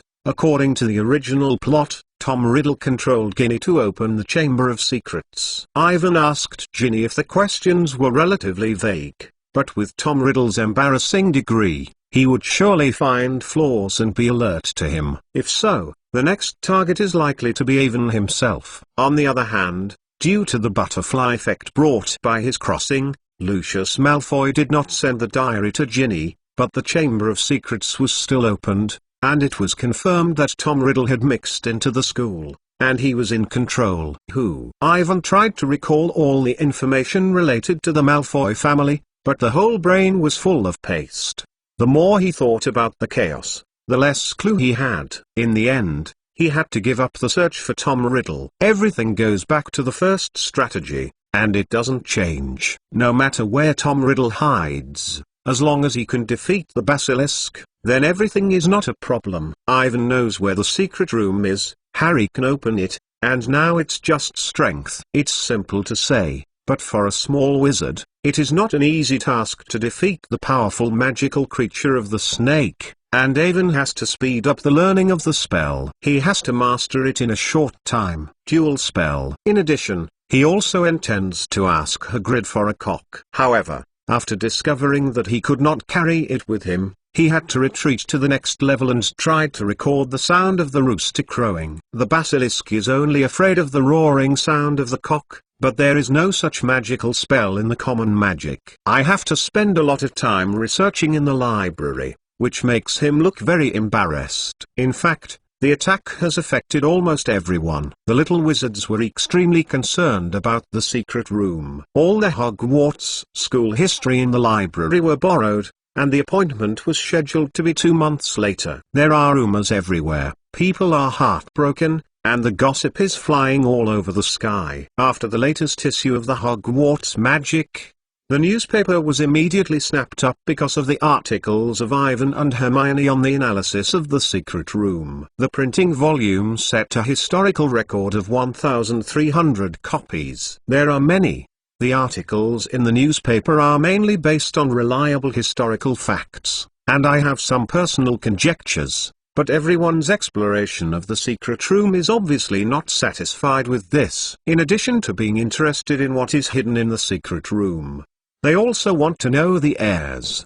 Who is it? I don't know when it started. Everyone will suspect that the object is locked as Harry. Among the 4 people who first discovered that Mrs. Loris was petrified on Halloween, both Ivan and Hermione's parents were muggles. They could not be Slytherin's descendants. Ron's family was full of wizards, but they were It's all Gryffindor, and Ron's strength is not enough. The only suspicious thing left is Harry, because he defeated Voldemort. In the minds of most small wizards, only the most powerful Black Wizard can defeat Black Devil. At dinner, Ivan saw Justin Finley rushing away from Harry and whispering something like Slytherin's successor. This made a few people feel very bad. Harry secretly pulled Ivan. 4 people left the auditorium to the 3rd floor. Very lucky. This time Filch did not stay here. When they were about to open the door, suddenly someone came out from inside. It was Penelope Rivet, the head of Ravenclaw. She looked at the 4 people in front of her eyes and turned and hurried away. She must have thought that we are going to do something bad. Ron squinted and walked into the bathroom. At this moment, a voice suddenly came from behind, and they scared them 4 people. Ron, what are you doing? Percy stopped at the stairs, the badge of the leader shimmered on his chest, and his face was extremely surprised. That is the girls' washroom. He gasped and said, "How are you?" "Nothing, just take a look." Ron shrugged. "We are looking for clues, you know." "Looking for clues?" Percy raised the shelf. "I don't think there are clues in the girls' washrooms that you need to find." "Go now and get out of here," he said, coming towards Ivan, and opened his arms, urging them to go. "What does this look like? Don't you care? Everyone is eating, but you are here, trying to enter a girl's bathroom. Why can't we come here? You don't know anything." Ron slammed down and screamed at Percy. "I know what you are thinking. Listen, we didn't move a finger to the cat!" I said this to Ginny too. Percy also showed no weakness. "But she still seems to think that you will be fired. I have never seen her so sad, crying all day. You should think for her." "I think that the first-year students are upset by this matter. Ivan is also a first-year student. I didn't see that he has any restlessness." Ron's ears gradually turned red. "It's you. You don't care about Ginny at all. You just worry that I will destroy you as a boy student." The future of the chairman, Gryffindor, deducted 5 points. Percy fingered the badge of the leader, bluntly said, "I hope this will give you a lesson. Don't engage in any detective activities, or I will write to tell my mother!"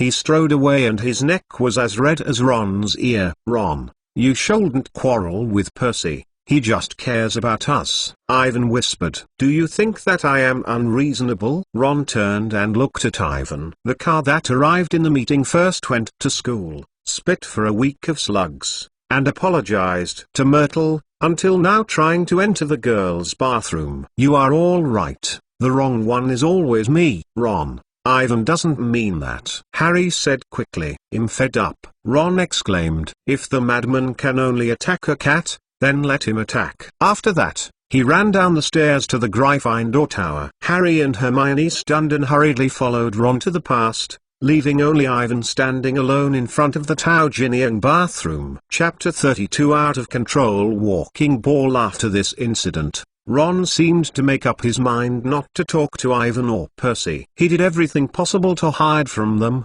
like a stranger who never knew. Even if he didn't say hello, it was sandwiched in the middle. Harry and Hermione are very embarrassed. As time went on, no one mentioned anything to find the crying Myrtle. The discussion about the secret room in the school is getting weaker and weaker. Everyone and Ron think about it. No matter who the crazy Slytherin is, if his ability is to petrify a cat, there is really nothing to worry about.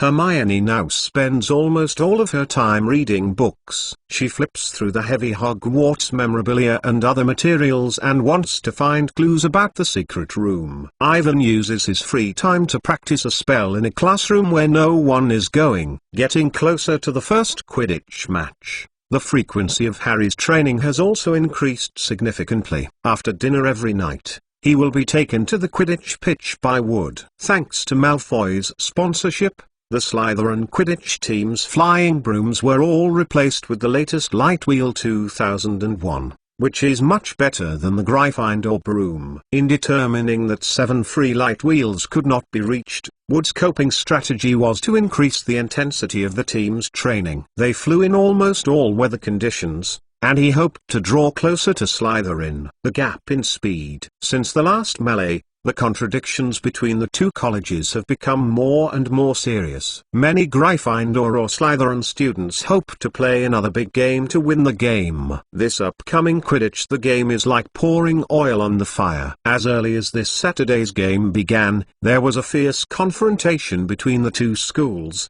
and small-scale conflicts continued to occur. Fortunately, after the first attack, every professor in the school became extremely sensitive and rushed to stop before things got worse. In a blink of an eye, time is up. On Saturday morning, Ivan and Colin went to the auditorium for breakfast. He found that the atmosphere in the entire auditorium was so depressed that would let other players eat as much as possible. But he did not eat anything, and then when everyone did not finish it, everyone rushed to the Quidditch pitch.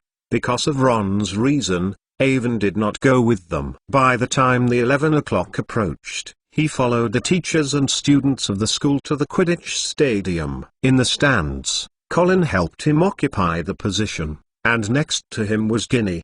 The game started, and the 14 figures flew in the air, and Ivan looked at the dizzy. From the very beginning, this game can tell which team is more dominant. In less than 10 minutes, Slytherin scored 3 consecutive goals. Fred and George's brooms were unable to follow their opponents. "I can never touch the ball." "Not at all. Our flying broom is too slow." "No one but Harry can keep up with Slytherin," Colin said weakly. "I wish Harry could catch the golden snitch earlier." Ginny agreed uncomfortably, and Slytherin scored another goal. Perhaps their prayers worked, and the situation gradually became favorable to Gryffindor, and the sky suddenly began to rain. Wood's strategy worked. Because of the lack of training, Slytherin's players obviously did not adapt to the rain, and the speed was getting slower and slower. I haven't waited for other people to be happy. Everyone found that a crazy walking ball seemed to be attracted to Harry by magnetic force and tried his best to knock him out of the air. Ginny screamed and grabbed Ivan's arm. In order to avoid the fierce attack of the ball, Harry rose fiercely. He suddenly turned and suddenly turned sharply, and then hovered upwards, and suddenly circled around the west, taking a zigzag line. But this doesn't work. The swimming ball doesn't chase others at all. Just keep turning around, Harry. Fred and George flew to protect him, and Slytherin took the opportunity to score 2 more goals. Damn, it must be Slytherin's gangsters who have done their hands and feet. Ron stood up and shouted with a fist. Ivan, what should we do? Ginny asked with concern. Don't worry, Ginny. Ivan comforted her and turned to crowd out. Someone is controlling the ball. I go out and have a look. Not surprisingly, this should be more than a domestic elf. Ivan didn't know where he was. But one thing is certain, he must hide in the vicinity to cast a ball. Ivan wandered around the stands, swung his eyes across the stadium, and finally saw an ugly green creature at the Ravenclaw blue corridor. Before he stopped in the past, he saw Wood call a pause, and the Gryffindor players gathered together and whispered. What happened? Wood asked. We were defeated, Fred. George. Where did you go when the ball was stopped? To stop Angelina. We were 20 feet above her, preventing another swim from killing Harry. George whispered. Someone moved the ball. But since we practiced last night, the walking ball has been locked in Mrs. Huochi's office until they are still good this morning. Listen, you can't fly around me all the time. I don't want to catch the golden thief unless it's in my sleeve. Harry saw the Slytherin team members smirk and pointed at him. He gasped and said, Fred, George, you are still going back to the other players. Let me deal with the wild ball. Don't be silly, Harry, said Fred. It will knock your head off. This blames you. George looked at Wood angrily. Either catch the golden snitch or die on the court. You were really fainted and said this to Harry. What should I do now? Wood looked at Harry and looked at Fred and George. Oliver, some reason. Alias Binet said angrily. You can't let Harry deal with that alone. We ask for an investigation. If we stop now, we will be deprived of the qualifications. Harry shook his head in a hurry. We can't lose to Slytherin because of a runaway game. We practiced this game for 3 months. But, give me the ball. I think I can solve this trouble. Ivan ran over and said. Upon hearing his words, the Gryffindor Quidditch players turned their heads and looked at Ivan in surprise. Avon, have you found anything? Harry asked eagerly. Go back and tell you. You only need to feel at ease now. Try to catch the golden thief in front of Malfoy, and leave the rest to me. Avon said, please, Harry. I have already celebrated Gryffindor's victory. The article has been written, and the whole 2 pieces of parchment. You cannot let me replace it. Okay. Wood looked at Evan and Harry, and his face showed a firm expression. Fred, George, you all heard the conversation between the 2 of them. Don't go to Harry. Let him deal with that one. Walk the ball. With Mrs. Huochi's whistle, the game started again. Ivan knew that he had to hurry. He took his wand out of his pocket and hurriedly ran to Ravenclaw's stands. His eyes fixed on Dolby, who was casting a ball, and ignored it. He greeted Luna. Drowsy. He yelled and flew out with a red light. Hearing Evan's shouts, the elves turned their heads in surprise and stared at the 2 prominent big eyes, disappearing into the air before the curse hit him. Damn. Ivan clenched his fist, and he forgot that the house elf could move in the Hogwarts apparition. At this time, the grandstand was uploaded and exclaimed. Evan hurriedly looked up and saw Harry crossing Malfoy in the air, grabbing the golden snitch in front at the other side, and then he was hit by the ball behind him, like a kite with a line off, straight down from the sky. Chapter 33 Domestic Elf Dobby. Ivan saw Harry fall into the mud and splashed. The rain poured on Harry's face, his arms hanging in the air at a very strange angle. Evan hurried to the center of the field and he couldn't watch Harry being taken out of the body by Lockhart. When he passed through the crowd, Lockhart was standing in front of Harry. Don't worry, give it to me, kids, he said in a comforting tone. This is just a simple curse. I have used it countless times. As he spoke, he rolled up the sleeves of his emerald green clothes. No, don't, said Harry weakly. But no matter what, Lockhart is already spinning his wand. A second later, he pointed his wand at Harry's arm. It was too late to stop, and Avon had to take out his wand and point at Harry. Army bodyguard, he shouted. The next second, a red light flew out of the tip of the rod, and while the dark blue curse of Lockhart hit Harlem, his curse also arrived. Perhaps this time the training has achieved results. Perhaps the level of magic of Lockhart is too low. In short, everyone saw that Lockhart's curse was bounced back. The light blue arc crossed the beautiful trajectory in midair, hitting Percy standing beside Lockhart accurately. Percy stunned and the people around him sighed. They saw that Percy's left arm, which was hit by the spell, was instantly evacuated and pulled down weakly, like a thick, flesh-cold rubber glove. God, is his bones gone?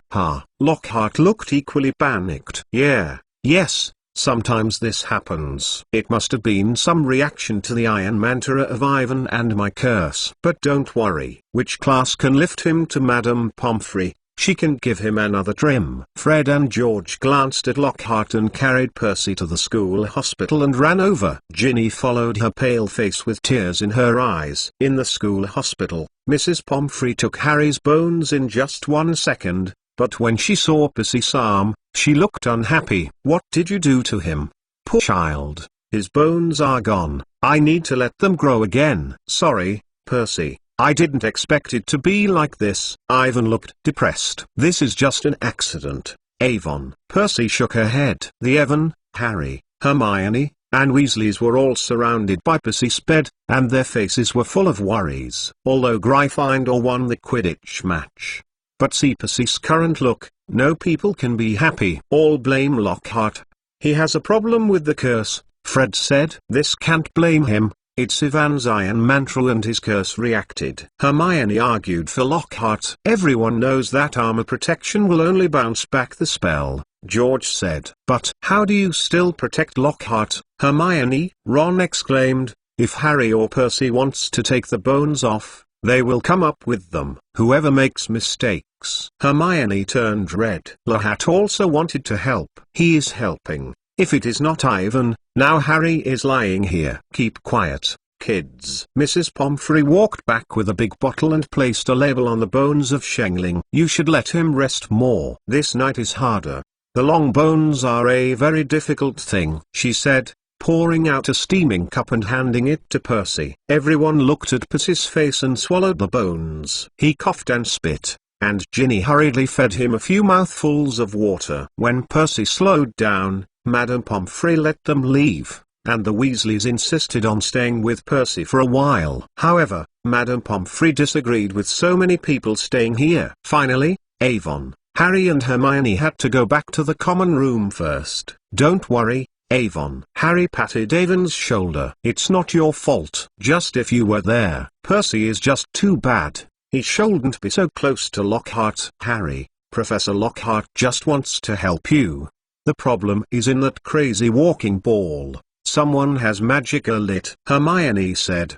But who is it? I think I know. Ivan pulled them into the empty dark magic defense classroom and explained, it's a domestic elf Dobby. It is magical to the walking ball. Ivan said what he saw. When he said half of it, a green figure suddenly appeared in front of the three. In the dimly lit classroom, Dobby looked at the three big tennis-like eyes, looked at the three pitifully, and a teardrop rolled down his pointed long nose. Dobby, what are you doing here? Harry said in surprise. Harry Potter returned to school, he whispered sadly. More than a few times to remind Harry Potter. Sir, why don't you listen to Dobby's warning? Harry Potter did not catch the train. Why don't you go home? Wait, how do you know that I didn't catch the train? Harry asked suddenly. Dobby's lips trembled, and his look looks easy to doubt. Is it for you? Harry said slowly. You sealed the wall and prevented us from passing. That's it, sir, Dobby said, desperately nodding, fluttering with two big ears. Dobby is hiding beside, waiting for Harry Potter, and then sealing the passage. Afterwards, I have to use the iron to burn myself. Hand. He lifted 10 long fingers tied to a bandage to 3 people. Why do you want to iron your own hands with the iron? Hermione said with amazement. Because Dobby wants to punish himself, but more than care, I think Harry Potter is safer now, and more than dreaming. Harry Potter and his friends actually took another road to school. He swayed back and forth. His ugly head kept on, which made Avon have to doubt his IQ. Dobby heard that Harry Potter returned to Hogwarts. It was a big surprise. He burned his master's dinner. A good whipping, more than before, sir. You almost got Evan, Ron and I fired," Harry said angrily. "You better hurry and disappear. I can still hold back and kill you." Dobby doesn't care.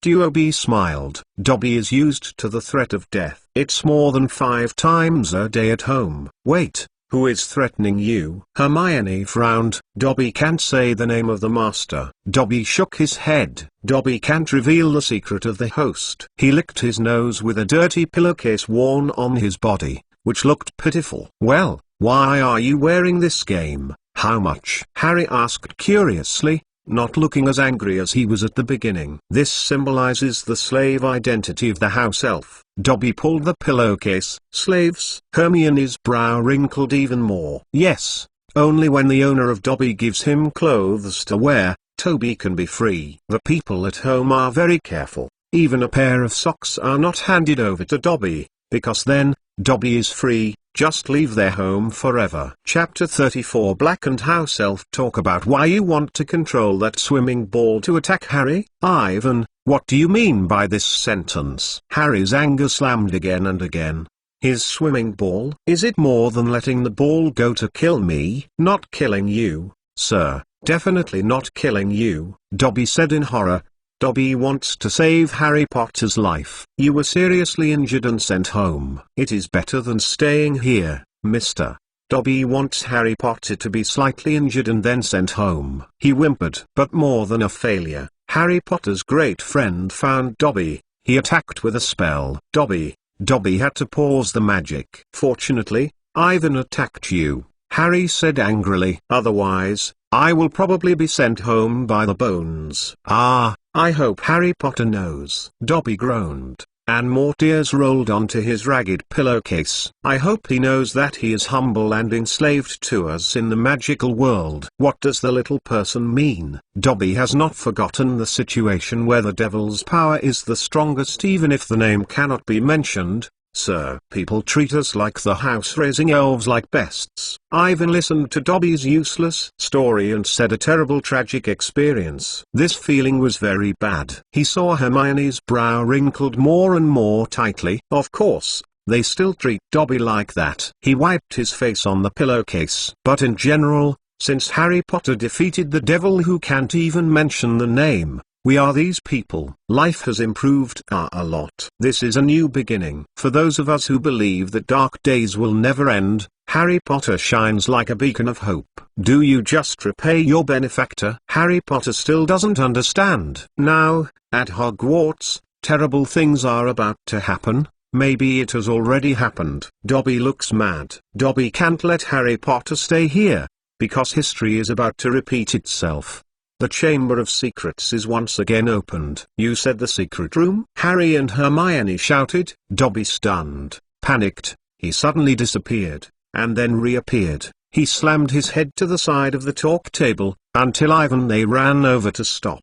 He stopped this self-harm. "Bad and many ratios. Bad ratios. Very bad and bad," he whispered. "How much do you know about that secret room?" Hermione asked urgently. "And I am not a Mulborn person. Why is it that the Chamber of Secrets is opened?" "I will be in danger?" Harry asked. Dobby can't say. "Don't ask again. Don't ask." "The poor Dobby," Dobby stuttered, his eyes as big as a bronze bell in the dark. "In short, Harry Potter and his friends want to know that there are people planning plots here. Harry Potter can't stay here when things happen.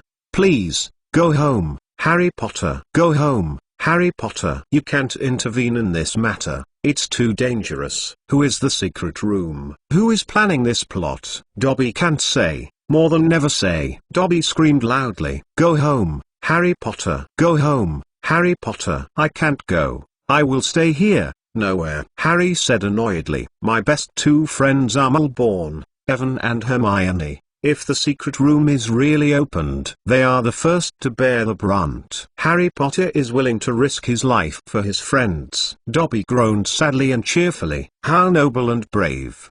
But he must keep himself. Dobby wants to help Harry Potter and his friends come back together." Family. There was a bad premonition in Ivan's heart. He saw Dobby's fingers and the tables and chairs in the whole classroom trembled. "What do you want, Dobby?" He hurriedly pulled out his wand. "Harry Potter and his friends have to be sent home, and Dobby wants to save Harry Potter even if he is punished again. Dobby doesn't care, he said, waving his finger forward. All the tables and chairs flew to the three people. Like the arrow rain, they flew over and the scene was extremely spectacular. Harry and Hermione were so scared that they couldn't understand why the last second could be pity and humble to the ultimate house elf, why the next second would become so terrible. The obstacles are heavy. Evan's wand made a red light, and a table that was approaching them quickly slammed backwards, and touched the back, making a loud crash. Don't be stupid, this house elf with an abnormal head is playing really. When he heard Evan, Harry and Hermione reacted, pulling out their wand and making a few spells. But this doesn't work. Dobby controls more than 80 tables and chairs, and surrounds them in the center. The magic spells of the three little wizards are simply a drop in the bucket. Even a gap cannot be opened and cannot be rushed out.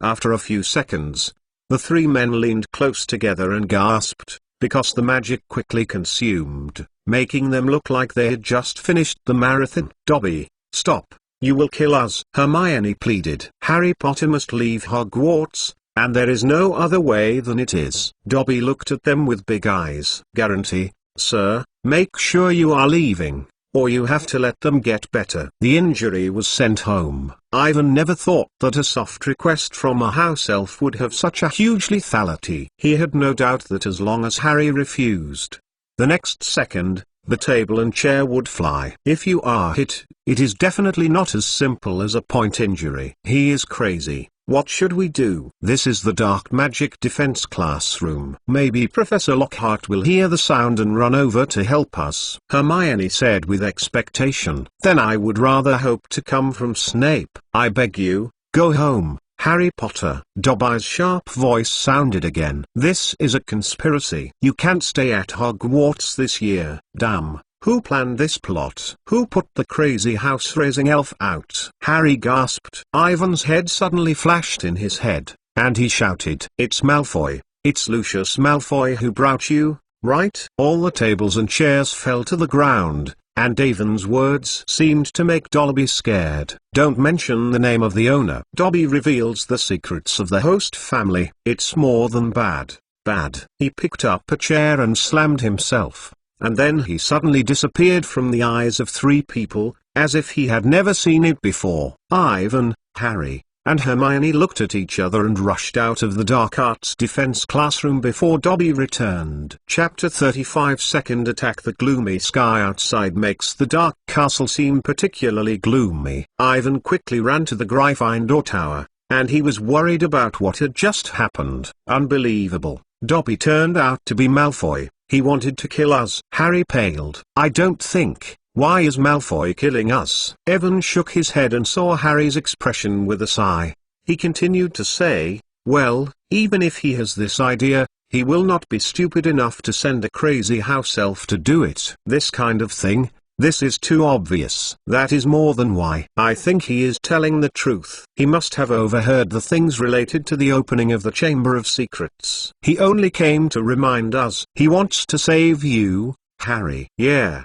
Don't let us get on the train, break my arm, control more than 80 tables and chairs to attack us crazy. Harry sighed. If he keeps fighting me, I am sure we'll be killed by him. Don't blame him. The house elf is a very slavish creature.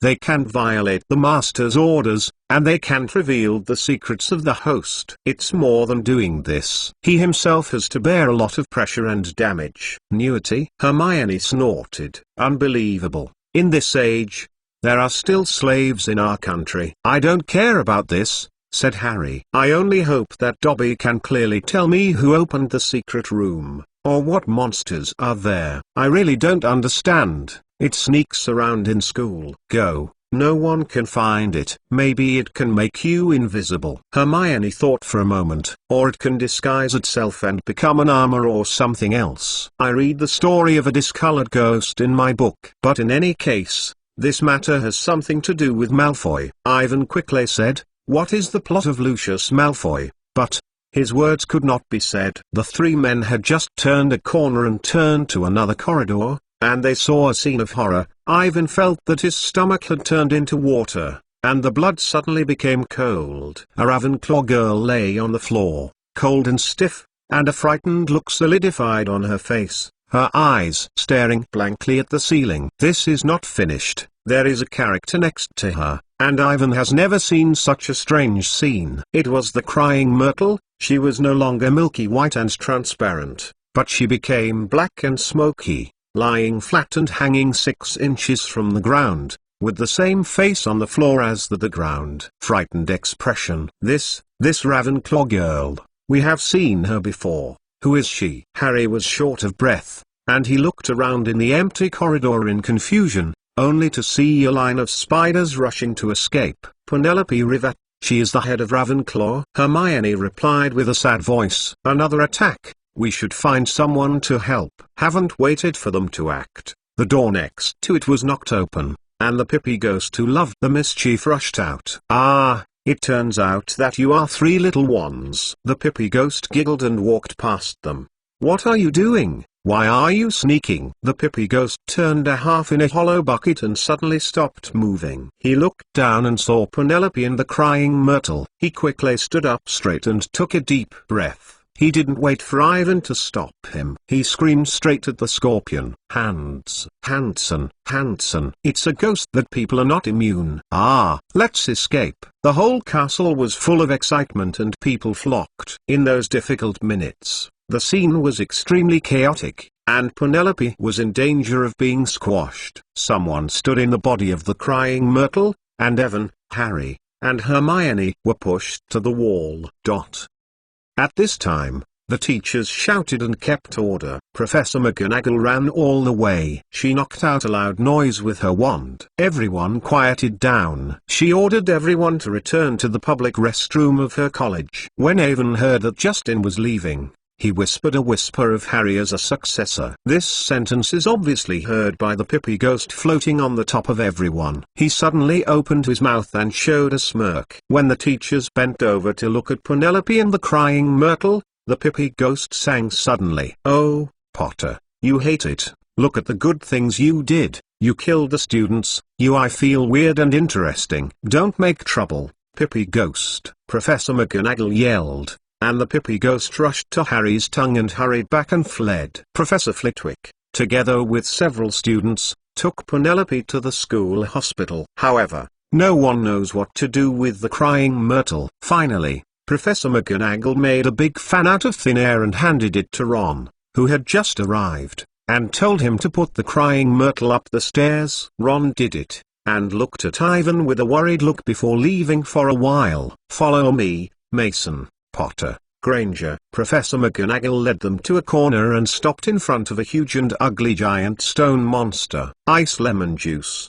She said a password. As soon as the voice fell, the monster suddenly alive and jumped to the side, and the wall behind it split into 2 halves. Behind the wall is a spiral staircase that is moving slowly upwards, just like an escalator. Ivan. As they stepped on with Professor McGonagall, they heard a bang and the wall closed again. As they spinned higher and higher, they rose higher and higher. Finally, Ivan, who felt dizzy, saw a shiny beach door in front with a brass door knocker in the shape of a lion's head. Ivan knows where they were taken, and this must be the office of Dumbledore. He sneaked around and couldn't help but secretly surprised. Harry and Hermione are worried about the upcoming fate. Everything was too coincidental.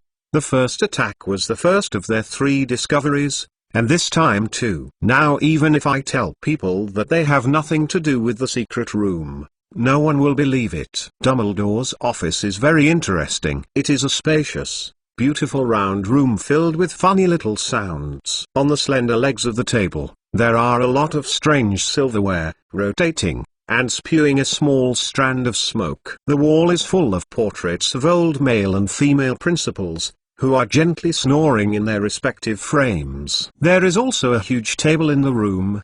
The legs are claw-shaped. On the shelf behind the table, there was a tattered, crumpled branch hat. On a high gold-plated perch behind the door stood a bird with red and golden feathers. It seems to be ill, and the state looks very bad. This should be the Phoenix Fox, and Evan looked curiously. Before he could watch it carefully, Dumbledore came out from the inside door of the office. Albus, Miss Clivet and the Crying Myrtle, Professor McGonagall said eagerly. I know, Minerva, Dumbledore replied calmly. The Chamber of Secrets has indeed been opened again. But Albus, you must know. Who is it? The problem is not who, Dumbledore continued. The question is, how? Ivan was shocked and Dumbledore must have noticed something. Then he saw the look on Professor McGonagall's face, knowing that he and Harry and Hermione beside him certainly did not understand Dumbledore's words. Next, the expected inquiry did not happen. Dumbledore did not ask anything. After talking to them about Phoenix Fox, let them leave. Ivan turned around and didn't know if it was an illusion. He felt that Dumbledore's eyes had remained on him. Chapter 36 Compound Decoction. Not everyone is as wise as Dumbledore, and the news that Penelope and the Crying Myrtle were attacked spread throughout Hogwarts. Suddenly, there were rumors in the school, and everyone was suspicious. Even the ghosts began to get scared.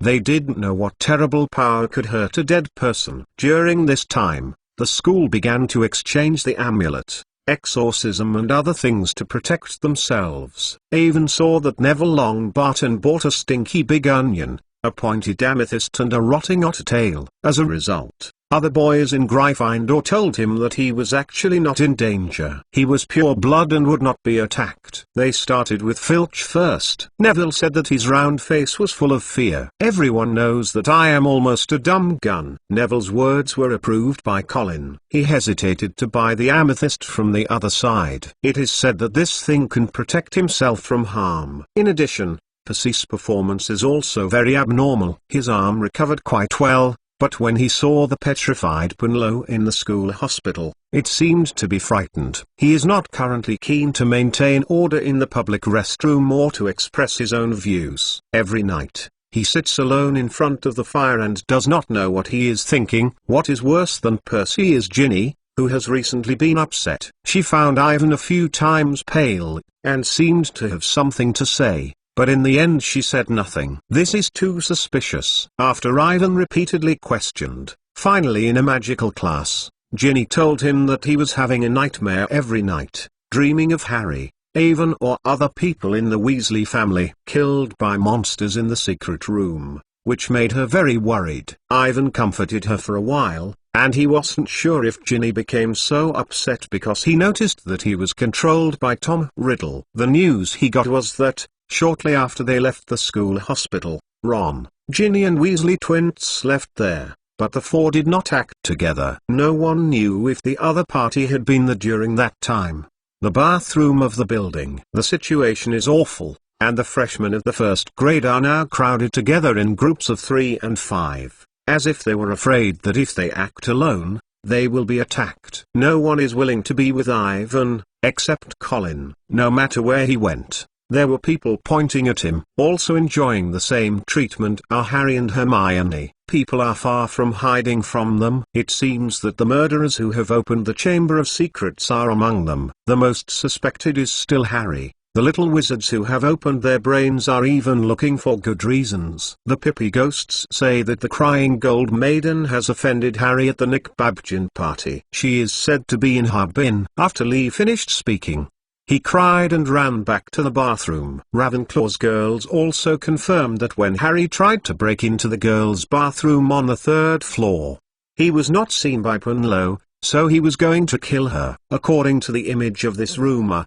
the Hogwarts magic sold the lowest in history, and the last issue only sold a poor 300. No one wants to buy a newspaper for suspects until the truth comes to the fore. What's more, the little wizard's energy is also concentrated in the secret room, and their novels about the Quidditch match or Lockhart are no longer as interesting as before. The only benefit of the attack was that Ron was willing to talk to Ivan again. It may be because Ivan's curse hit Percy and let him think that Ivan is standing on his own side, or because the Chamber of Secrets was once again opened, and finally let him realize that things are pressing. Now is not a time of awkwardness. For a few nights, they all shrank in the corner of the common room and whispered. Harry, Ron, and Hermione agreed that they missed the key clues. As the victim of the opening of the Chamber of Secrets 50 years ago, the crying Myrtle must know something. But now she is like a black hovercraft with no sound.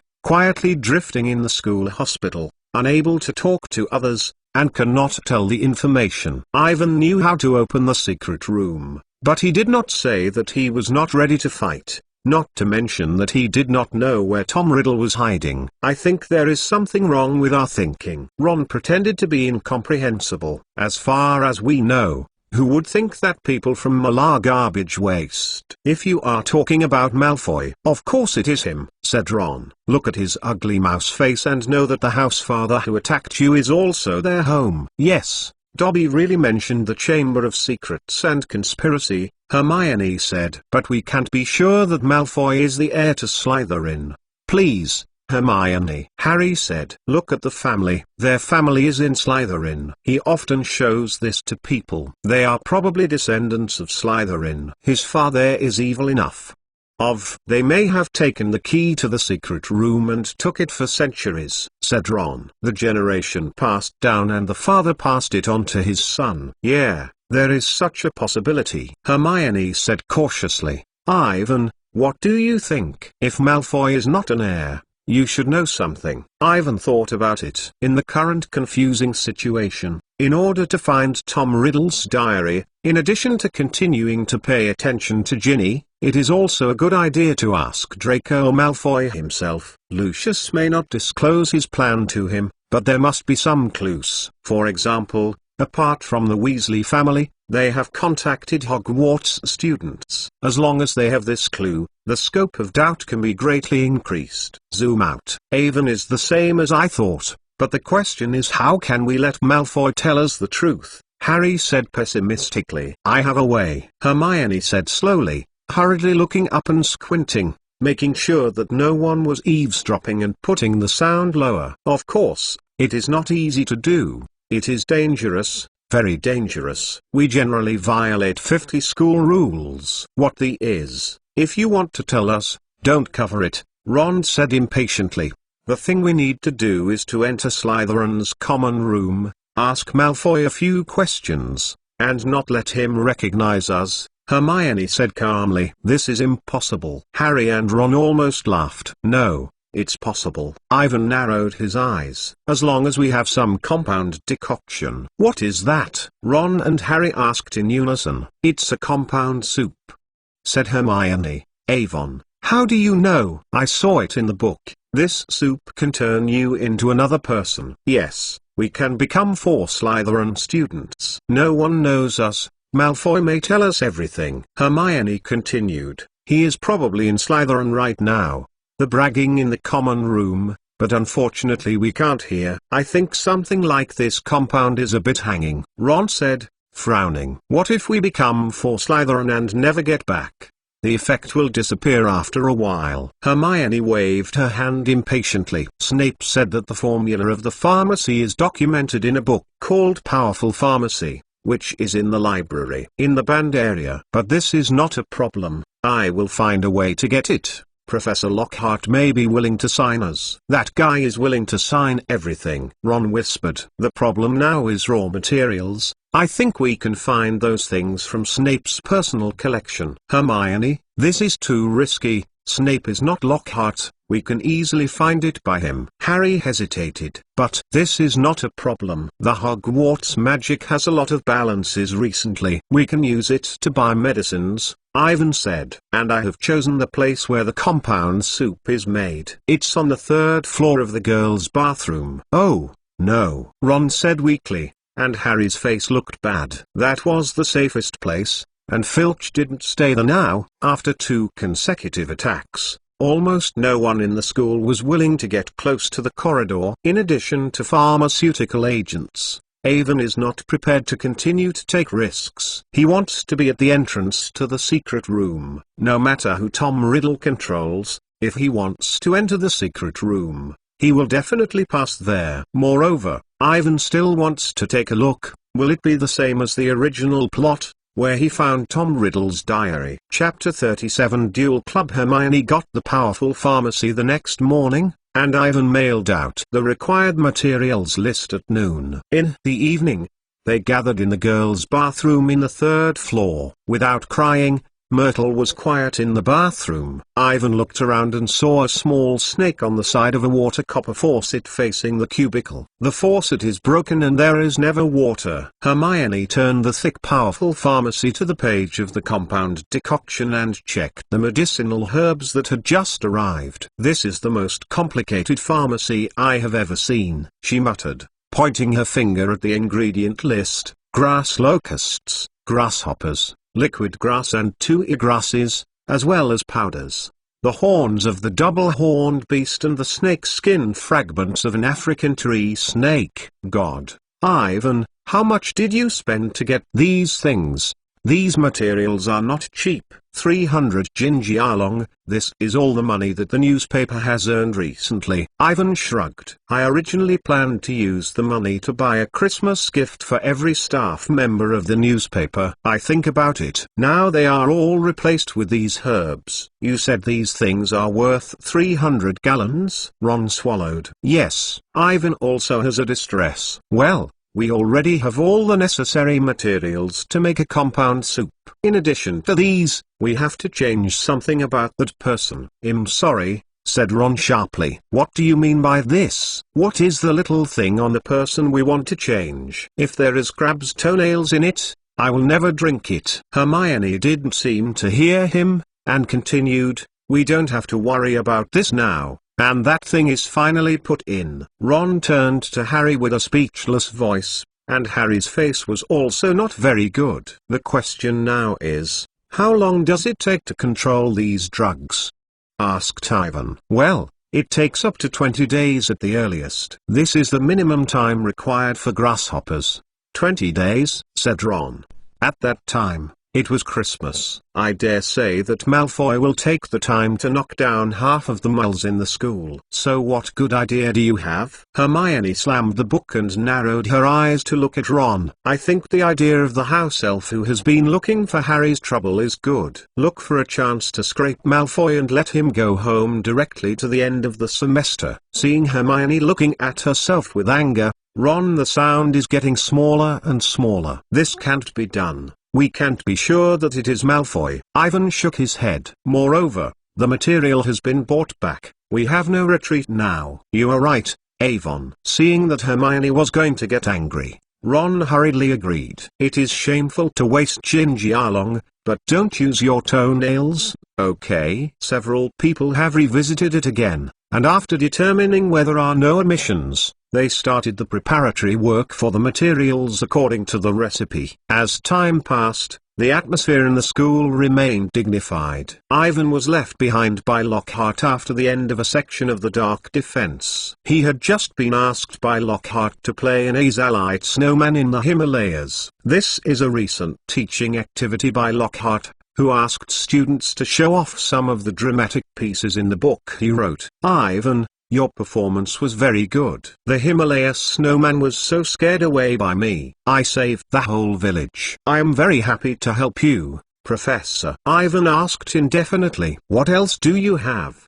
The next section is Professor Mcgonagall's defamation class. I better not be late. This is the case. Lockhart reveals his signature smile. In view of the current tension in the school, I hope to open a duel club. Duel club? Yes. You know that I have more experience in dealing with evil things than other professors in the school.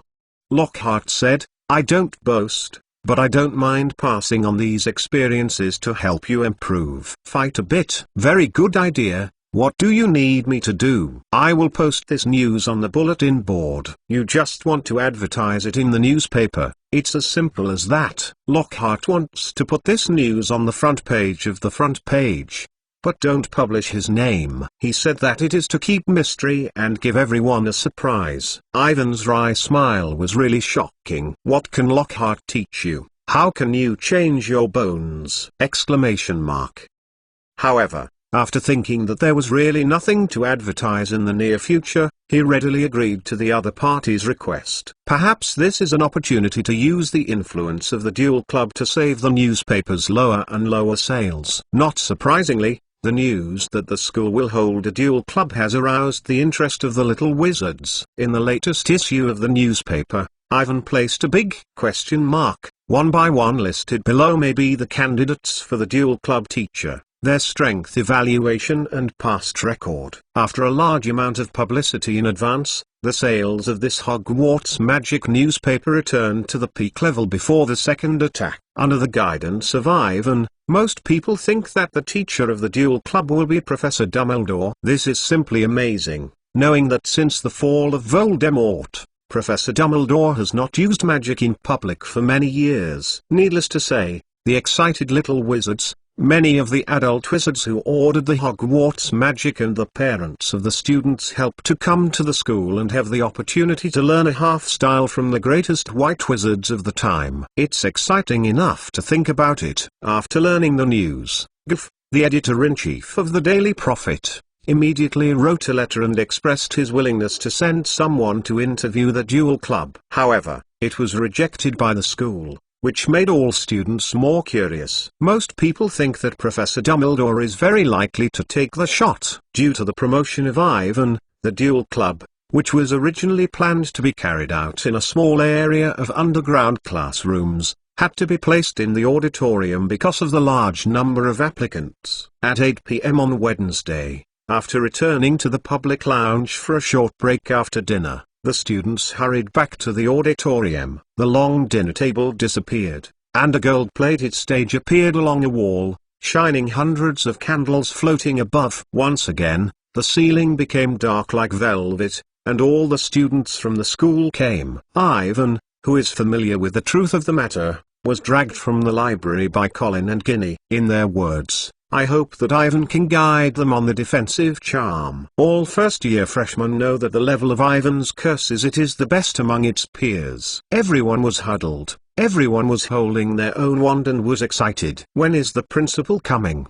What do you say he will teach us? Don't be silly, Ron. Hermione had to raise the volume and loudly because of the surrounding crowds. It can't be Professor Dumbledore. He hasn't played out for many years. Besides, if it's him, there is no need to make it so mysterious. It is the biggest gimmick in itself. Not Dumbledore. Who would it be? Someone told me that Flurry was a duel champion when he was young. Maybe he came to teach us. Hermione said uncertainly. Ivan must know that the article was written by him. Harry and Ron hurriedly turned to look at Ivan, and nearby Colin, Ginny, and Neville looked at him with anticipation. Don't look at me like this. I thought you saw it when you saw this kind of propaganda. Wait a minute, what you said would not be. Harry's words were not finished, and they turned into a sly, only to see Jidero Lockhart on the stage, wearing a purple-wood robes, radiant. Yes, that's him. Ivan was unable to hold his forehead. And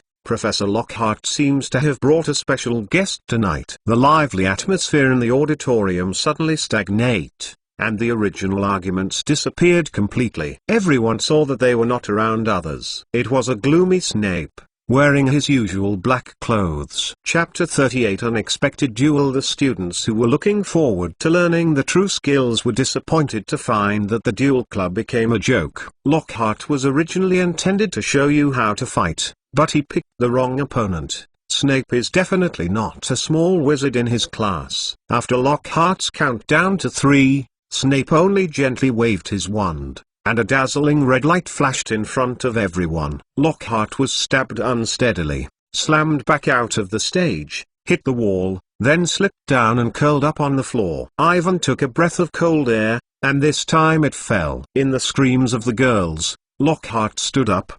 His hat fell, and the wavy hair roots stood up. He fell back on the stage and seemed to realize what was happening. I think everyone has seen it. This is a disarming spell. As you can see, I lost my wand and flew out. There was a buzzing sound from the audience, but everyone underestimated the thickness of Lockhart's skin. He waved his hand below and regarded these buzz as a compliment to him. Yes, Professor Snape, showing this trick to the students, this idea is really good, but I can say that you don't mind. The intention of coming to you just now is obvious. If I want to stop you, I don't have to use the power of dust. I think that in order to increase their knowledge, let them see. I noticed that Snape looked murderous, and Lockhart hurriedly said, Okay. The The demonstration is over. Now I am coming to you and divide you into two groups, Professor Snape. If you are willing to help They walk through the crowd and pair them with each other. Lockhart made a pair between Neville and Justin,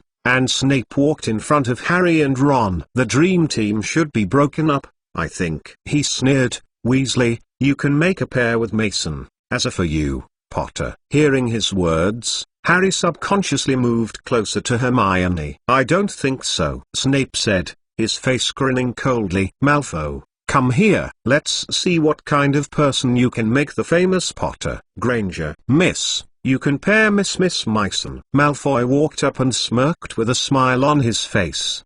Behind him was a Slytherin girl. She was tall and strong, and she was solid and fat, and her fat chin stretched forward. Hermione smiled and smiled at her. She ignored her.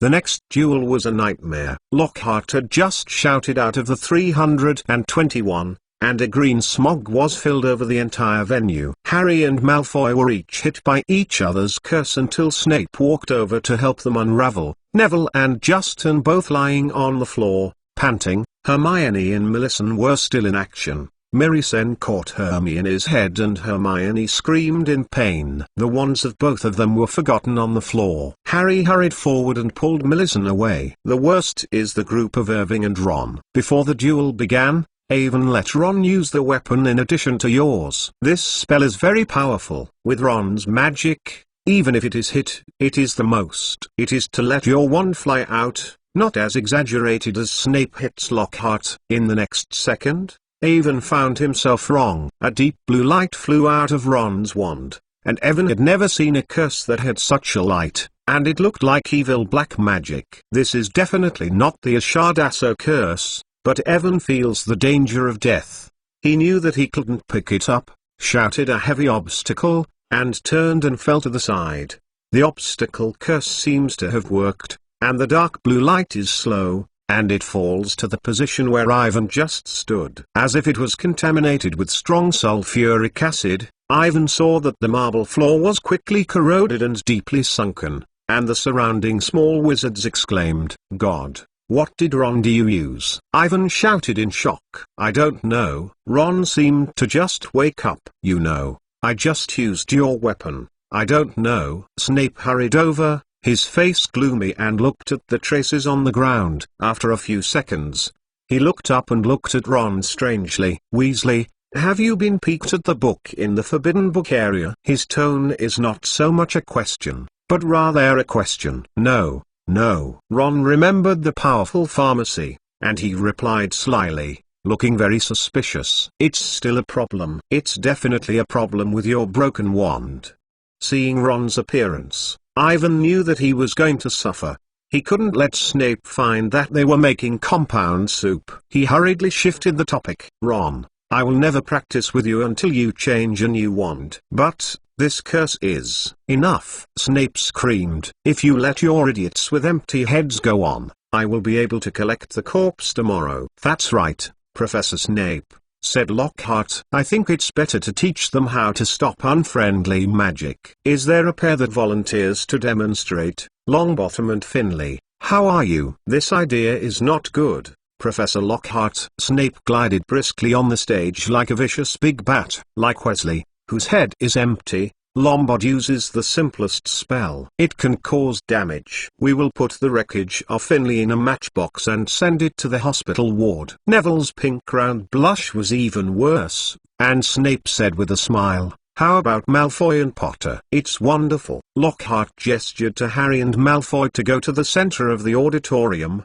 and people stepped back to make room for them. Harry and Malfoy stood on either side of the stage, and Lockhart and Snape whispered in two populations, teaching some combat skills. Lockhart didn't know what to say to Harry. He waved his wand a few times and dropped it on the ground. Next, the same as in Ivan's memory, the long black snake suddenly came out of Malfoy's wand, and it fell heavily in the center of the stage, then raised the snake's head and prepared to attack. The crowd screamed and quickly flashed back and let out the open space. Snape was originally intended to scare Harry, but Lockhart made everything worse. He waved his wand and let the black snake fly high and fall in the middle of the crowd. It was furious, spit the letter and went straight to the nearest Justin Finley, and lifted his head, revealing fangs and posing offensive. Then everyone heard that Harry began to talk to the black snake with a slamming sound. As in the ancient mysterious ritual, everyone held their breath, motionless, and the auditorium could hear even the sound of a needle landing. "It's clear." The snake stopped and Harry looked up at Justin and grinned. Seeing his gaze, everyone stepped back, and Justin's face was full of anger and panic. "What do you think you are playing?" he yelled, for fear of tears spinning in his eyes and turning out of the auditorium. Looking at Harry, who was standing on the stage, Evan rushed to Ron and went down to pick him up. Chapter 39 Collapse. No one was concerned about the duel club. Evan, Ron, and Hermione pulled Harry out of the auditorium, and Colin and Ginny hurriedly followed. People have retreated to both sides, as if they were afraid of getting into trouble. Harry looked confused. He didn't understand what was going on. Others didn't make any explanations. He just walked all the way and went to the empty Gryffindor common room. Then, Ron pushed Harry into an armchair and said, "You are a snake. Why don't you tell us?" "What am I?" Harry asked in surprise. "Snakes. You will talk to the snake." "I know," said Harry. "I mean, this is the second time I did this. Once in the zoo, I accidentally released a big cockroach and yelled at my cousin Dudley. It's a long story, but I bet many people here can do it." "Oh, they can't do it." Ron frowned. "This is not a common skill, Harry." "Yes, this is terrible." Ginny, sitting next to Ivan, added pale. "What awful." Harry raised his voice. "What's wrong with all the people?" "Listen. If I didn't call the snake, don't attack Justin." "Oh, this is what you said to him?" "Ron, what do you mean?" "You were there, you." "Avon, Hermione, Colin, Ginny, you are all. You should hear me." "Actually, I only heard you screaming." Colin swallowed. "I don't know what it means, but I feel it is not normal." "That's a snake, Colin," Ron explained. "It's the language of the snake." "You said that I use the language of the snake?" Harry's eyes widened. "Yes, everyone can't understand. You can say anything at the time." It's no wonder that Justin is terrified. "Listening to your voice is like you are licking a snake." "The scene is really creepy." "Yes." Colin and Ginny nodded. Harry stared at them with a stunned look. "But I didn't realize how I could speak another language. But I didn't know it." Ron shook his head and looked heavy. Colin and Ginny were full of horror on her face. Hermione sat down and said nothing. She took a book out of the pile of books and flipped it through quickly. Ivan looked down and wondered what she was thinking. The atmosphere gradually became heavy, as if someone was dead. "Well, you are willing to tell me to stop an ugly big snake from biting off Giacinting's head." "What's wrong with this?" Harry suddenly shouted. "As long as Justin does not join the ranks of the headless ghosts, what does it matter if I do it?" "It's a big deal." Hermione finally spoke. She flipped her book to a page and placed it in front of Harry. "Look here, talking to the snake is the famous skill of Sarah Slytherin. He's ever the first proved serpent cavity. So, the symbol of Slytherin College is a snake." Harry opened his mouth and looked at the book in front of him with surprise. "That's exactly, Harry." Ron followed. "Now, everyone in the school will think that you are his great-great-grandson, especially if the current secret room has been opened. This is not good." "But I am not. It is impossible to be the secret room that I opened." There was a panic in Harry's tone that could not be explained clearly. "I believe in you, Harry," Ginny said in a crying voice. "We all believe in you, but you will find it hard to prove this." Hermione said calmly, "Salah Chase Letlin lived about 1,000 years ago, and we look at everything we know. It is probably his successor." "This is ridiculous. This is why everyone else has been hiding from me." Harry jerked up and turned to look at Avon, who had never spoken. He said with a last hope, "Avon, you won't be like them. Think him the successor of Slytherin, or go open." "What about the secret room?" "Of course not. I don't feel surprised if I say snakes to you." Evan said, "Let's relax, Harry. Although the snake's chamber is a very rare talent, it is not unique. There are still many wizards who can do this except for Slytherin and his descendants. I can say a few now if needed." Evan's words made Harry look a lot of peace of mind. but he didn't say a word. That is, the wizard who was found to have a snake-like talent, except for Sarah Slytherin himself. All others eventually became evil. The Black Wizard, no exceptions. In fact, compared with this, I would like to know what kind of curse Ron had just attacked me. Ivan's eyes turned to Ron standing on the side. What? Ron's face turned red. I've already said it. It's just that except for your weapon, it's probably my wand that makes it mutate. Get it, Ron? Ivan waved impatiently. That's what I fooled Snape. If a broken wand can make the defensive spell become a deep black magic, then the Black Wizard is already full. The streets are all there. What are you talking about? Hermione said in amazement. Black magic? Yes, that curse is definitely a black magic. So Snape would ask Ron if he had peeked through the book in the Forbidden Zone. He must know something. But I didn't, Ron explained in a panic. Who knows? Ivan stared at Ron. Maybe that's not you, not me, Ron repeated in confusion, and his anger slammed up. Ivan, what do you mean? This is really funny. Do you think that I am using compound decoction and become Ron's look mixed in? He gave a shrill laugh, and Colin and Ginny were afraid to shrink into the sofa. Harry and Hermione were also confused. It was not clear what Evan meant. I think Ron can't be fake by others. Hermione hesitated. Avon, there have been too many things happening recently, and you may be under too much pressure. Yes, this joke is not funny at all. Harry shook his head. Is it today April Fool's Day? I was saved as Justin, who is considered to be the heir to Slytherin, and Ron has suddenly become an evil Black Wizard. But for the Black Wizard, it is very easy to control one's thoughts. What do you mean in the end? Ron shouted. On Halloween. When was the first attack? Where are you? Ivan asked coldly. I am in the bathroom,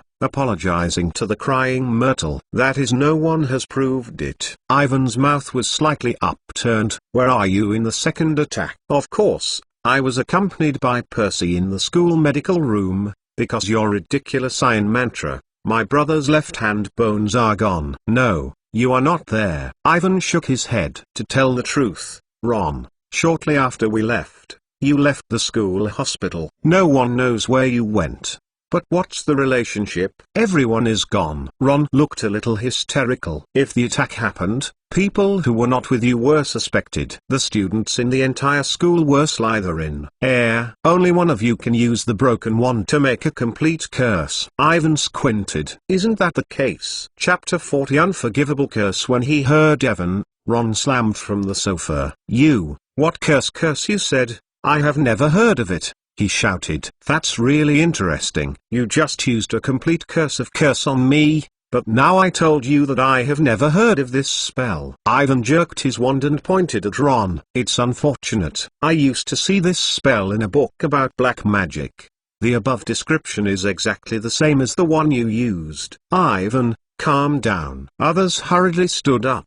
Ha ha. That's funny. Ron also pulled out his wand. I finally understand what you mean. It must be that the book makes your head illusion, thinking that I am attacking you with black magic. I am calm now. I know what I am doing. Evan calmly said, give it, Ron. You have already been discovered. If I go to Dumbledore now, do not. Ron said stiffly, stepping back and hiding himself completely in the shadow. I don't know what you are talking about. No matter what you are doing, I don't plan to go on with you. I am going to sleep. It is. Everyone saw Ron put down his wand and turned his face and walked toward the bedroom. He had just taken 2 steps and suddenly stopped in the same place. The wand in his hand trembled a bit and seemed to be determined. Not far from the fire, his shadow was long on the ground, and it was particularly gloomy in the dim public room. Ron, are you okay? Harry worried. No answer. A suffocating silence. I think Evan is not malicious, he is just. Hermione's words were not finished yet, and Ron suddenly turned and pointed his wand at Avon,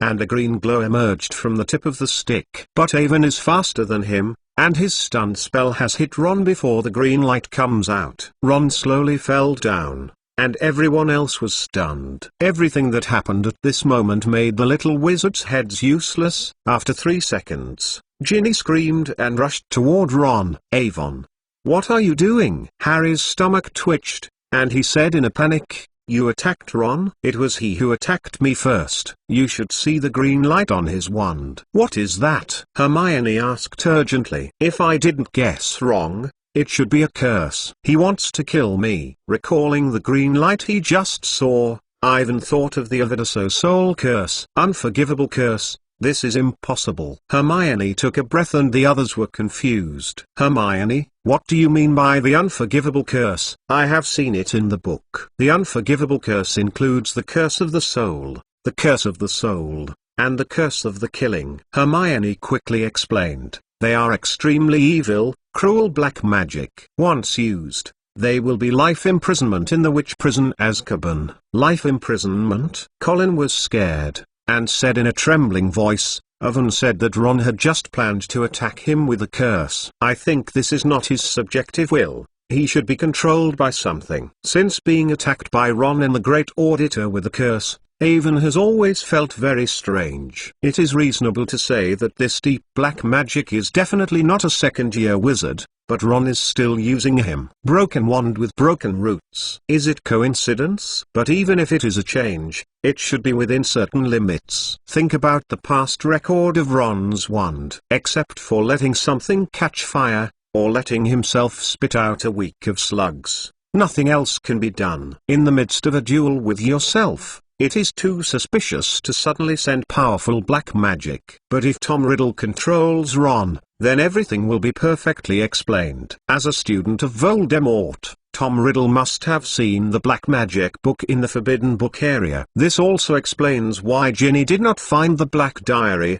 as well as the clues of the previous two attacks. Ivan breathed a sigh of relief. If everything goes well, the secret room incident will be solved perfectly. There will be no more attacks, and Tom Riddle can't control Ron in the face of Dumbledore. When he wakes up, he will know where the diary is hidden. After the mulberry grass matures, Snape will use them to curb the therapeutic agents, and the petrified Mrs. Loris and Punlo can recover.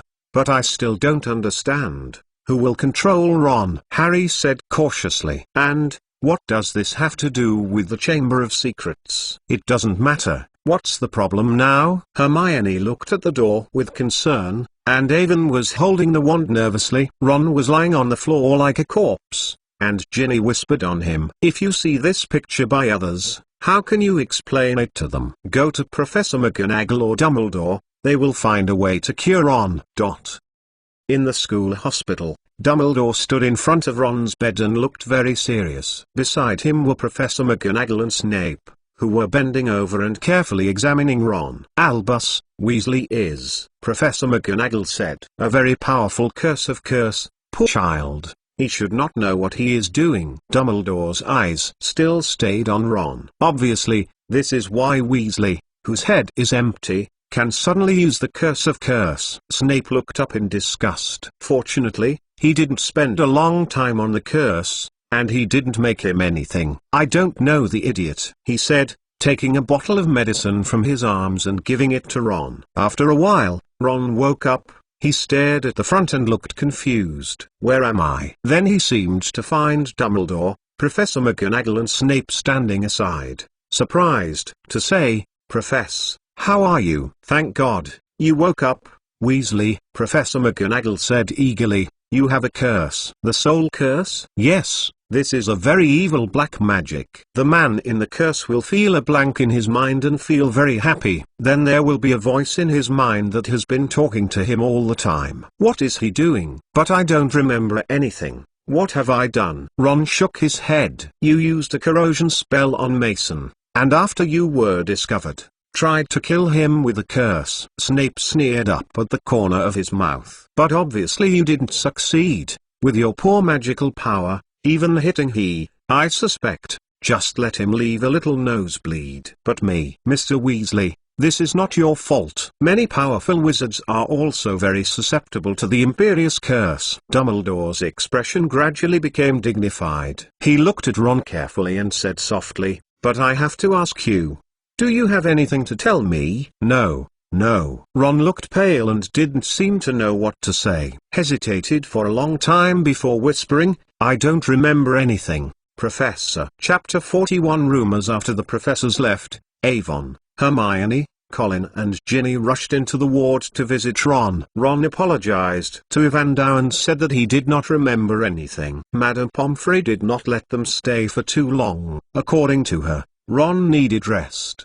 The effect of the soul on the soul is not so easy to recover. Poor Ron probably needs to spend the upcoming Christmas in the hospital bed. In addition, the final investigation results of this incident also surprised Ivan. Ron only in the soul of the curse, not as he imagined. Ivan wanted to tell Dumbledore about Tom Riddle and the diary, but eventually did not say anything. He didn't know how to explain, and from what way he learned about Voldemort and Horcrux. These are top secret information. So far, even Dumbledore is only guessing. The situation has become more and more confusing, and everything can only rely on Ivan himself. It wasn't Ron who opened the Chamber of Secrets.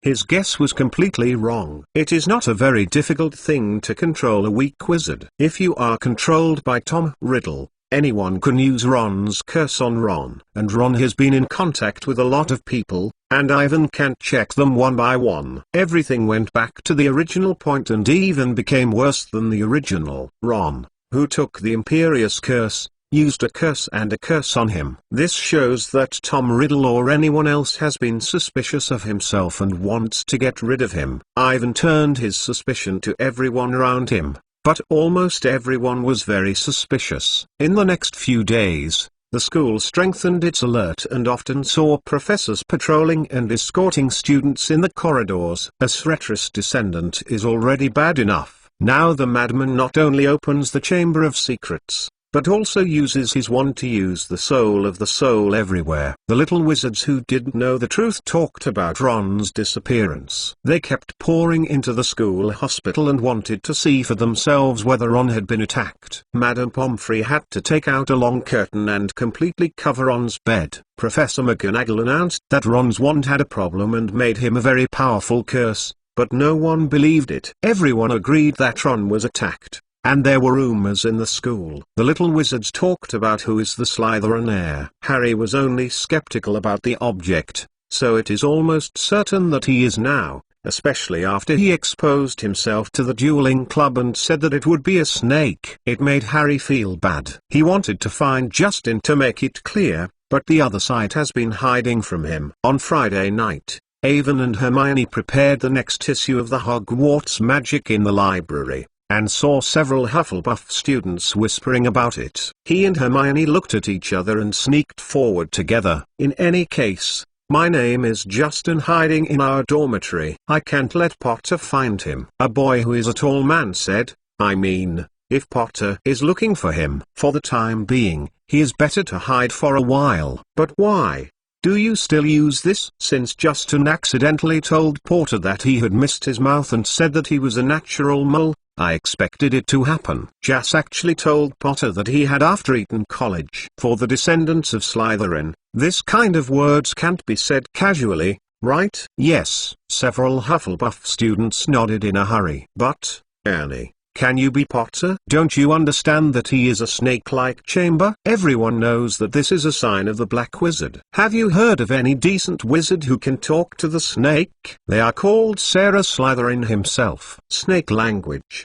But he looks friendly, not like a black wizard. A girl with a golden ponytail said uncertainly. Hannah, Ernie said seriously. Look at the reality. He can speak serpents. Whenever an attack occurs, he is the first to appear on the scene. When I heard this, everyone whispered and talked open. Do you still remember what you wrote on the wall? Ernie went on and said, I am an enemy with the heirs, vigilant. Filch's cat does not let Potter enter the third-floor girls' bathroom. We soon learned the cat was killed. And Penelope River, she also met Potter outside the washroom. She must have found something, will be poisoned. As for the crying Myrtle, she stayed in the washroom, so it's not surprising to be removed. But why did Potter have to enter a girl's bathroom? Who knows, maybe he is experimenting with evil black magic inside, or the entrance to the secret room is in the girls' washroom, Ernie said. A few Hufflepuff students took a breath of air, and Evan, who had been eavesdropping, was also shocked. Who could think of what Ernie said was the truth? Get it, Ernie? What you said doesn't make sense at all. Hannah hesitated. Besides Potter, Hermione Granger and Avon Mason are also in line with what you said, but they don't. It may be a descendant of Slytherin. Their parents are muggles. When I heard Hannah, a few girls hurriedly nodded. They are Potter's helpers. Ernie continued. Just say that Mason, what a normal first-year freshman would think of a newspaper, and his curses. I dare say that there are no junior students. Men is his opponent. But I think this is very handsome. Don't be fooled by appearance, Hannah. Ernie mysteriously lowered his voice, and Hufflepuffs made it even tighter. Look at Ron Weasley, who was recently attacked. He must want to stop them. Only got a poisonous hand. But Professor McGonagall said that his wand had an accident. There is an accident in the wand. It doesn't make people stay in the hospital bed. Another point, you think about it, when Potter made the mysterious person disappear, his voice was as low as a whisper, and Avon and Hermione couldn't make it together. Nobody knows how he survived when he was attacked by mysterious people. You have seen the article written by Ivan. When that happened, Potter was still a baby. He should be bombed. It's just a piece of debris. Let me say that only the true power of the Black Wizard can escape such a spell.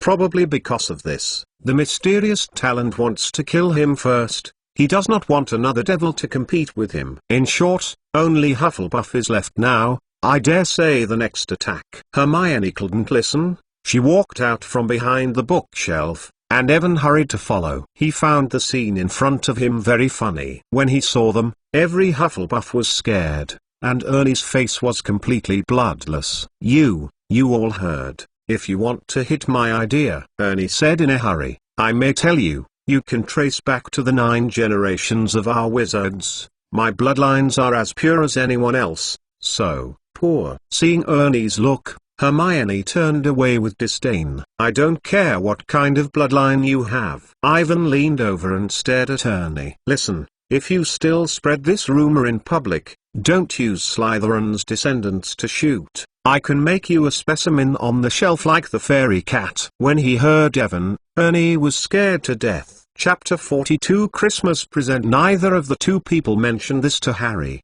but everything that happened in the library still went away. Now almost everyone is hiding from them. It's as if they will grow their teeth at any time and spray poisonous juice to attack others. On Monday morning, when I was having breakfast, Ivan, Harry, and Hermione were sitting together, and people talked to them 3 little and slyly. This is really interesting. I regret that Ron didn't see it. Fred walked over and said, Yeah, Harry. George said, You make everyone feel scared. What Snape has always wanted to do is actually done by you first. This joke is not funny at all. Ivan is in a bad mood now. In addition to being suspected by others, the low sales of this issue of Hogwarts Magic is also the main reason. Happy, Avon. Fred patted him on the shoulder. Our joke products are also bleak.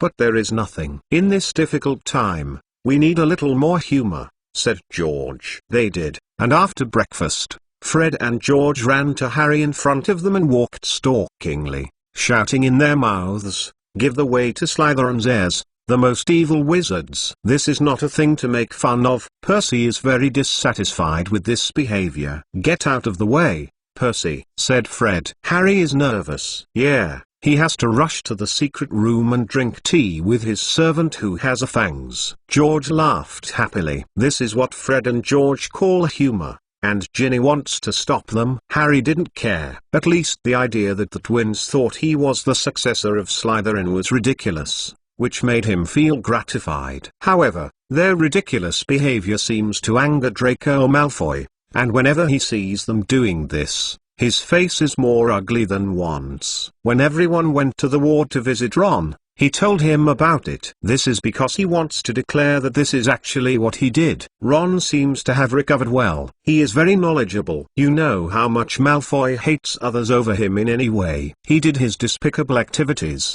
and now Harry has all the honors. Yeah, but it won't be too long, Hermione said in a satisfactory tone. The compound decoction will soon be ready. We can always speak out from his mouth. I wish I could go too. I am already pretty good, but Mrs. Powley has always insisted that I stay here until the end of Christmas. Don't worry, We will tell you the results the first time, Ron. 3 days later, the semester is over. In view of the current situation of Hogwarts, most of the little wizards chose to go home for Christmas, and the snow in the castle was thick and silent like the ground. Instead, he let Harry breathe a sigh of relief. He thought he could walk around Gryffindor Castle at will, and he was very happy without being pointed by others. Ivan also stopped the research at hand. His recent progress has been slow. Until now, he has not found a way to copy the rooster screaming sound or deal with the snake monster. To make matters worse, Hagrid's is almost dead. Hagrid said it was either a fox or a blood-sucking monster attacking his cock, but Hermione insisted that it was strange and didn't know if she noticed anything. In the morning, they went to the school hospital to accompany Ron to play the wizard flag, and several people discussed a matter related to the secret room. After lunch, Ivan and Harry went to the secret passage to perform a duel. Hermione continued to go to the library to read books. In addition to a few of them, Colin, Ginny, Fred, and George also stayed at the school, and they piled snowmen outside the castle. Percy did not agree with these childish behaviors, and he often went to school hospitals. Ron was surprised to say that he never knew that Percy was so concerned about himself. He recently came to the hospital to see his own frequency more than everyone else, even though Ron had little to say to him. However, Percy still went to the school hospital frequently. He told them a few conceitedly that he stayed at Christmas just because he was a full-time student and was responsible for supporting the teacher's work during this turbulent period. Watching Ron not let him be in trouble. At dinner, Avon saw Malfoy and his two with Bancrab and Gore. In addition, he was surprised to see Justin Finley, who had disappeared for a long time, and he stayed. Justin's state was terrible, especially after seeing them. He seemed to be worried about Harry's attack on him. Harry wanted to apologize to him in the past, but he did not succeed. As soon as Harry saw himself approaching, Justin took a few pieces of bread from the table and hurried out, which undermined Harry's just getting better. Early the next morning, Ivan was awakened by Colin. "Ivan, thank you for the magic camera you gave me. It is too expensive. I guess it must have cost a lot of money," Colin shouted in surprise. Ivan saw that Colin was sitting on his bed and unpacking gifts, and he was full of gifts in front of his bed. His parents ordered him a light wheel 2001, which is in line with Mole's understanding of the wizard. They also hope that Ivan can participate in sports. Colin gave him a precious photo of the group's photo taken when the first Hogwarts magic was sold successfully. The gift from Lockhart is also a photo of his own collector's edition signature photo. Ivan is ready to forward this stuff to Hermione. Hagrid gave him a large package of fudge, but almost rock the skin is as hard as a pie. Ron gave him a book called How to Better Run a Magical Newspaper, and Harry and Hermione sent the same book, The Quidditch Foundation Rules and the Duel Secret, a detailed description of common curses. It seems that Ivan likes to read books, leaving a deep-rooted impression in the minds of the three of them. Fred and George sent the same products they had recently researched to Ivan, just as two people agreed in Diagon Lane. Ginny gave him a thick black diary. The quality is very good.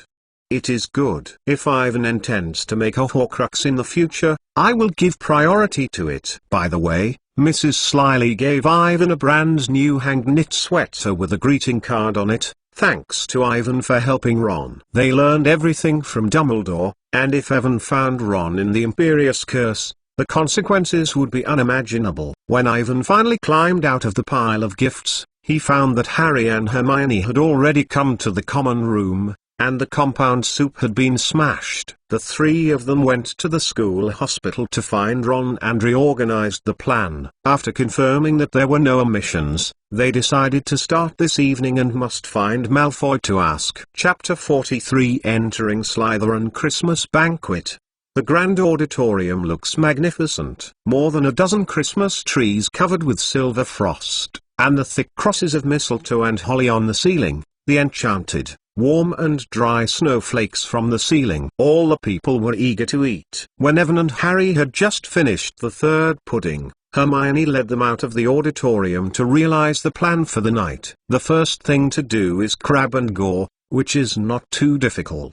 As long as 2 pieces of cake with a sleeping drug are added, let the 2 tall guys be at their mercy. Ivan and Harry had a lot of energy to hide them in the cupboard at the entrance to the hall, making sure that they would not be discovered, pulling a few more hairs, and bringing the 2 men's shoes out because their own shoes can't fit Crabbe and Gore's big feet. The trouble is Hermione here. Ivan insists that the black hair she has in her hand is not the hair of Millicent Bursted, but a cat hair. Impossible, Avon. Hermione said stubbornly. This is what I got from the clothes of Millicent at the fighting club. But she also has a cat. The hair in your hand is almost exactly the same as the fur on the cat. We'd better be careful. Finally, under the insistence of Ivan, the 3 had to return to the auditorium to find opportunities.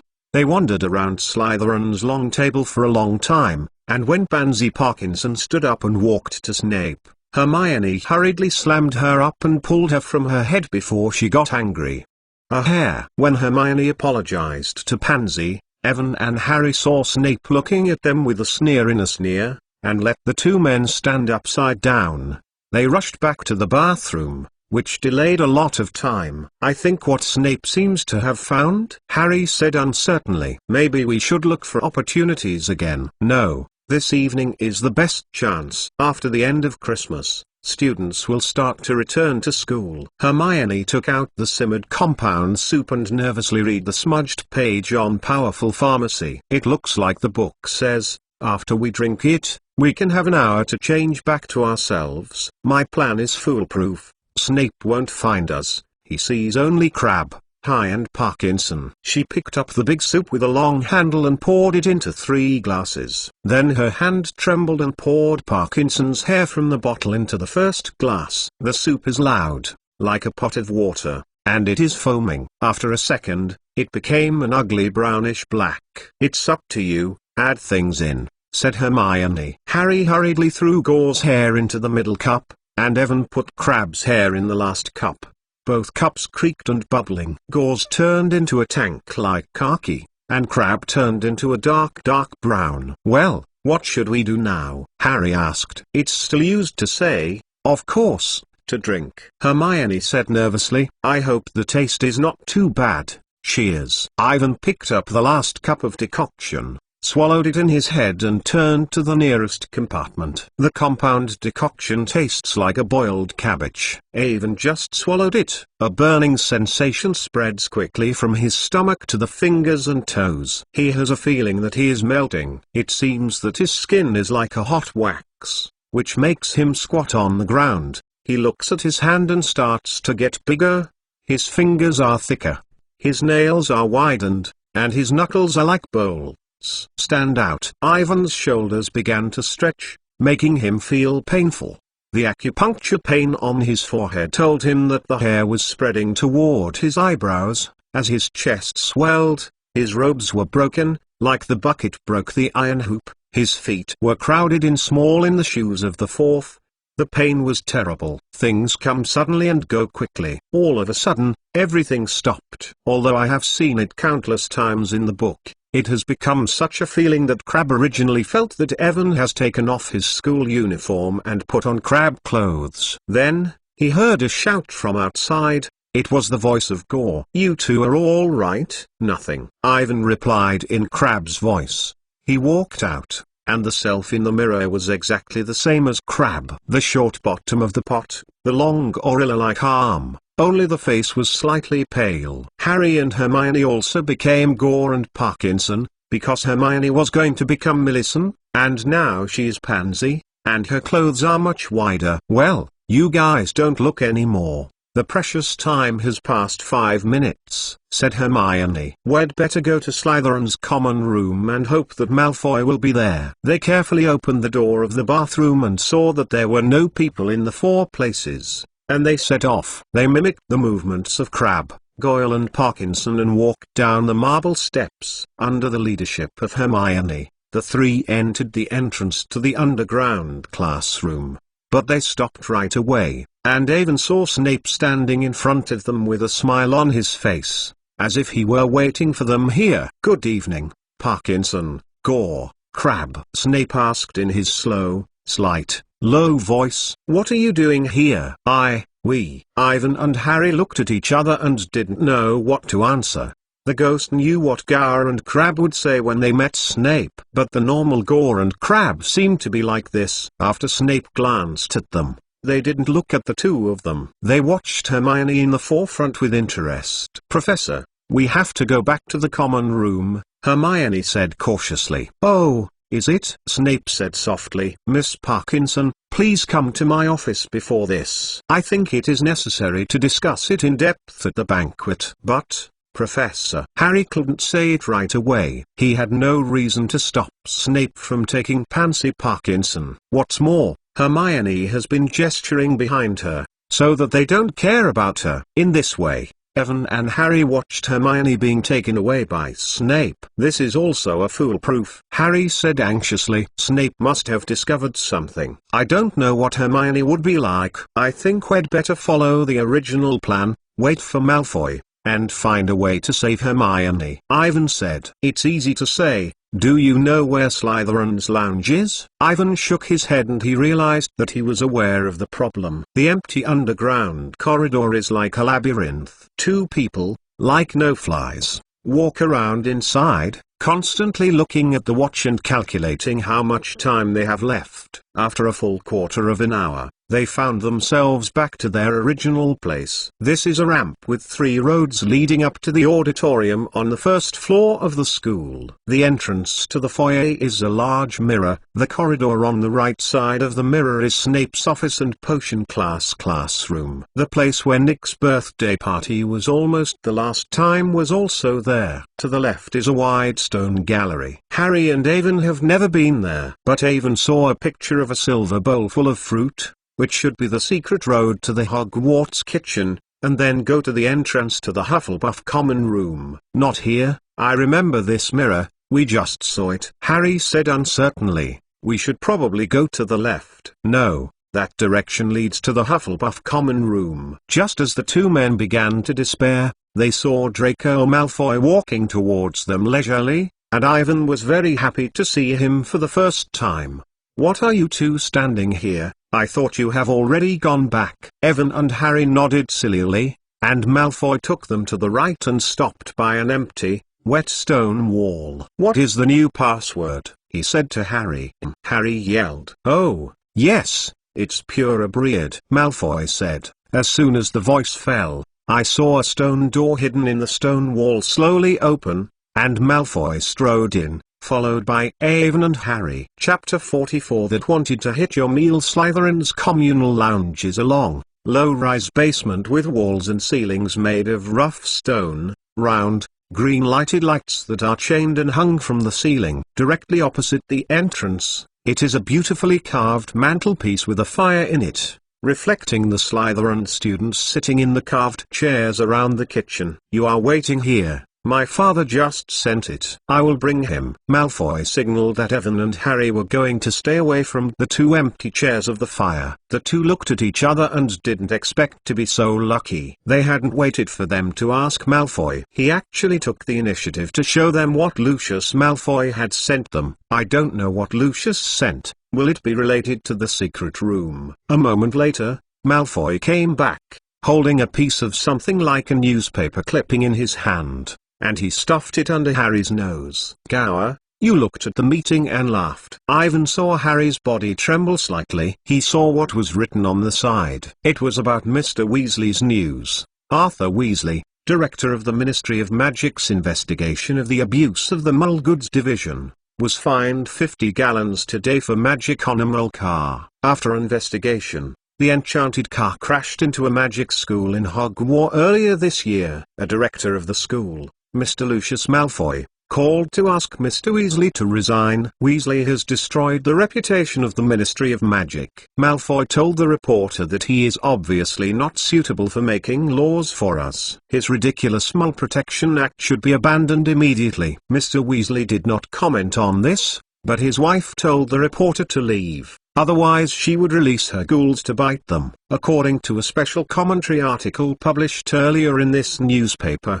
calling the Ministry of Magic to pay attention to the safety of underage wizards. The author of the article, Miss Hermione Granger, who is only 12 years old, represents all the little wizards of Hogwarts, said that Mr. Weasley's move seriously endangered the safety of underage wizards and hoped that the Ministry of Magic would act as soon as possible. How?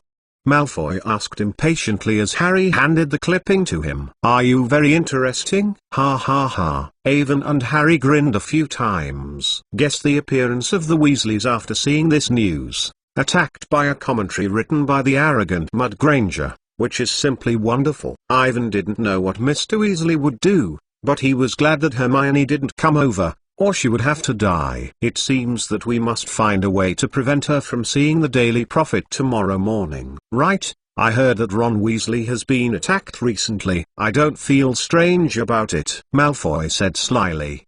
The behavior of the Weasley family is simply a purebred wizard. The shame. Ivan tried to hold Harry so that he would not be too impulsive to fly to Malfoy. Draco, don't mention Weasley, talk about the secret room and Slytherin's heirs. Harry tempted and said, you must know a little, who is manipulating it? You know that I don't know, Gore. How many times do I have to tell you? Malfoy snapped. Dad refused to tell me the details of the last time the secret room was opened. It was 50 years ago. He is not born yet, but he knows everything. He said that all this is confidential. If I know too much, it will be very suspicious. But when the last time the secret room was opened, a mud died. It is. This we know, it is the crying Myrtle, Ivan added. Of course. I told you. Malfoy paused, relishing. Since the last time I died a mud, this morning and evening is also a matter of time. I hope Granger, or that Mason is also a good choice. Harry's body trembled hard, and Avon took a deep breath and restrained him from jumping over and beat him.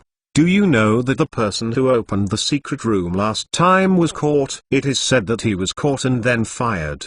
Malfoy said. You can check the list of students 50 years ago. No matter who he is, probably still in Azkaban. When Evan saw Harry's expression of a sudden realization, he knew that he had used this wrong information as an important message. When he and Hermione found it, they would find that the expelled student was Hagrid, but Hagrid actually it was Shackled. Draco, your dad must know something. This is really amazing. Ivan asked cautiously. Can you tell me who he has been in contact with recently? Maybe this is a clue that can help us know Slater, who is the descendant of Lynn. What do you mean, Crab? Malfoy glanced at her and said loudly, are you skeptical about my dad's taste? Not the same as Arthur Weasley? He is really touching. Purebred wizard. But, oh, although I want to help the Slytherin's descendants, but my dad told me not to show up. Malfoy continued. But you know, the Prophet Daily has not reported any attacks on the school. Surprised me. Maybe this thing is not worth reporting. The Ravenclaw girl was only petrified,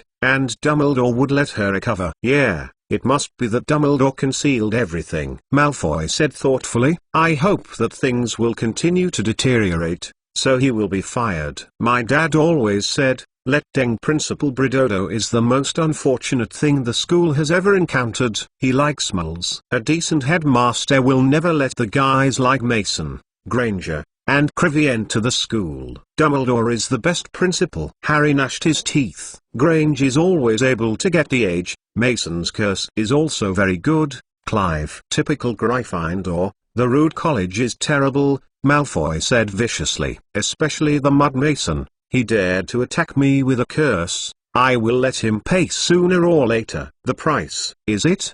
Harry expressed doubts. He is very good in addition to the curse. Look at the newspaper he is doing. I guess the mud must have been smashed into Potter's shoes, and Potter agreed to put his mother's article in that poor newspaper. Malfoy continued with exaggerated emphasis. Using his mother's death comes to attract people, of course. This is the only thing that the woman can do except to leave Potter with a ridiculous scar that can be shown everywhere. I have to admit that Malfoy is really annoying. Hearing the other party's insult to his mother, Harry's face turned red. Blood went straight up, and Ivan also gasped. It's weird, what happened to you this evening? It seems a bit wrong. Malfoy looked up and looked at them strangely. Nothing.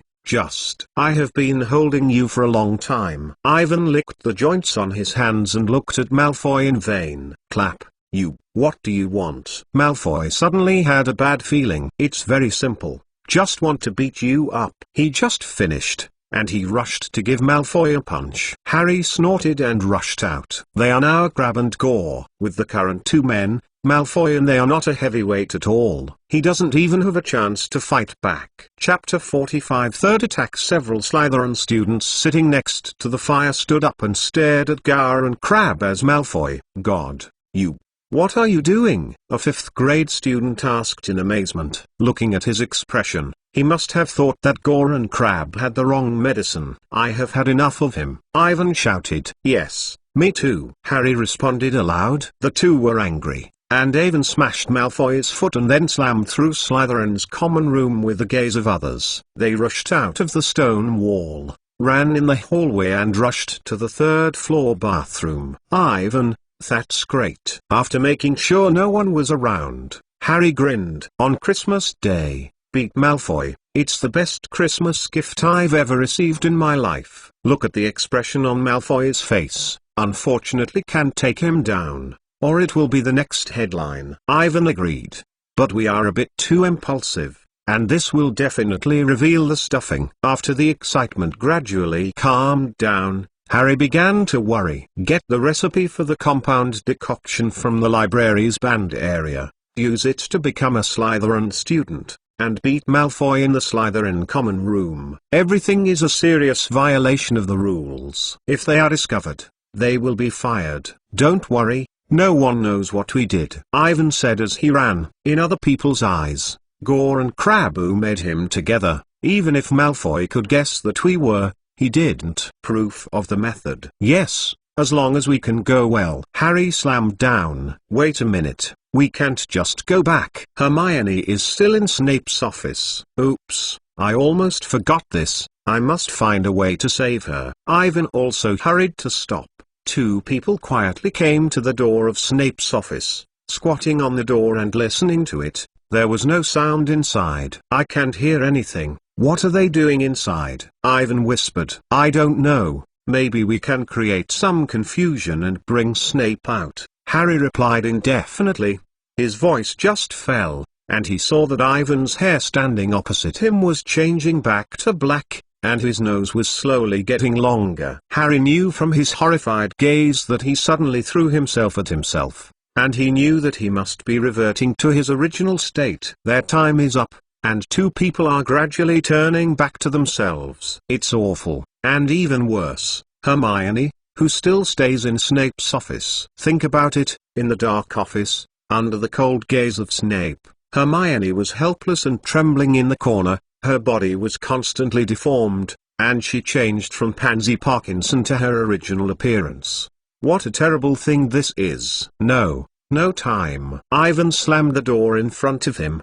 The next second, two people saw Snape sitting in front of his desk with a terrifying sneer on his face, with a small bottle of potion in front of him. Hermione sat prudently across from him, his face pale. "Clap, Gore. What are you doing in?" Snape frowned and looked at them. "Professor, something big," Ivan shouted. "It's Draco. He was attacked by someone in the common room. He was lying on the ground with blood." The situation looked very bad. "We didn't know what to do." "Yes, you are going to have a look." Harry hurriedly followed. "Attack?" Snape said with a squint. "You two idiots. Why don't you send him to the school hospital immediately?" Ivan stopped. He said in a panic, "We are not sure if you should move him before you pass. It seems to be related to the previous two attacks. Maybe it is that Slytherin passed on. Because of the constant distortion and distortion, his face looks more stupid than the usual." Crabbe. "Fortunately, the surrounding light is very dark." Snape did not notice. "You are waiting here, watching this girl. No one is allowed to leave until I come back." Snape took out his wand and hurried out. "Come on." Seeing Snape disappear from the corridor, and Harry set off Hermione and ran. "Thank God." Hermione sighed. "Snape found my disguise. He threatened me to tell who I was, or I would drink it. Traditional? Yeah, Hermione nodded. But he didn't do that. He must have guessed who I am and guessed what I took. So he is waiting for the compound soup to work. Thank you at this time. Court over. It's too late to be late. We better hurry back to the third floor bathroom. Harry felt his feet slipping in Gore's big shoes, his body was shrinking, and he had to pick up his clothes. Then, he seemed to be smashed by something and fell heavily on the ground. Evan and Hermione stopped, and through the dim candlelight in the hallway, they saw what stumbled on Harry. Suddenly, the two people were horrified to the extreme. It's Justin. He was attacked. Hermione rubbed her hand to prevent herself from screaming. In front of them, Justin Finley lay on the floor, stiff, with a painful expression on his face, his eyes looking straight ahead, following his gaze. He could see the face facing the entrance hall. The big mirror didn't know what was broken by it, it was very thorough, and the tiny pieces of glass covered the body of Justin. Harry stood up and he followed Justin, who fell to the ground. It seems that he was hit by a heavy hammer. He looked at each other with a short breath, and his face was terrified. I didn't have time to comment. In the next second, Ivan found that the three of them had completely changed back. This is the worst situation.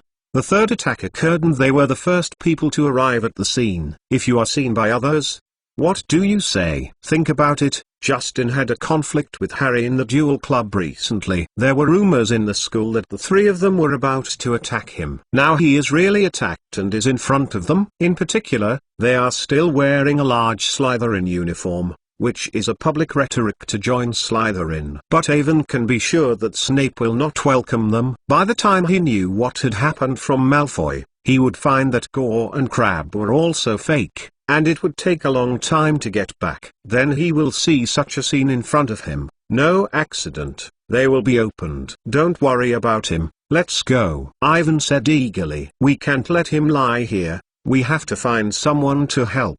Don't be silly. Hermione, if you are discovered by others, can you prove that it has nothing to do with this? Especially if we are wearing Slytherin uniforms. How do you explain to others, we just take a little compound decoction? And when I got Malfoy, I didn't do anything left. It's Christmas now. He might have been lying here and not being discovered. Hermione hesitated. Do not worry, Snape will come back soon. He will send Justin to the school hospital. Harry followed. But, don't worry, even if you want to help him, wait until we return to the bathroom to get back to our clothes. After that, Ivan took her hand and ran wild again. Chapter 46 Tom Riddle's Diary. The three men were shocked, rushing up the steps and entering the dark foyer. Before the cages of Crabbe and Goyle were held, Avon and Harry threw the shoes there, dressed in socks and ran on the marble stairs, rushing into the third floor girls' washroom. Then they saw Ron standing in a panic. Ron, how are you here? Hermione asked in surprise. Mrs. Pomfrey said that I can go. She suggested that I go to the auditorium to attend the Christmas party with everyone, but I think I should come here to see you. So what did you see? Evan eagerly asked. Justin was attacked, and the secret room was opened again while they were not in the bathroom. No, I just came back when you came in. Ron said. How is the plan and the plan going? Don't mention it, it's awful. Everything went smoothly. We even married Malfoy, but it was discovered by Snape. When I fled, I saw Justin being petrified. He lay. This was the third attack before the entrance to the basement mirror. Harry turned his head down. The third attack? Ron took a breath and looked even more frightened than the three of them. Is it Malfoy? I don't think it was him. He stayed with us in the Slytherin common room when the attack happened. Harry shook his head. But it wasn't a complete waste of time, although I didn't figure out who launched these attacks. But we got some intelligence from Malfoy and it is a very important clue. Harry and Ron and Hermione whispered, and Avon saw a ragged black cover book underneath Ron's cracked mirror. His heart suddenly mentioned the eyes of the blind, his eyes wide open. His hands clenched his fists. God, this shouldn't be Tom Riddle's diary. He looked for this stuff in school for half a year, and when he was unable to do anything, when it was getting worse, it suddenly appeared in front of him. Ivan stepped forward and tried to pick it up, but Ron suddenly extended an arm and pulled him. Avon, don't touch it. It can be dangerous. Ron was scared. What is this? Harry followed him and looked at the contents of the pool. Don't be awkward. How can a book be dangerous? You will be surprised when you say it. Ron looked at the diary with fear. My dad told me that some books confiscated by the Ministry of Magic, one of them will burn your eyes. Anyone who read the Book of the Wizard's sonnet, you can only use 5 lines of oil to talk in your life. An old wizard in Bath has a book. You can never put it down at a glance. Wherever you go, face buried in the book. I had to learn to do everything with one hand, and, well, I already understand what you mean. Ivan bowed around Ron and tried to pick up the diary. No. You don't understand. Ron shouted loudly with a sharp voice. He saw the other 3 people staring at himself with surprise. He hurriedly lowered his voice. Believe me, Evan, this thing is dangerous. We still don't touch it. Be careful. It's really good, but we only have to look at it before we know what it is, isn't it? Ivan took the diary. As soon as he started, he was sure that this was Tom Riddle's diary, Voldemort's Horcrux. He tried to calm his mood and flipped through the faded black cover. On the first page, a name written in obscure ink, Tom Riddle. Tom Riddle? Who is this person? Hermione frowned. It's strange, he is definitely not a Hogwarts student at school, but I have an impression of him, as if I saw the name somewhere. Tom Riddle won the school's Special Contribution Award 50 years ago, Avon whispered. I remembered it. I saw it on the Hogsworth's Chronicles of the Year, but I didn't say why he won the award. Hermione said, whatever is possible. Maybe he caught 30 owls or rescued a teacher from the giant claws of the big squid. Ron whispered. I don't understand why we don't throw this away. It looks dirty. 50 years ago, when the secret room was opened last time, maybe this diary has anything to do with the secret room. Ivan studied the diary in his hand. Really? Show me. Harry hurriedly took the diary and flipped it over. He looked disappointed and said, there is no word written inside. He turned the diary to the back cover and saw the name of a newspaper seller on Vauxhall Road in London. Rydell must be a mole, he said thoughtfully, so he will buy a diary on Vauxhall Road. Well, anyway, this stuff doesn't do much to us, Ron said quickly. Let me see it, or throw it here. No. I think Awin is very reasonable. Hermione squinted, which made her look like Professor Mcgonagall. Think about it, since Riddle was a man 50 years ago, he is now. It must not be in Hogwarts. Who brought this diary to school and why did you throw it away? We know from Malfoy that the person who opened the secret room last time was fired 50 years ago, and this Tom Riddle just won the Special Contribution Award for the school at that time. So, will Riddle be wizard winning because he caught the successor of Scotland? His diary is likely to tell us everything. Where is the secret room? How to open it? What kind of animal is inside? The one that made these attacks people? I don't want this diary to be thrown everywhere, right? Excellent reasoning, Ron said with a wrinkled nose. There is only a bit of a fly in the ointment. Nothing is written in his diary. Maybe invisible ink. Hermione took the magic trick from the bag on the side. She knocked the diary with her wand and said, hurry. No response. Hermione was not discouraged, and reached into her bag and pulled out something like a bright red rubber. This is a visible rubber. I got it in Diagon Lane. She rubbed the first page of the date January 1st and nothing happened. You won't find anything in it, Ron said. This Riddle got a diary for Christmas and was not happy to spend time on it. But, Hermione said reluctantly, I have a strange familiarity with this Riddle. He seems to be a friend I have forgotten for a long time, but this is definitely ridiculous. I definitely didn't have any friends before coming to Hogwarts, let alone this Riddle is still a people 50 years ago, Harry said. That's just your illusion, Ron continued. Just throw it here. Think about it. When everyone else celebrates Christmas, we stay in a no-girls washroom. A day's in front of a diary and nothing written. I think there must be something hidden inside, but we haven't found it yet. Ivan took the diary back. Okay, since you all think so, I have an idea, Ron said in a low voice. Ivan, give it to me. I will mail it to my father. He is dealing with it. An expert on this item. No, Ron. Ivan shook his head and put the diary in his bag. I think it's better to put it in my place. I recently saw a developing potion in the book. Maybe let it reveal a hidden secret. I don't know if it is an illusion. In the dark candlelight mapping of the bathroom, Ivan found Ron's face as paler. Chapter 47 First confrontation. After determining that he could not destroy the diary with his current strength,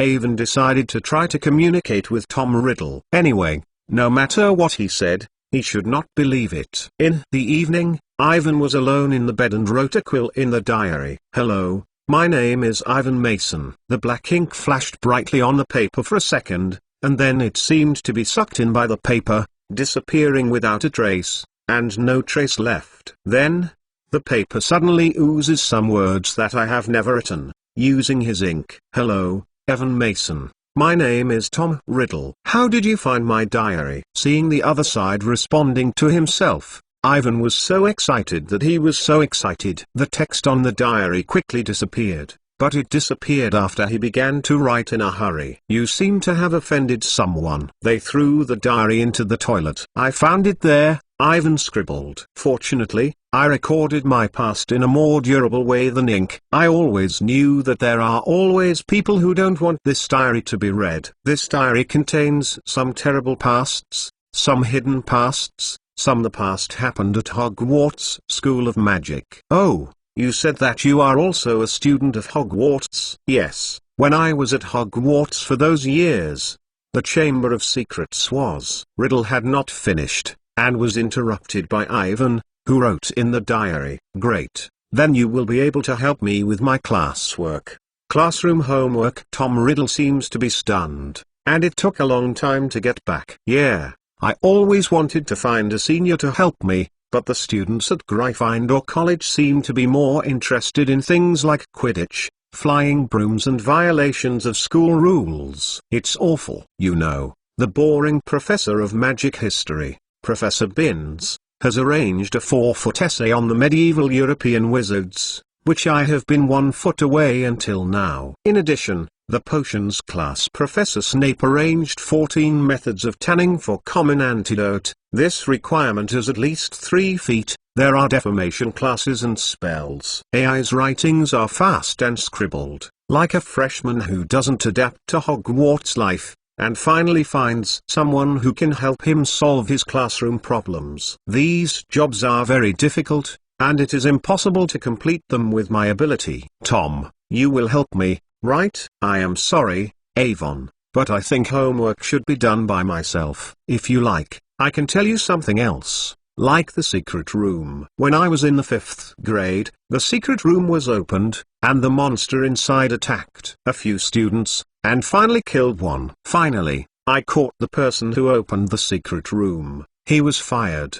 The president of the school, Professor Dippet. Yeah. Then you are really amazing, Ivan quickly wrote. But I have to go to work late at night, and the Christmas holiday is coming to an end. If I can't do this, I don't want to use the monster in the secret room. I will probably be killed directly by the professors. I am very happy to chat with you. Goodbye. With a bang, the diary was ruthlessly closed. Ivan made a sigh of relief and fell back on the bed. Today is only a preliminary contact with Riddle. There is no need to make in-depth communication. Dealing with Voldemort, be careful, not be led by the other side, and Ivan will take the initiative of the conversation into his own hands. Anyway, the diary is here. Don't worry that the attack will continue. Before you have enough strength to defeat the snake, some time can communicate with the other. A few days later, the students began to return to school. The news that Justin Finley was attacked and lying in the ward like a dead man spread throughout Hogwarts like a long wing,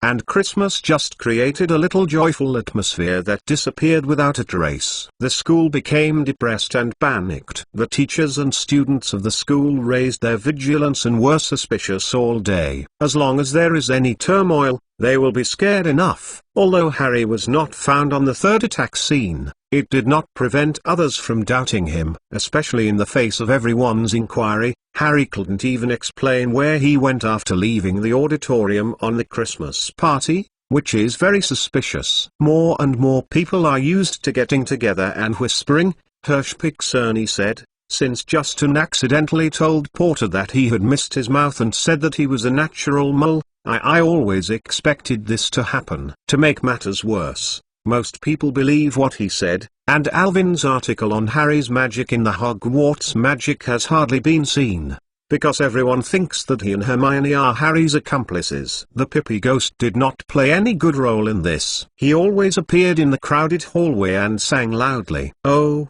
Potter, you hate. Look at the good things you do. You kill the students." I feel weird and interesting. Moreover, he is also equipped with a fixed dance movement. With the help of Ernie and Pippi, almost no one except Colin, Luna and the Weasleys dared to get close to Avon, Harry, and Hermione. By the way, there is one other person, that is Malfoy. He seems to guess that Avon and Harry had smashed him on Christmas Day, so he now always leads Gore and Crabbe around them in a wicked way, from time to challenge him, like a looking attack. The opportunity to walk the dog. In this case, everyone thinks it is best not to act alone. In addition to class, they spend almost all their time in the library. Hermione looked at the old information 50 years ago and wanted to find out who opened the secret room that year. The only clue is that the person was expelled from school and has been locked up in Azkaban until now. As for Harry and Ron, they decided to learn more about Tom Riddle. Finally, in the school prize showroom, they found a special contribution award trophy, an old excellent moral medal and a former male student council. On the president's list, Riddle's name was found above. Do you know, he sounds a lot like Percy, the governor, the president of the boys' student council. Maybe the first door work. Ron wrinkled his nose in disgust. Listen to your tone of voice. It seems that this is a bad thing, Hermione said in a slightly hurt voice. Yes, I never thought he would be that kind of person, Ron replied in a deceitful tone, and then he turned his head and looked at Evan nervously. You progressed there. How? What did you find on the diary? No, Ivan shook his head, and he thought it would be best not to talk to others about Riddle. Look at what I said. It's just an ordinary diary. In fact, this diary is not ordinary at all. I can be sure that it is fireproof, waterproof, and cursed. I can hardly find any way to destroy it. This is really good. Riddle must have wanted to protect his diary well. Ron's expression looked unnatural. Chapter 48. Second confrontation. Time flies quickly and turns into February. After a brief communication on Christmas,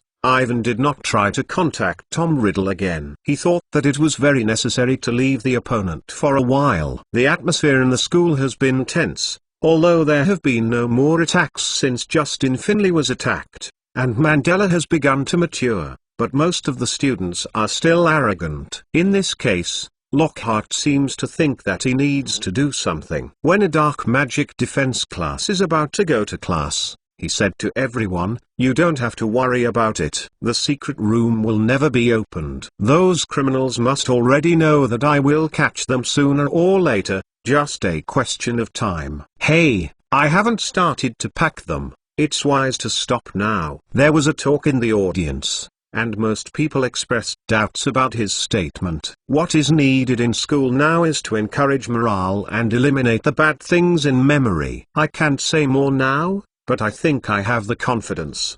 By the time of breakfast on February 14th, everyone knows what way Lockhart is using to boost morale. When Avon entered the auditorium early in the morning, he saw 4 large walls of dazzling pink flowers. To make matters worse, there are many heart-shaped confetti that keep falling from the light blue ceiling. In the teacher's seat, Lockhart wore bright pink robes that matched the decorations, and the professors sitting across from him were all squinting. Professor Mcgonagall's muscles on his cheeks swelled up. As for Snape's appearance, it was as if someone had just given him a large glass of spirits. Next, Lockhart made a self-proclaimed announcement, and he arranged a small surprise for everyone. From the doors leading to the foyer, striding into the 12 gloomy dwarfs. Unlike the usual dwarfs, they all had golden wings and a harp. Lowe insists that they are friendly, little love gods with greeting cards. He encourages students to use them to deliver Valentine's Day cards, or to ask Snape how to modulate ecstasy. Ivan didn't know if anyone dared to ask Snape for the ecstasy modulation method, but these dwarfs kept rushing through the school and sending Valentine's Day cards. Among them, he received the most greeting cards, nearly 200. This made him the most unpopular person by the teachers. When a dwarf broke into the defamation class for the 12th time, Professor Mcgonagall ugly and pulled Evan out of the classroom with the other party. The two men looked at each other for a long time in the corridor. The dwarf seemed to remember his mission. This time he brought a singing Valentine's Day gift to Ivan. But Ivan is faster than him. He pulls out his wand, and a neat lock-tongue spell quiets the whole world. In order to prevent other dwarfs from harassing themselves, Ivan went down to the common room with a frustration, and there was no one in the quiet. He couldn't force the bag to be thrown onto the sofa,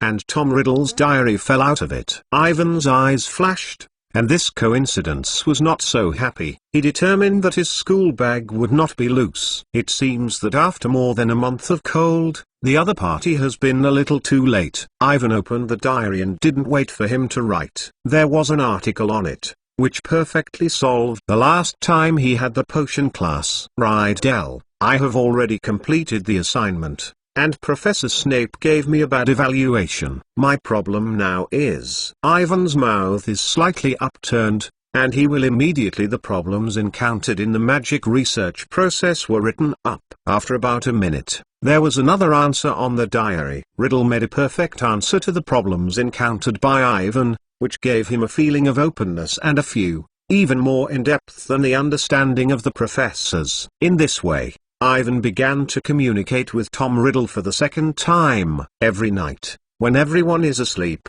he quietly takes out the diary and writes about the difficulties he encountered in magic research. The problem is getting more and more difficult, and many of them are not ordinary sorcerers. Should be mastered. Riddle didn't seem to notice that it was still Ivan asking what he answered, and sometimes even actively teaching the relevant magic knowledge. In addition to answering questions, Riddle always wanted to talk to Ivan about the secret room. He also wanted to tell him who opened the secret room 50 years ago. But every time Ivan moved the topic at the most critical time or directly closed the diary, Riddle gradually adapted to Ivan's leaping communication. A strange tacit agreement between the two is often that he first talks about a relationship with the secret room, and then it is the question time of Ivan. As a young Voldemort, Tom Riddle has a very strong knowledge base, and he can answer almost all the questions that Ivan has raised as long as he is willing. From the simplest classroom assignments to the most profound magical theories. For example, the method of recording sounds that plagued Ivan for a long time, Riddle gave him an improved copying spell, which can save a piece of sound on any item, saving time and the magic intensity of the caster and using the material. Thanks to Riddle's help, the overall level of the academic research section of the Hogwarts magic is no longer full of boring articles such as sly, horned beasts, but magic research in the true sense.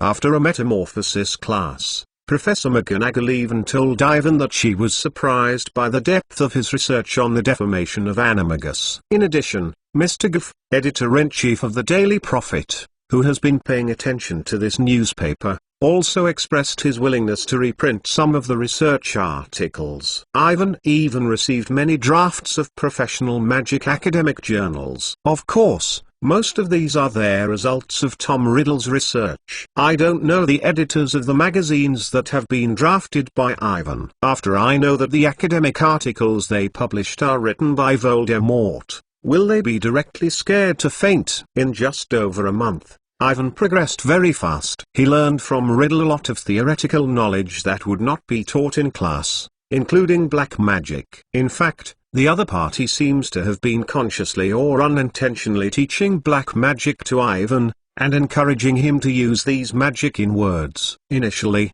Ivan did not feel any abnormality. He simply feels that these magical powers are very large and much larger than normal spells. After consulting Professor Flitwick, he realized that these were the black magic that Tom Riddle had been teaching himself. Until that time, Ivan did not realize the seriousness of the problem. He even thinks that knowing more about some black magic is very helpful for improving his strength. After a long period of time, he finally noticed that something was wrong. These black magic seemed to have a negative impact on his thinking. He gradually became irritable, violent, and sensitive. When he practiced using these black magic, there were some cruel thoughts in his head. Especially in the recent conflict with Malfoy, Ivan didn't even think about taking out his wand and using a spell he just learned. This curse is somewhat similar to Snape's invention of the gods have no shadow, but the power is even greater. If it is hit,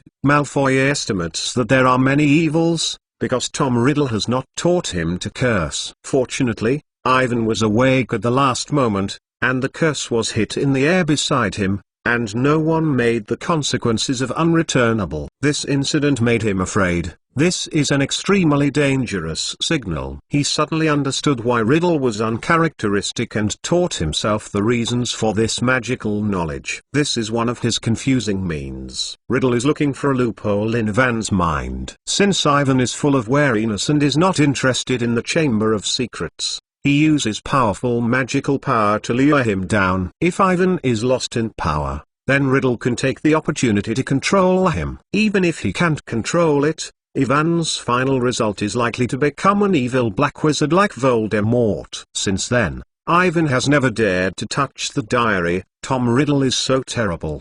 He can gradually control a person's mind invisibly. Even like Ivan, the person who is highly vigilant from the very beginning is no exception. Chapter 49 Past events 50 years ago. Because he didn't know who the people who Tom Riddle controlled before, Ivan was afraid that the other party would steal the diary when he was not there. Therefore, he always carried the diary with him, but he never opened it again. Thanks to the care of Ivan, there have been no more attacks in the castle. It has been 4 months since Justin was petrified. It seems that almost everyone thinks that the attacker, no matter who he is, has been washing his hands forever. When I had breakfast for a day, I even heard Professor Sprout happily say to several students, "Mandra's grass has a hot, noisy dance in the third greenhouse, waiting for them to move to when we are in other people's pots. We know that they are fully mature, and then we can make the poor people in the hospital ward come alive." The continuous good news has made people happy. Hufflepuff's Ernie is not hiding from them,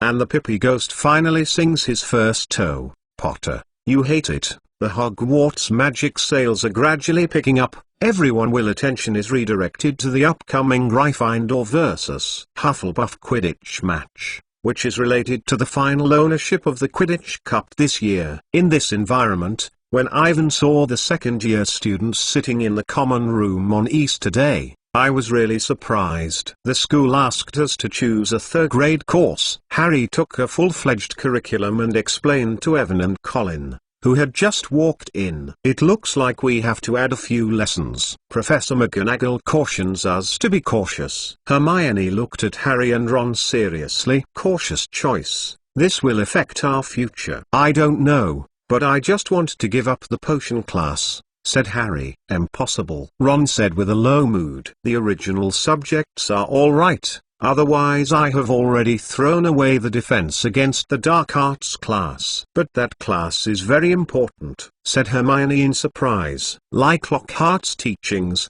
"I don't think so," said Ron. "In addition to not letting the elves come out, I didn't learn anything from him.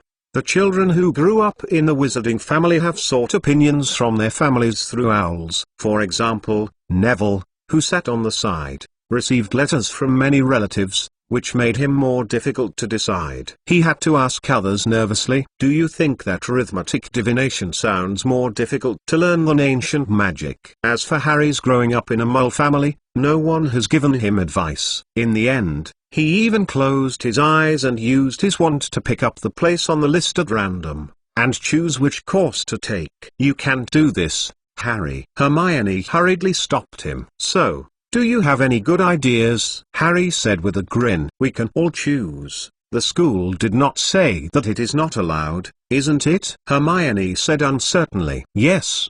but I definitely won't do that." Harry shook his head in a hurry. "Hermione, your idea is not for me. The divination class looks very interesting. You should choose this." Ivan took a look at Harry's curriculum. "I am very interested in this content. If there is a chance in the next semester, I want to go with you." "Listen, Ivan's suggestion is good. Divination can help you see the future." Percy came over, and since he knew the news that Mandela was about to mature, he seemed to be fully restored.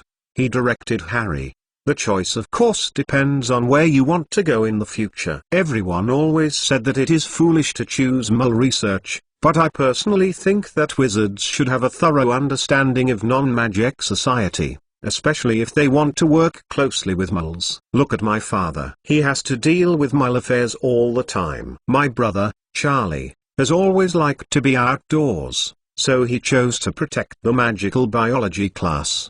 Play your strengths, Harry." Percy's advice didn't do much, because Harry couldn't think of any strengths other than Quidditch. "Professor McGonagall wants us to turn in our choices tomorrow, and then consider it carefully, Harry." Hermione signed the name on all subjects. "And you are the same, Ron. You have to be on your own future. Be responsible for." "This sounds like my mother." Ron wrinkled his nose uncomfortably and looked languid. In fact, his recent state has been very bad. After looking for 2 bottles of sedatives, Madame Pomfrey did not have any effect. Everyone thought that this might be an adverse reaction caused by the soul curse. In the same state, Ginny, Ivan can be sure that the other party must have something to look at, but she talked to her several times, but there is no effect. In the evening, Avon, Harry, and Ron sat in front of the fire in the common room, and they discussed each class. Finally,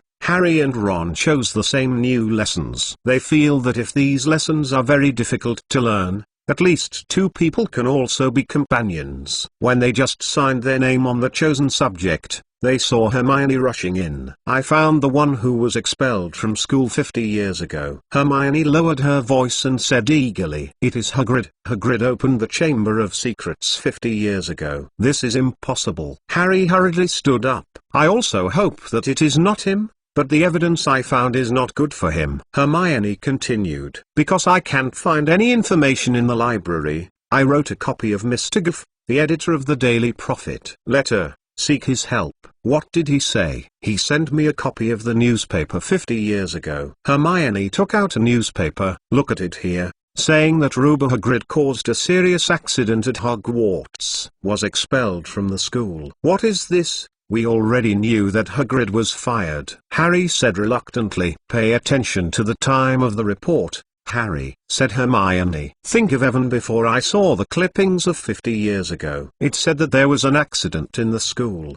The crying Myrtle is that the victim of the accident. Shortly after this, Hagrid was expelled from the school for the same reason that it caused a serious accident." "Maybe these 2 things are not linked," Harry said angrily. "But since Hagrid was driven away, the attack stopped." Hermione sighed. "You think there is something that will make it difficult for the school to expel a student? Think about it. We last turned over the alley. I met Hagrid. He was just there to buy a potion to get rid of carnivorous mites." Harry raised his voice. "Hermione, Hagrid will never deliberately kill people." "He certainly won't. But the monster he raised is hard to say." Hermione hesitated. "Hagrid likes dangerous animals. He thinks they are very interesting. Think about what he had raised in school last year." "Well, a 3-headed giant dog and a baby dragon, you see. Should we take these things to ask Hagrid?" That was a pleasant visit. "Hello, Hagrid. Tell us, have you recently released something savage and hairy in the castle?" "It's not funny, Ron, for the sake of caution, I think." "No, Hermione. Hagrid is definitely innocent. I believe him," Harry said stubbornly. All 4 people are silent and the atmosphere is awkward. For a long time, no one spoke. Chapter 50. Hagrid and Aragog in the middle of the night. There was only one person in the public lounge. He looked at the Tom Riddle diary in front of himself. The things that happened today made him realize that he could not continue to be so stagnant. Although there was no further attack, the secret room incident will not be resolved one day, and everyone will continue to suspect. Maybe, You should give this thing to Dumbledore. The other party will definitely recognize that this is a Horcrux and know how to deal with it. The Chamber of Secrets event will end. Before I was determined by Ivan, I saw Harry coming out of the bedroom. Avon, why haven't you gone to sleep? Harry said in surprise. It should be that I asked you to be right, so late. What are you doing? I can't sleep, and I think about Hagrid in my head. He must be innocent. I have to go and ask him to confirm. Har looked at Ivan with his expectation. You think so too, right? What? Yes. Ivan nodded. Then let's go, Harry whispered. Yeah? Harry grabbed Ivan. I was going to go alone. I didn't expect you to find it. Let's go together. Evan wants to cry without tears, knowing that he should go back to sleep. He didn't want to sneak out of the castle in the middle of the night. Went to Hagrid's cabin to find the other side to confirm something he had already known. But Harry did not give him the opportunity to refuse, and took him out of the Gryffindor common room. Before they climbed out of the portrait hole, they saw Hermione standing behind them and looking at them with a serious look. Hermione, Harry said in surprise. Don't look at me like this, Harry. Do you think I will let you act alone? Said Hermione. I have said that we must talk to Hagrid, although I believe that he did not do it. But he definitely knows something. Well, since everyone has to go quickly. Harry covered the invisibility cloak on them. The castle in the middle of the night is extraordinarily gloomy and the corridor is empty. It can be seen that Harry wandered through the castle many times in the middle of the night. He took Eowyn and Hermione away from Filch and walked out of the castle gate. The three men hurriedly walked toward the light-lit window of Hagrid's residence, and came all the way to his door before they took off their invisibility cloak. A few seconds after they knocked on the door, Hagrid slammed the door open, and the big hound dog screamed behind him. Oh, you guys. Hagrid stared at them. So late. What are you three here to do? Hagrid, we have something to ask you. Har at first went into the hut and hesitated and said, you can tell us about you. What about me? Hagrid took a large kettle and poured a large glass of water on each of them. There is nothing to say tomorrow. You should go back to sleep now. You can't be found that you slipped out of the castle so late. But, Hagrid, we want to ask you when you were at Hogwarts, a past event in the school, related to the secret room. Ivan said directly. The secret room? Hagrid's thick hand jerked and knocked the teapot over. Hag, you know, someone in the castle has been attacked by monsters in the secret room. There have been 3 consecutive attacks. Harry said quickly. We investigated and found that the Chamber of Secrets was opened 50 years ago. What do you want to ask? Hagrid's face suddenly became pale, and his head began to sweat. 50 years ago, shortly after the secret room was opened, you were expelled from school because of a serious accident. Hermione took the newspaper out. Hag, not that we don't believe you, but you must know something. I don't know anything. Hagrid shouted at them. It seemed that some of the mind was uncertain. The water in the kettle spilled out and almost extinguished the fire. It was so suspicious that Harry and Hermione quietly looked at each other. We need your help, Hagrid, Har said in a pleading tone. The last time the secret room was opened, the monster inside killed a student. If we don't take action, the monster may be this time.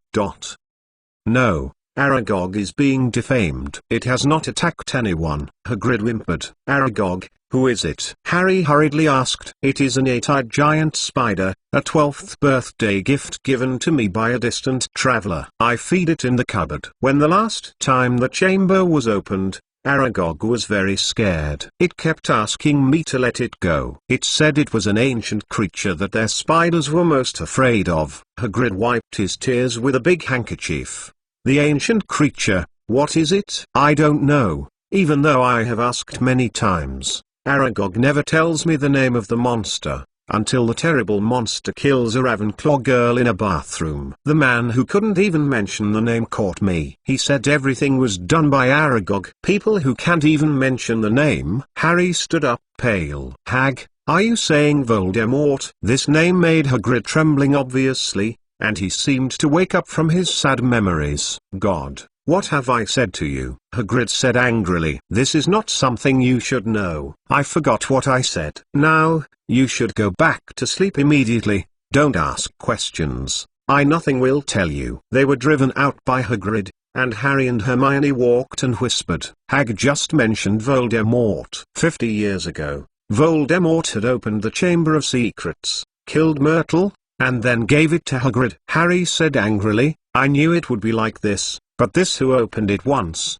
won't it be Voldemort again? Harry suddenly thought about what happened last semester. Voldemort sneaked into the school to steal the Sorcerer's Stone. Fortunately, he finally stopped him. I don't know, Harry. Hermione shook her head and analyzed it with a trembling voice. Maybe the same as last semester. Voldemort posted in the back of Hermione's head and remembered that Ron had one in the previous period. The soul curse must be the one hidden behind us. Who is it? And what is the monster hidden inside the secret room? Harry looked down and meditated. Hygge just said that it was an ancient creature that spiders were most afraid of. I seem to have seen similar creatures. Hermione thought for a moment and turned to look at Ivan and asked, Ivan, you? No clue. Obviously, the horror creature hidden in the secret room is a snake monster, which is the enemy of the spider. Ivan said the situation he had mastered. He has decided to hand over the diary to Dumbledore, and it is time to end everything. As for the person who was controlled by Tom Riddle, no matter who he is, as long as there is no influence of the Horcrux, he will slowly return to normal.